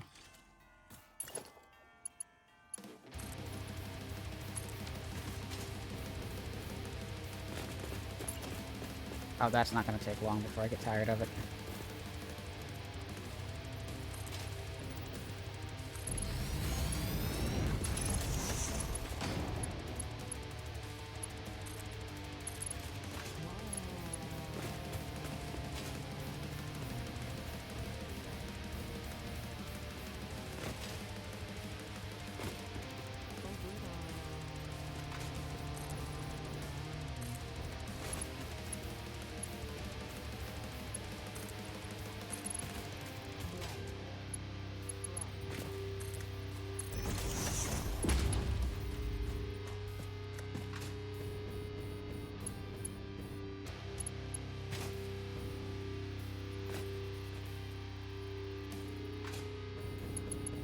Start these ones up here.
Actually, I think we could work with this.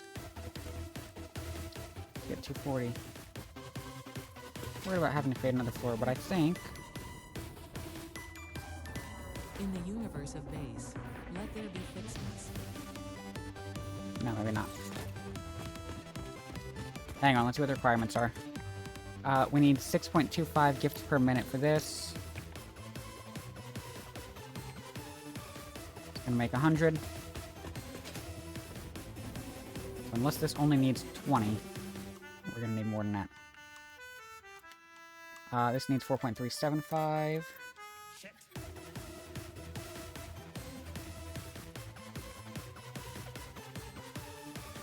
So this needs 170 total. They produce 15, so we need 12 of them, and we have to sync some. Interrupting previous message for higher priority message.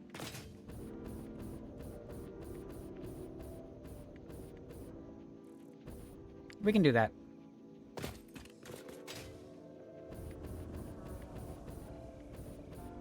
Does it satisfy you to spend your days chasing gifts? Does it feel like an achievement, so joyfully neglecting our mission? Do you think your tree is pretty enough for you to deserve humanity's forgiveness?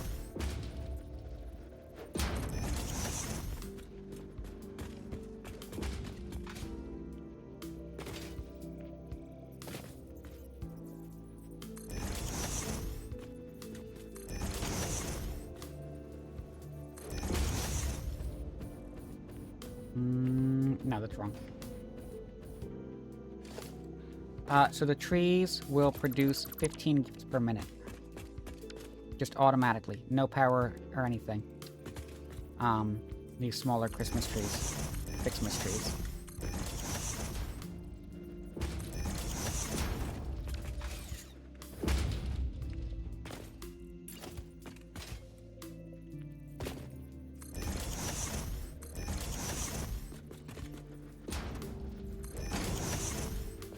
Yep, these are different from the big one.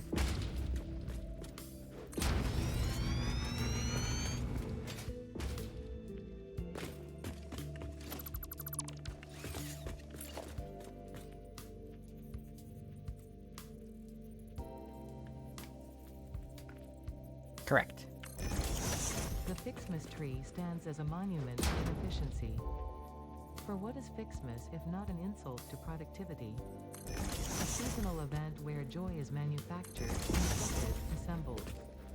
Completing the Fixmas tasks will not result in a tangible reward, but you will be gifted the eventual knowledge that all this time could have been used to achieve true, meaningful contribution.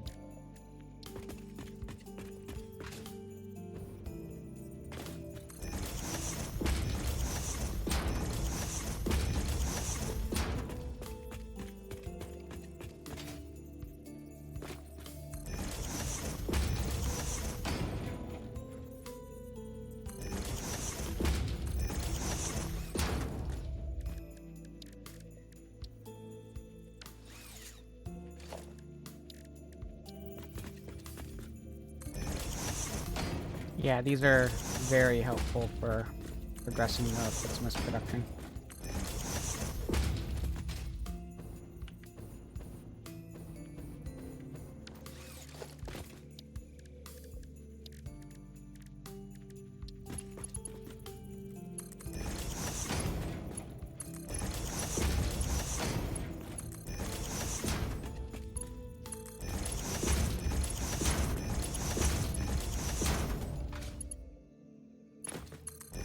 And once you have 10 of these,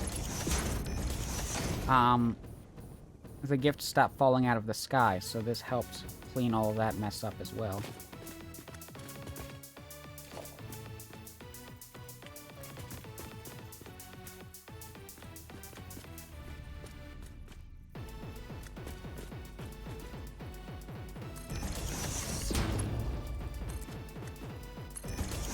I think, no, this has to be...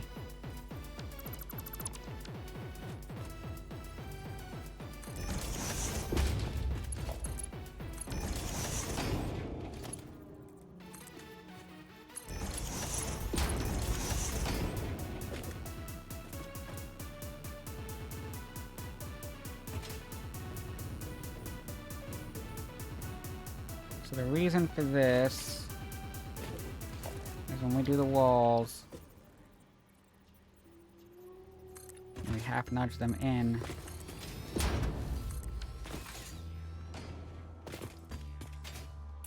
If I place this flush like this, I believe it clips in a way that it can be visible from the outside. That's right.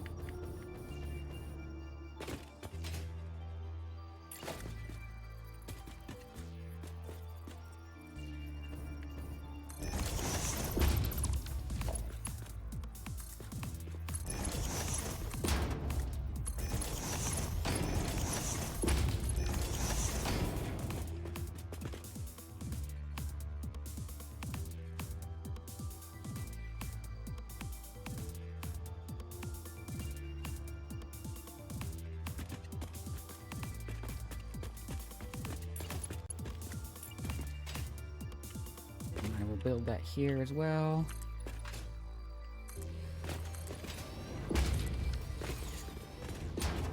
Have that in place, and that's where those line up.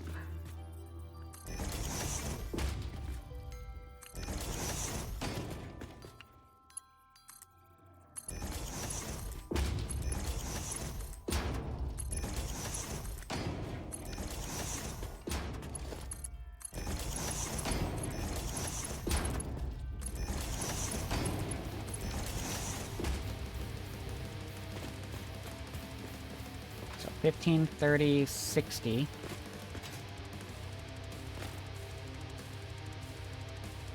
Which side needs 70 and which side needs 100?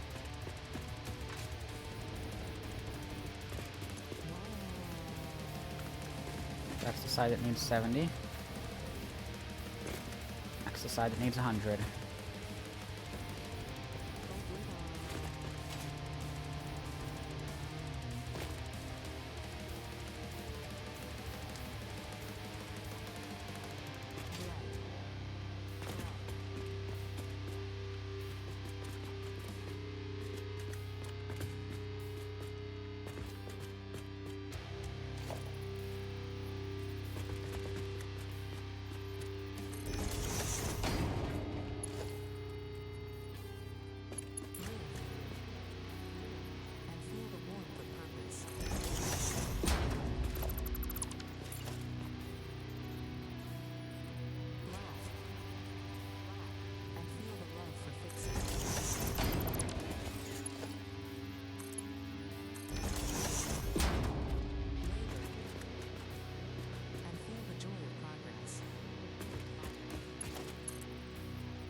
Hang on.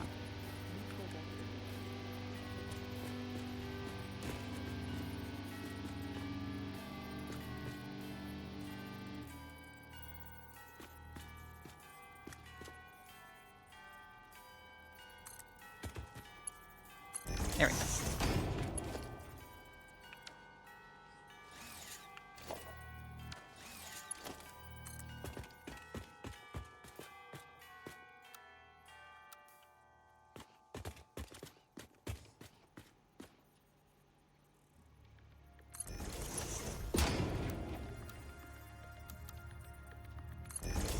Okay.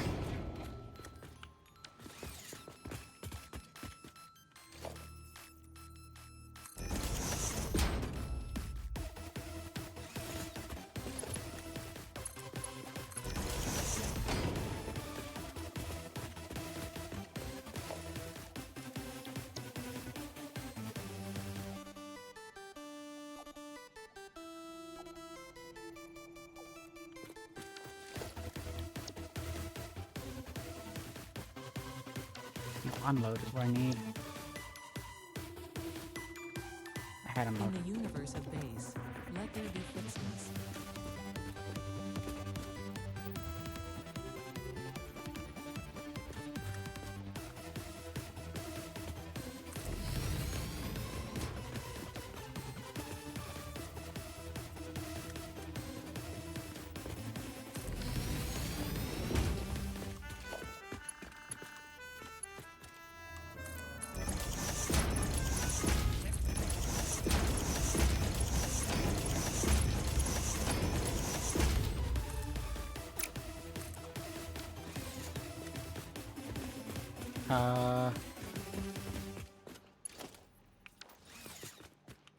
Interrupting previous message for higher priority message. Mess that up.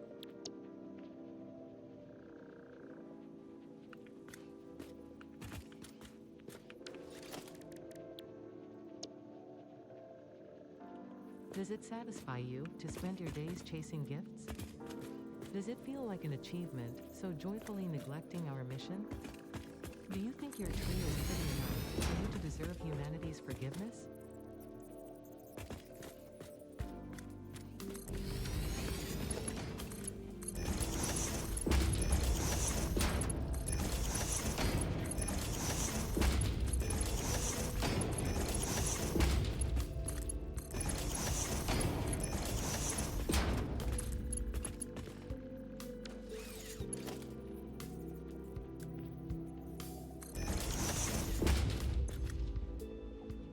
Left is any, right is any, forward is going to be overflow.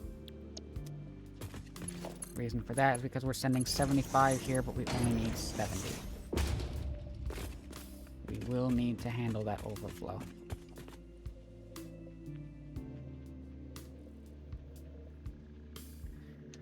So we'll send that to a sink.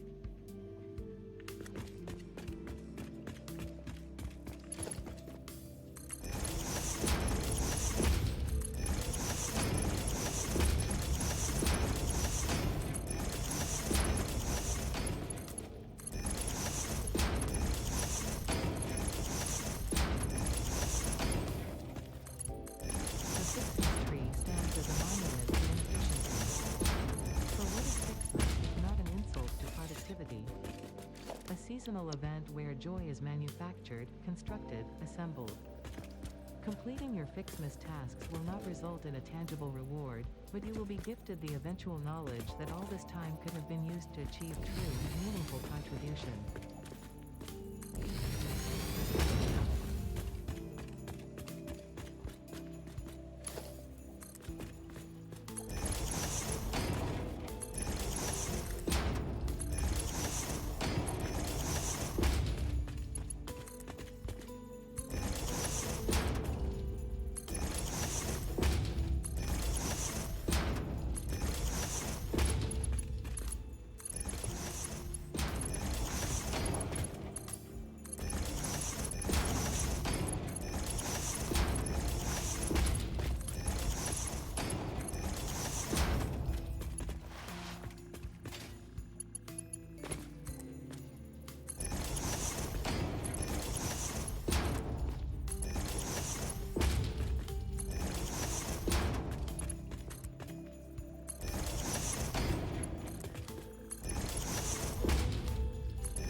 Like the way that looked.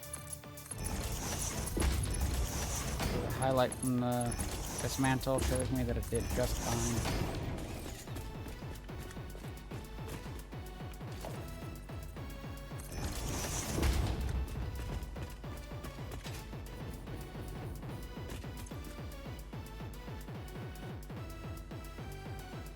So we are producing 8.75 times 16. 140. So at the end of the end of all of this, it's going to be a Mark III belt.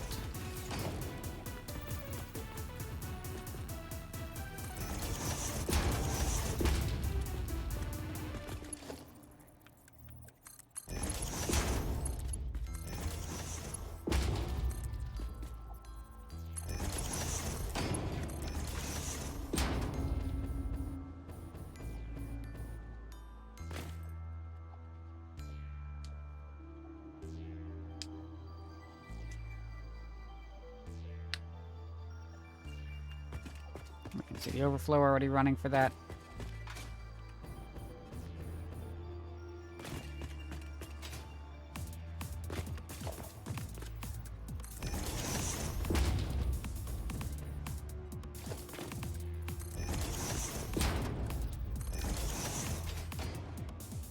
We'll set that up as Mark II.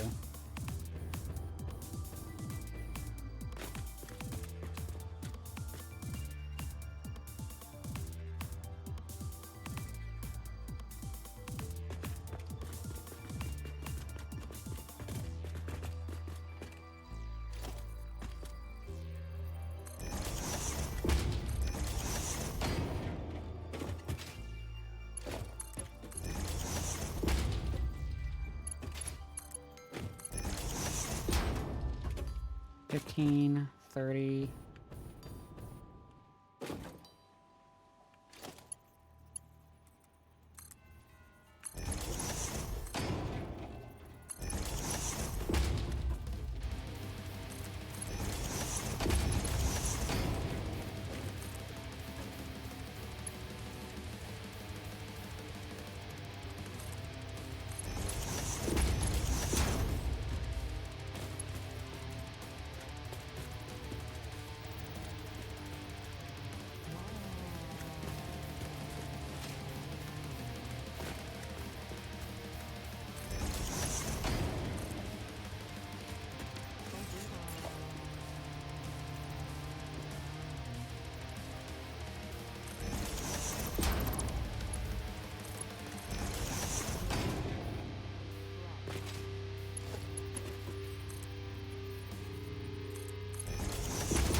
$45.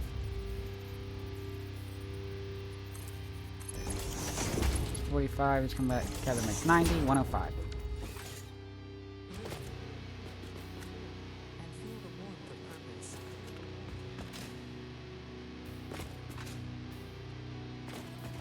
Right. Laugh. And feel the love for fix-it.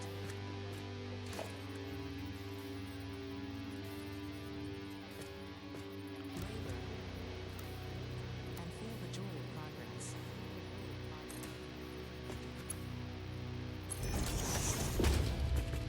Come. And leave your worries behind.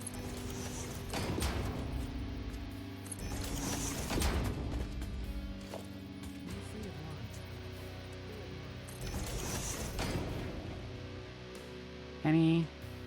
Penny, overflow.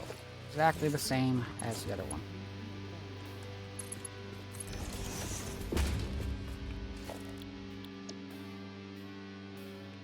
Be free of the void.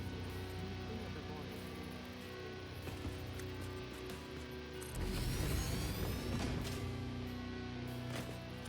Be productive. Be productive.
Alright, that really did get old fast.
Alright, how many of these are we making?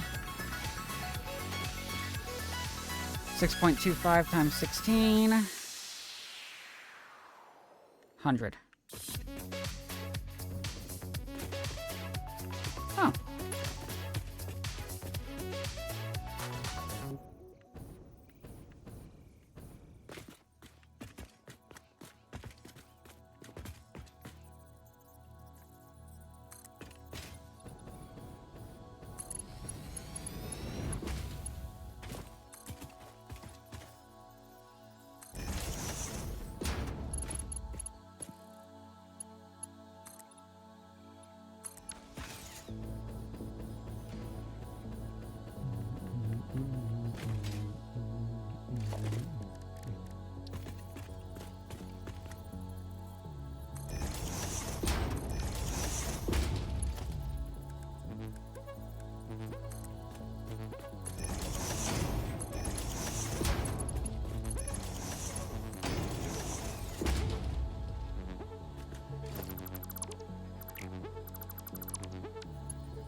Okay.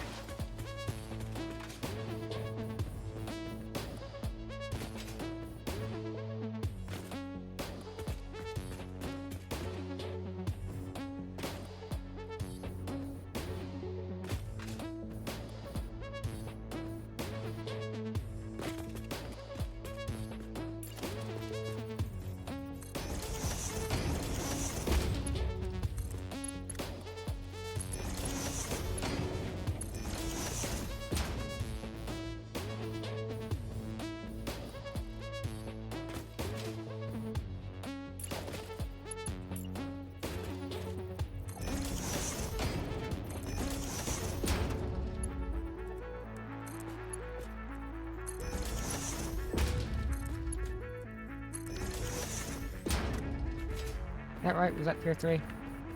Mark 3? Yes.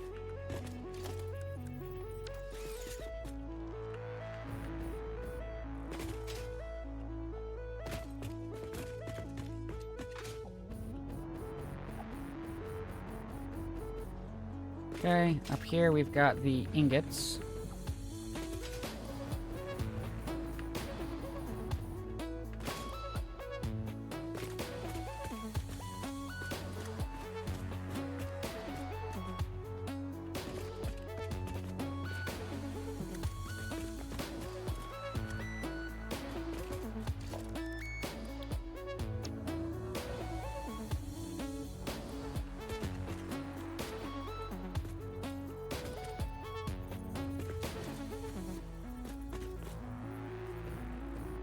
So I think I'm gonna have back or front? Back or front? I think we'll do back.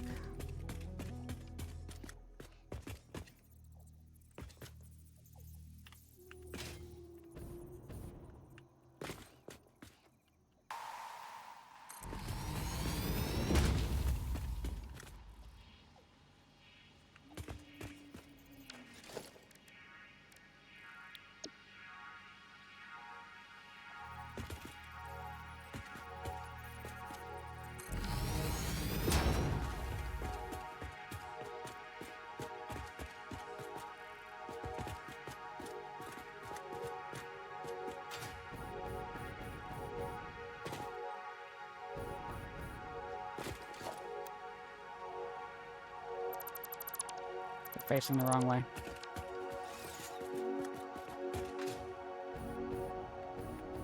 I do still want the side load, so...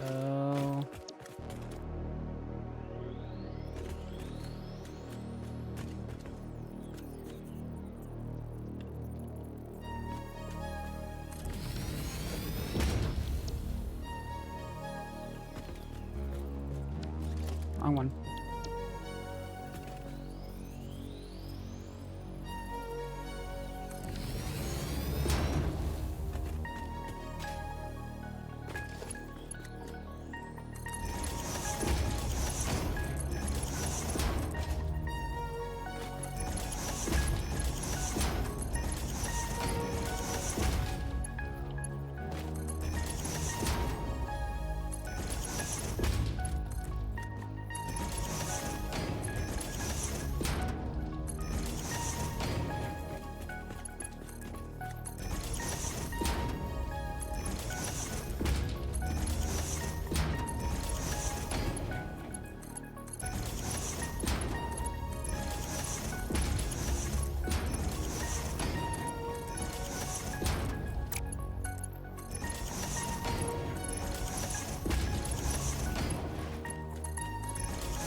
I should probably set this up so that these loaders are part of the initial construction. So we'll have the input back here and the output over here.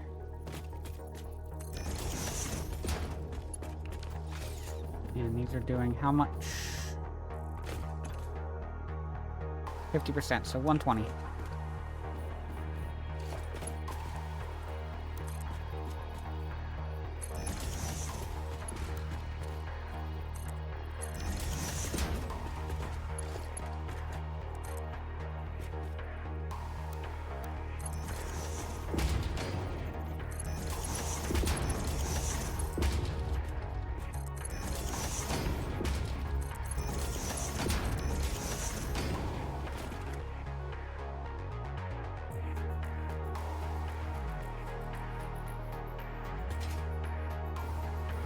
Do the other side first.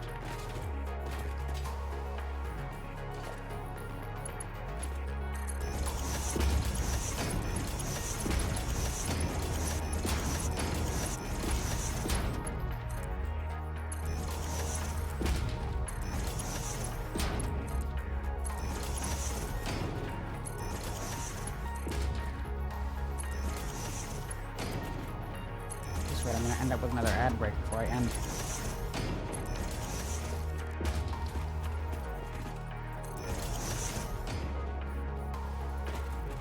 This will do the same thing.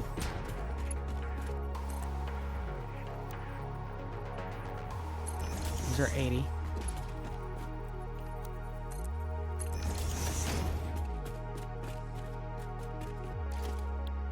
Blueprints, side load the loaders first.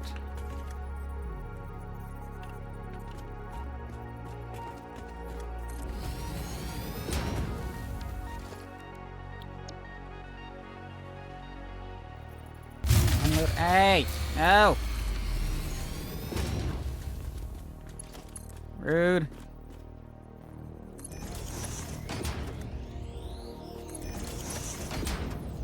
Oh, wrong way.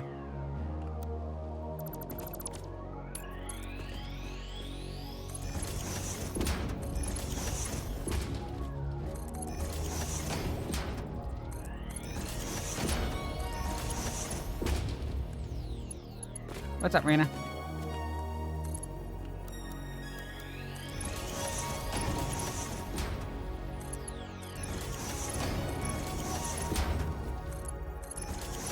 Is Squid still at work?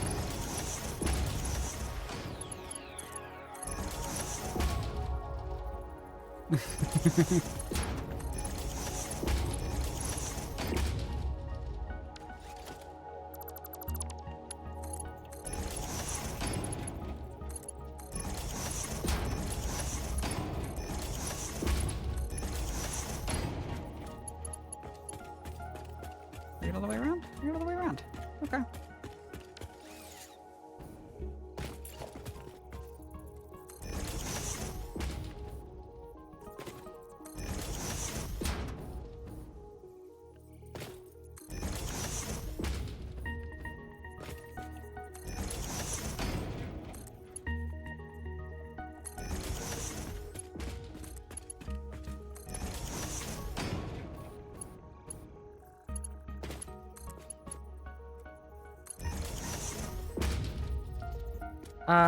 Yeah, I see that.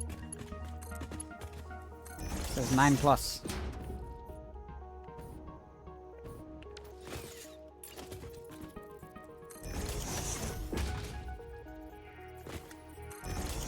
Keep going down from here.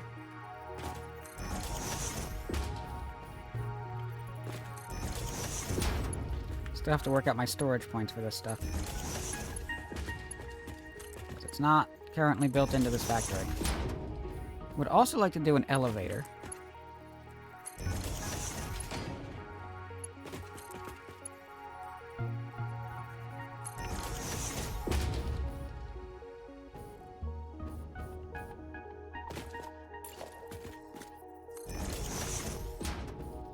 Right.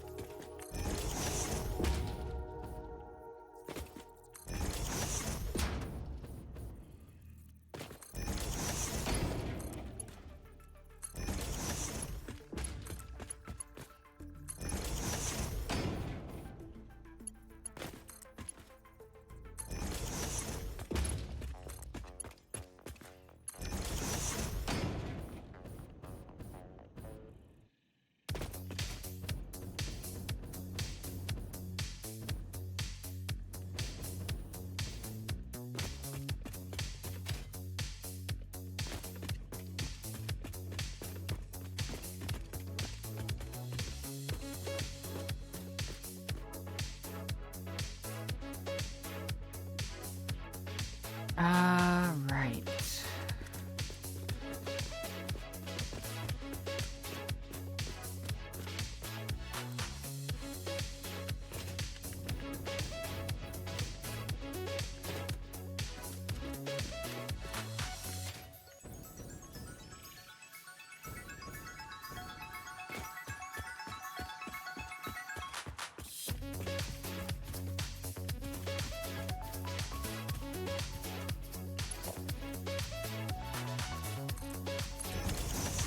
These are coming down.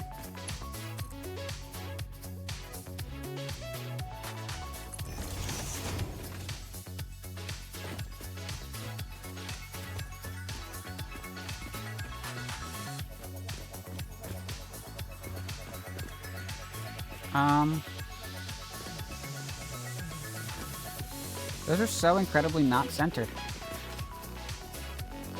Did I at least do better on this side? Yes, I did substantially better on that side. What happened over here?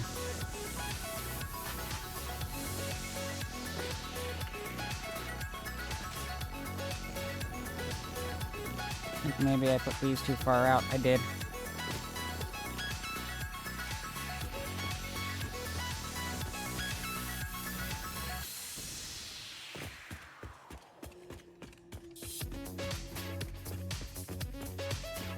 Alright.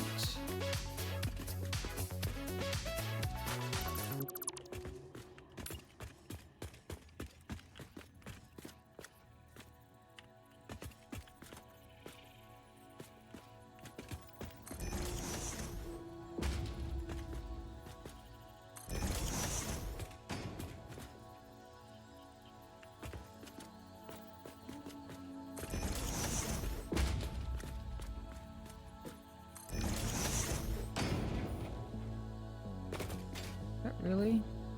Really?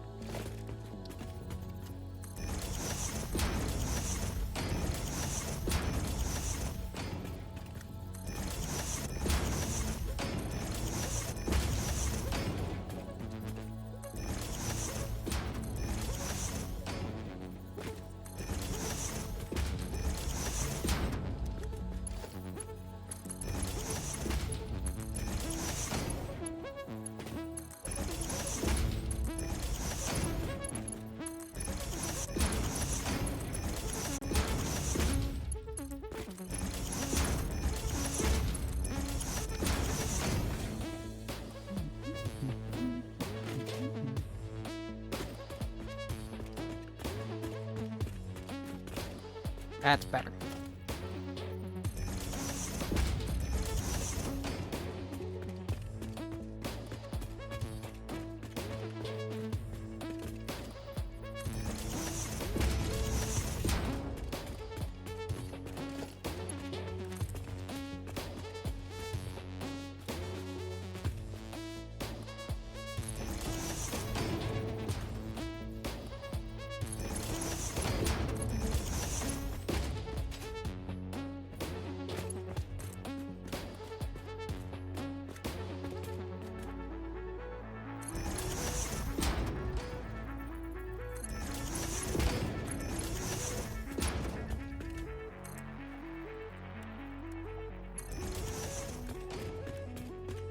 The iron side is tier 3, the copper side is tier 2.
Nope. Why are you different? Why are these not perfectly equivalent?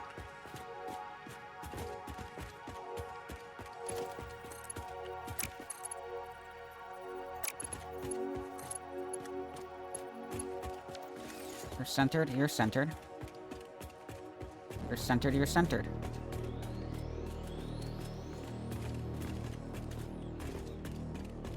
Are they different distances? I think they are. They sure are. Alright, which one is the distance we have set over here? You're on the edges. You were on the edges. These ones are wrong.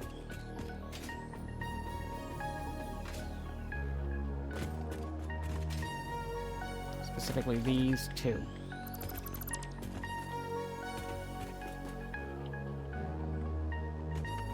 Right. Just angle to catch the hitbox.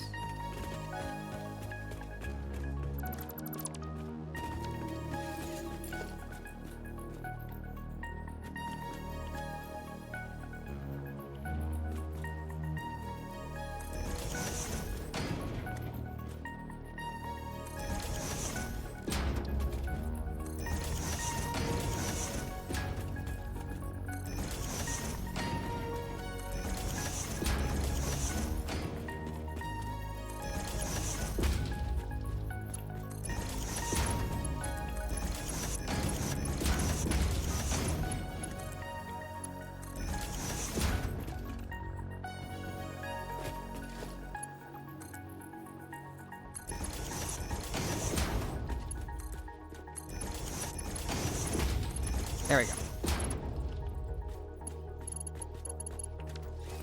Ah, those are also in the wrong spot.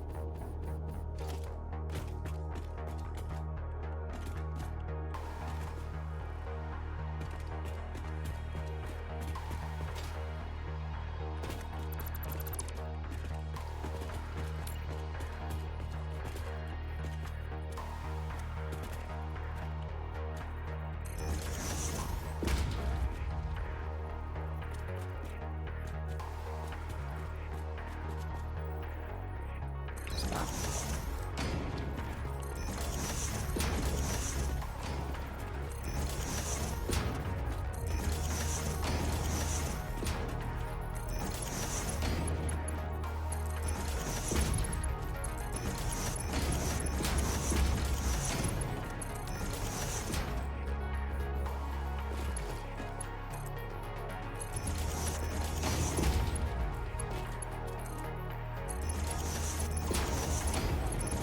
Alright, that's better.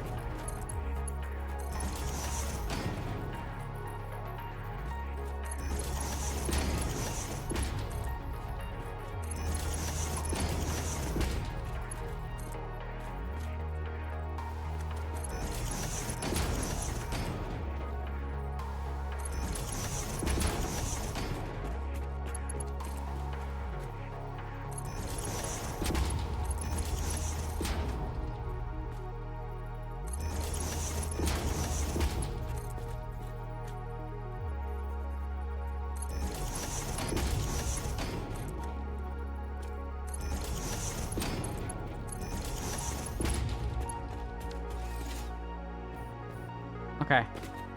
I think I'm gonna have to call it here. Could do the other side, but, getting pretty fatigued on this.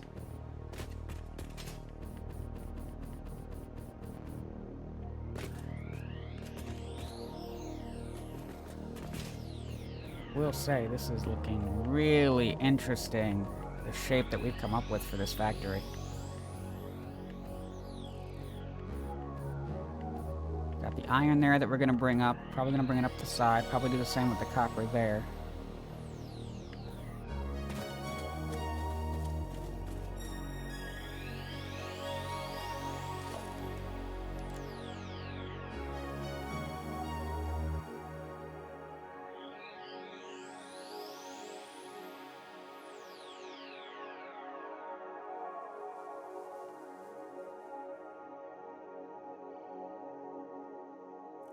Probably don't need that reminder, but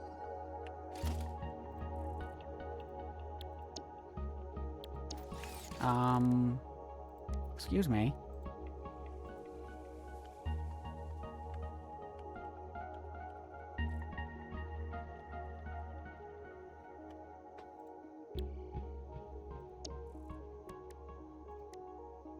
Thank you. Let's head back to the hub.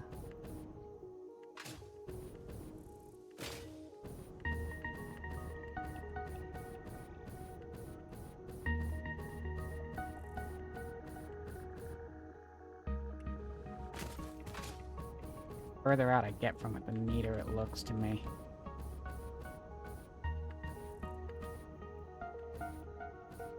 Yeah, no, I think I got the right shape for that.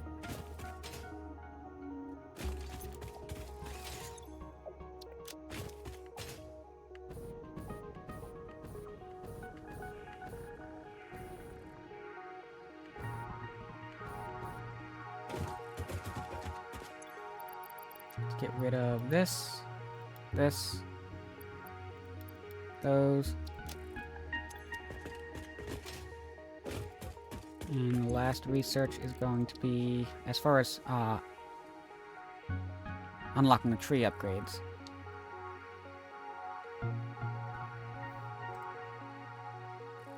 Fixmas ornament bundles. So we should already have the recipe unlocked, right? Ah, there it is. It's on this side. And this requires making actual snow. And then we'll see what those look like. Alright, we'll save here. We'll wrap up.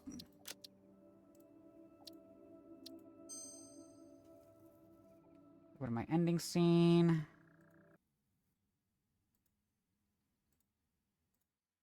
And see who we're rating.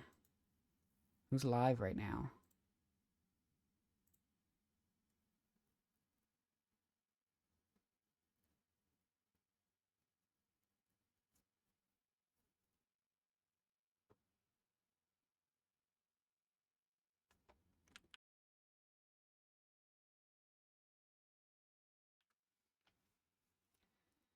So I think